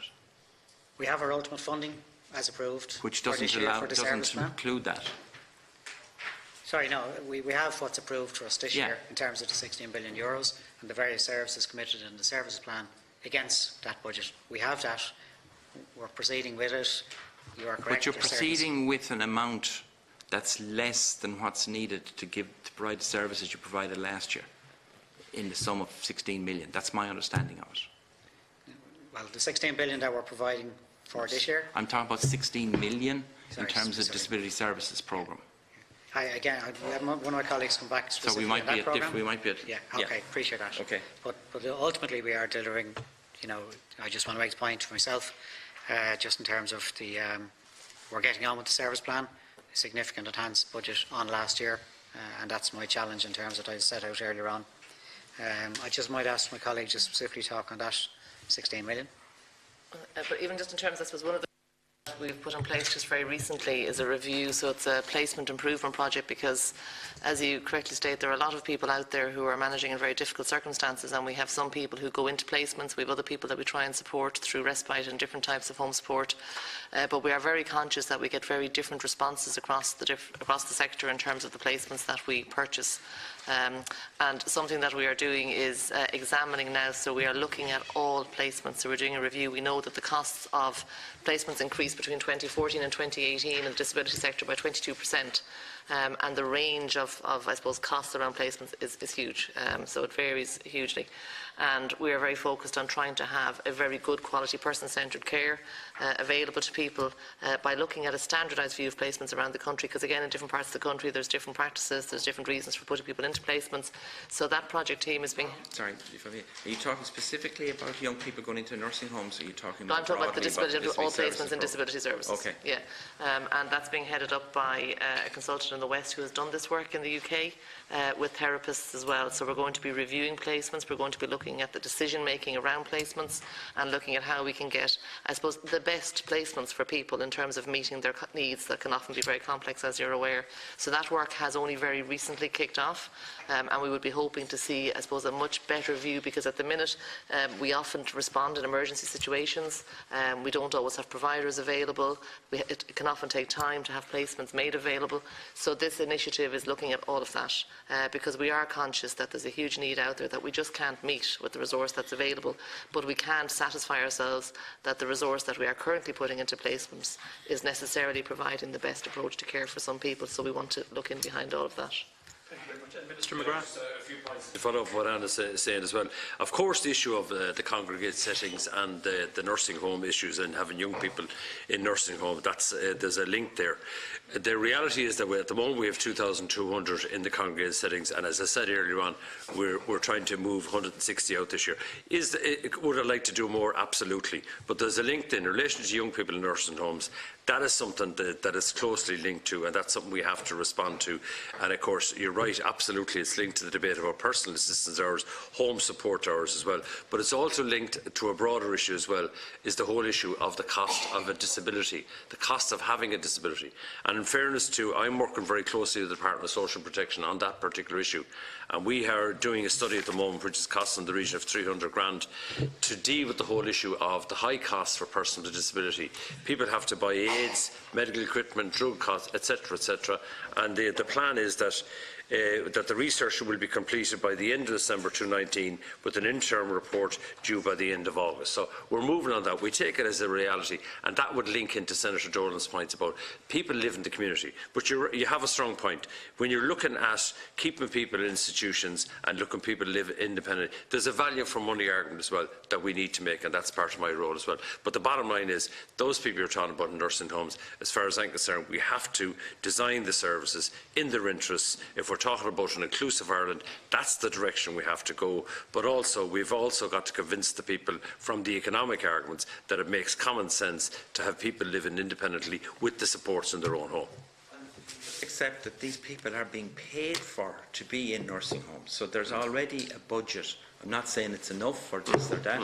There's already a significant budget going to these people. So I think when we're doing the figures and doing the examination, of course we have to be very creative, look at exactly what's happening. But of course the bottom line is, and we have to accept the reality as well, we need to ensure that extra funding has got there, and we have to fight for that, and that's part of my job as well. Thank you very much, Senator. The question about the 10 seconds. Is the department of the HSE saying that I'm wrong, or 90% wrong, that there's going to be a crisis in terms of the funding in disability services this year for the people who are currently in services, never mind the people who are outside the door looking for them? He talked about rehab, and then he acknowledged that there were broader issues that would need a process and would need engagement on. I think all of us are committed to trying to manage. Disability has particular pressures, but it's not unique in having to cope with additional demands within a finite budget. We also have to be clear and establish where the spending is, and that's a process that has been undertaken with rehab to make sure that it's all properly incurred and that it's in line with what we would expect. So any effort to try and look at this will require a process rather than one-off, and the process with rehab is continuing. It's not going to be simply a meeting that decides an outcome. It's going to have to involve a continuing commitment on both parties to work in the collective interest towards the clients, and not to try and impose all of the problem on either side of that. It has to be a genuine effort to resolve issues that will involve both people challenging each other and reaching an outcome that is in the best interests of clients, more so than either institution that sits across the table from each other. So we had the value for money review 2009-2012. Yes. Right, that's finished 7 years ago. We've gone through a recession where the scalpel, the fillet knife was taken out to everything. How much, and I'm not against reviews. Number one, while reviews go on, things get worse for people.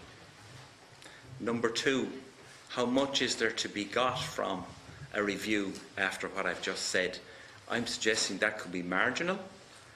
If it's more than marginal, that's brilliant. But people are still, what we're sliding past here is people are still really going without services. And I'm concerned that there isn't a simple, honest acknowledgement of that can allow all the interests. And Colm Henry talked about self-care management, early intervention, public health. there's a huge amount that can be done there, and that there are a lot of organisations who actually are in that space. And like, that's not short, there's no magic pill in that one. That's 3, 5, 10 years. But people are suffering badly every day, and a lot of people. So talk of reviews and these things, I don't know what to say anymore. Thanks. There is two issues, though, Senator. There's no lack of acknowledgement of unmet need and the need to plan for needs as they arise, before they arise. There's no lack of acknowledgement of that. You've got it in the questions that you've put to the Department and the HSE, and you've got it here this morning. There's another question, which is, what is the cost of running the current service before you address the unmet need?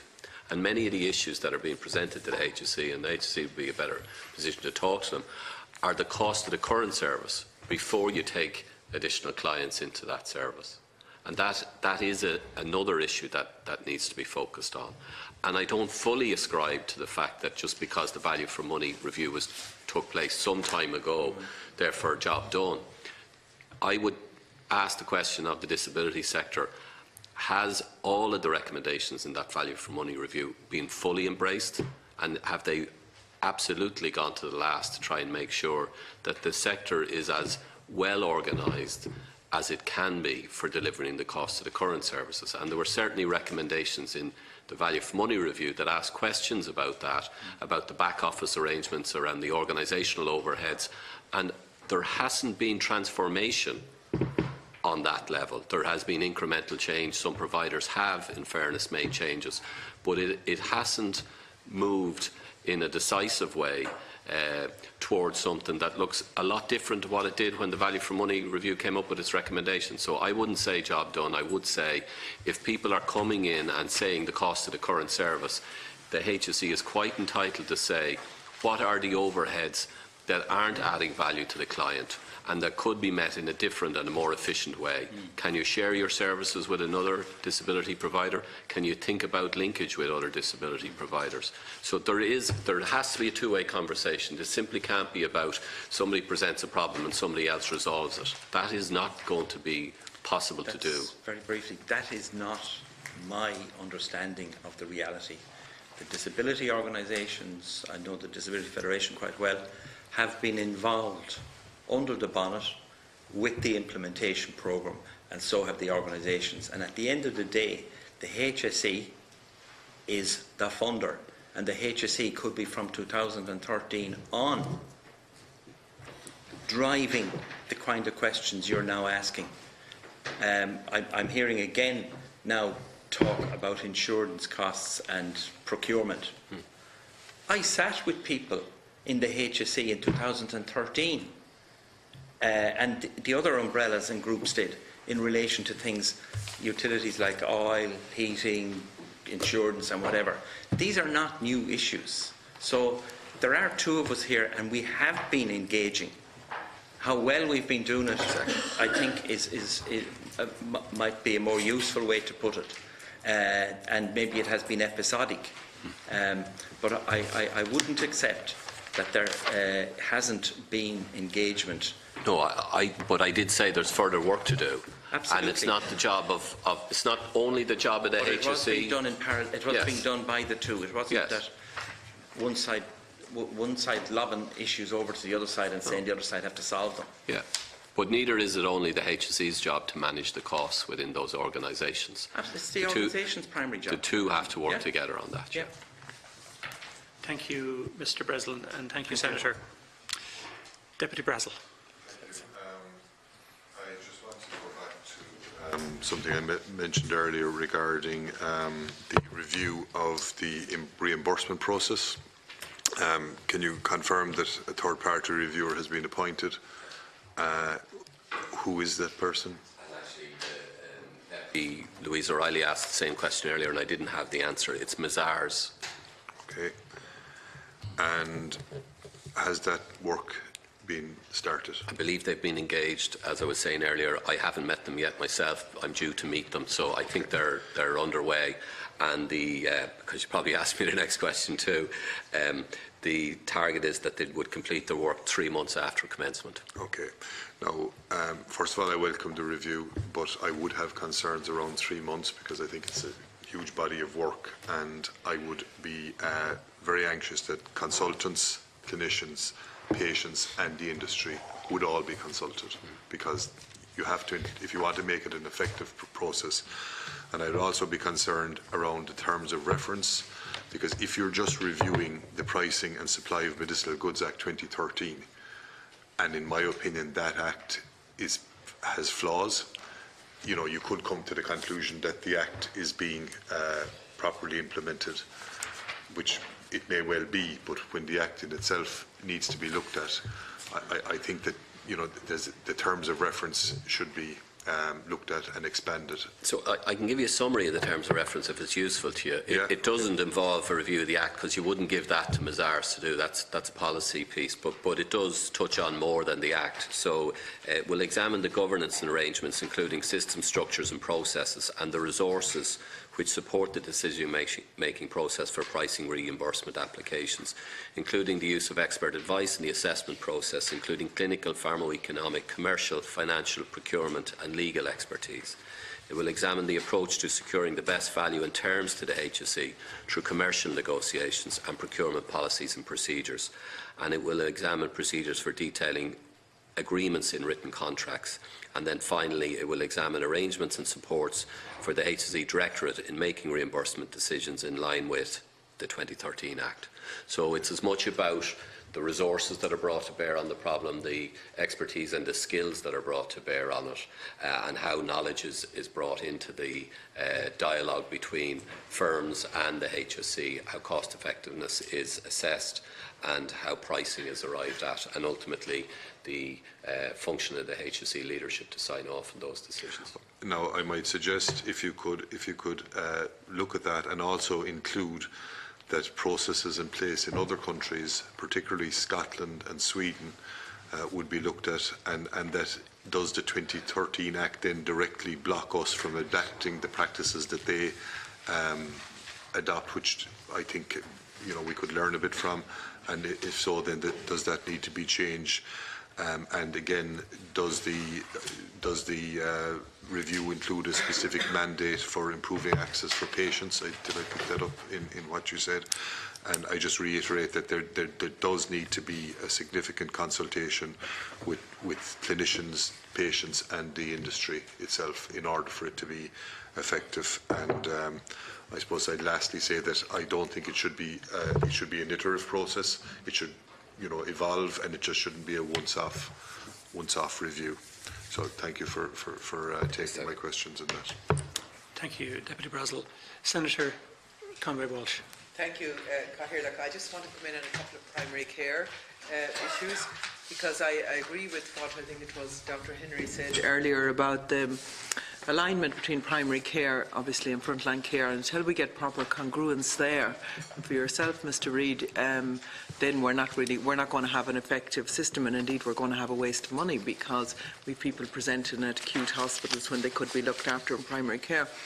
And I suppose a lot of it comes down to the home help and decisions that are being made around home help and the criteria that's being used. And I just want to ask your opinion on, an elderly woman who has broken many bones. She's broken both her hands, her leg, her wrist, her toes, her hip, shattering of her knees.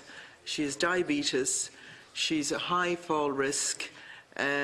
She can't stand for any more than 10 minutes. She's also a celiac with an overactive thyroid, high blood pressure, anemia, severe dermatitis that gets infected regularly, and she has to be hospitalised. She's poor hearing and poor eyesight. And yet the response back from both the application and the appeal is you don't meet the criteria. And maybe just comment on that. Do you not think that somebody with all of those conditions in a high-risk situation should meet the criteria for home help? I'd have to know the details, sorry, I've listened to what you said, but if you want to give me the details and I can look into it, but Yeah, I don't I'll know. give you the details of it, but that's an example of what's coming back with people being refused, and that's apart from the people who have been approved as needing home help but cannot get it.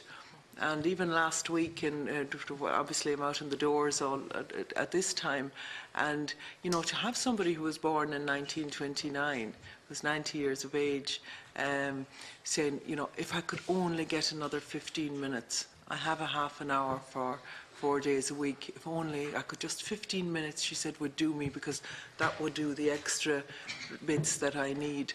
It's not right. It's not right at all. I know, I mean, there are certain areas in the country where we are very challenged on home support, there's no doubt about that. And we are currently having to work on the basis of recycling hours and all of that. So we have an unrelenting demand for home support, but certainly if you want to give me the details of the case you referenced, and you see, it's not even, I will do if you don't mind. It's not even recycling hours, it's recycling minutes. And I think, you know, there was a good home help system in place, as you'll know, where people were allocated hours and home helps were directly employed by the HSE. They were paid properly, they were paid for their mileage and all of that. And now you have home helps crisscrossing country areas to do minutes here and minutes there, and it's not a good use of anybody's time. So, Mr. Reid, maybe I'd ask you to have a look at the home help system as well, because it's saving thousands. You know, we talk about money and having to work within a budget and whatever is allocated, but it's not even about that. It's about the amount of time that's used if somebody has to present or has to spend time taking up an acute bed in a hospital. I want to ask you as well, I'm really concerned about the coverage, and particularly the out-of-hours coverage linking to primary care. And I'm talking about the Erris region in particular, where you have one doctor being responsible for the care and safety of patients. The doctors are covering 1,000 square kilometres day and night without a break from Friday to Monday, Friday 5 to Monday, where really the population and the size of the area would demand that there were a really greater number of doctors in it. So you have doctors who are doing way above and beyond what's needed to be done, and they cannot get the out-of-hours service. And I believe the service there was cut from 26 weeks to 26 weekends to 20 weekends per year. And when you haven't enough doctors then to cover that, so that's in the Bangor Erris area, if you like, if any of you are familiar with it. But also I want to ask you on that, because there's an announcement around the primary care centre there that there's a new primary care centre going to be built, and there's expressions of interest invited at the moment. Does that mean that the money has been allocated for it, or what is the next step on that? Maybe just talk me through what the process is on that. If expressions of interest are invited, does it mean? Apologies, I don't have the specific details, so I'll have to look into that. I don't have that on me. So I know, just in terms of your first question around, is this the GP out of hours you're referring to? Yes. First query, yeah. Yes. So GP out of hours services are generally provided under service arrangement with the providers. So again, apologies, I'll have to look into that. I don't have the detail, but for the providers, often it's a challenge to get GPs. So we do know that in certain areas it's very difficult to get people to cover, so I'd have to check that out. And you see, that puts people's lives at risk, but it also puts people in a situation where they have to call ambulances, and then if ambulances... Oh, there's no doubt in the value of GP out of hours services, but I think I just need to look into the details on it. Yeah, if you would, I'd appreciate it. But would you know about the capital allocation for primary care centres as it stands now? So if a capital allocation has been made to Bangor Erris Primary Care Centre? Again, Deputy, we come back specifically on that one. If you can, maybe come back through the committee, I'd appreciate that. I also want to ask for an update on the audiology misdiagnosis in the Mayo Roscommon area. You know, the audiology scandal that was there. Do you have any update on that? Because I have situations where parents are still not able to get medical cards and basic things in order to be able to support the children who were the victims of those misdiagnoses. No, we don't, again, apologies, we don't have that. Well, could I ask for an update on that as well? take a note of those. Fully across all departments in terms of the HSE. Okay. And, oh, Minister McGrath is gone. I wanted to ask you about the personal plans. He had to go to the Chamber to take topical issues, and he apologises for his absence. Okay. Well, tell him I miss him. Thank you. You might address him privately or through PQ. I will. Yeah, I'll thank you. get him again.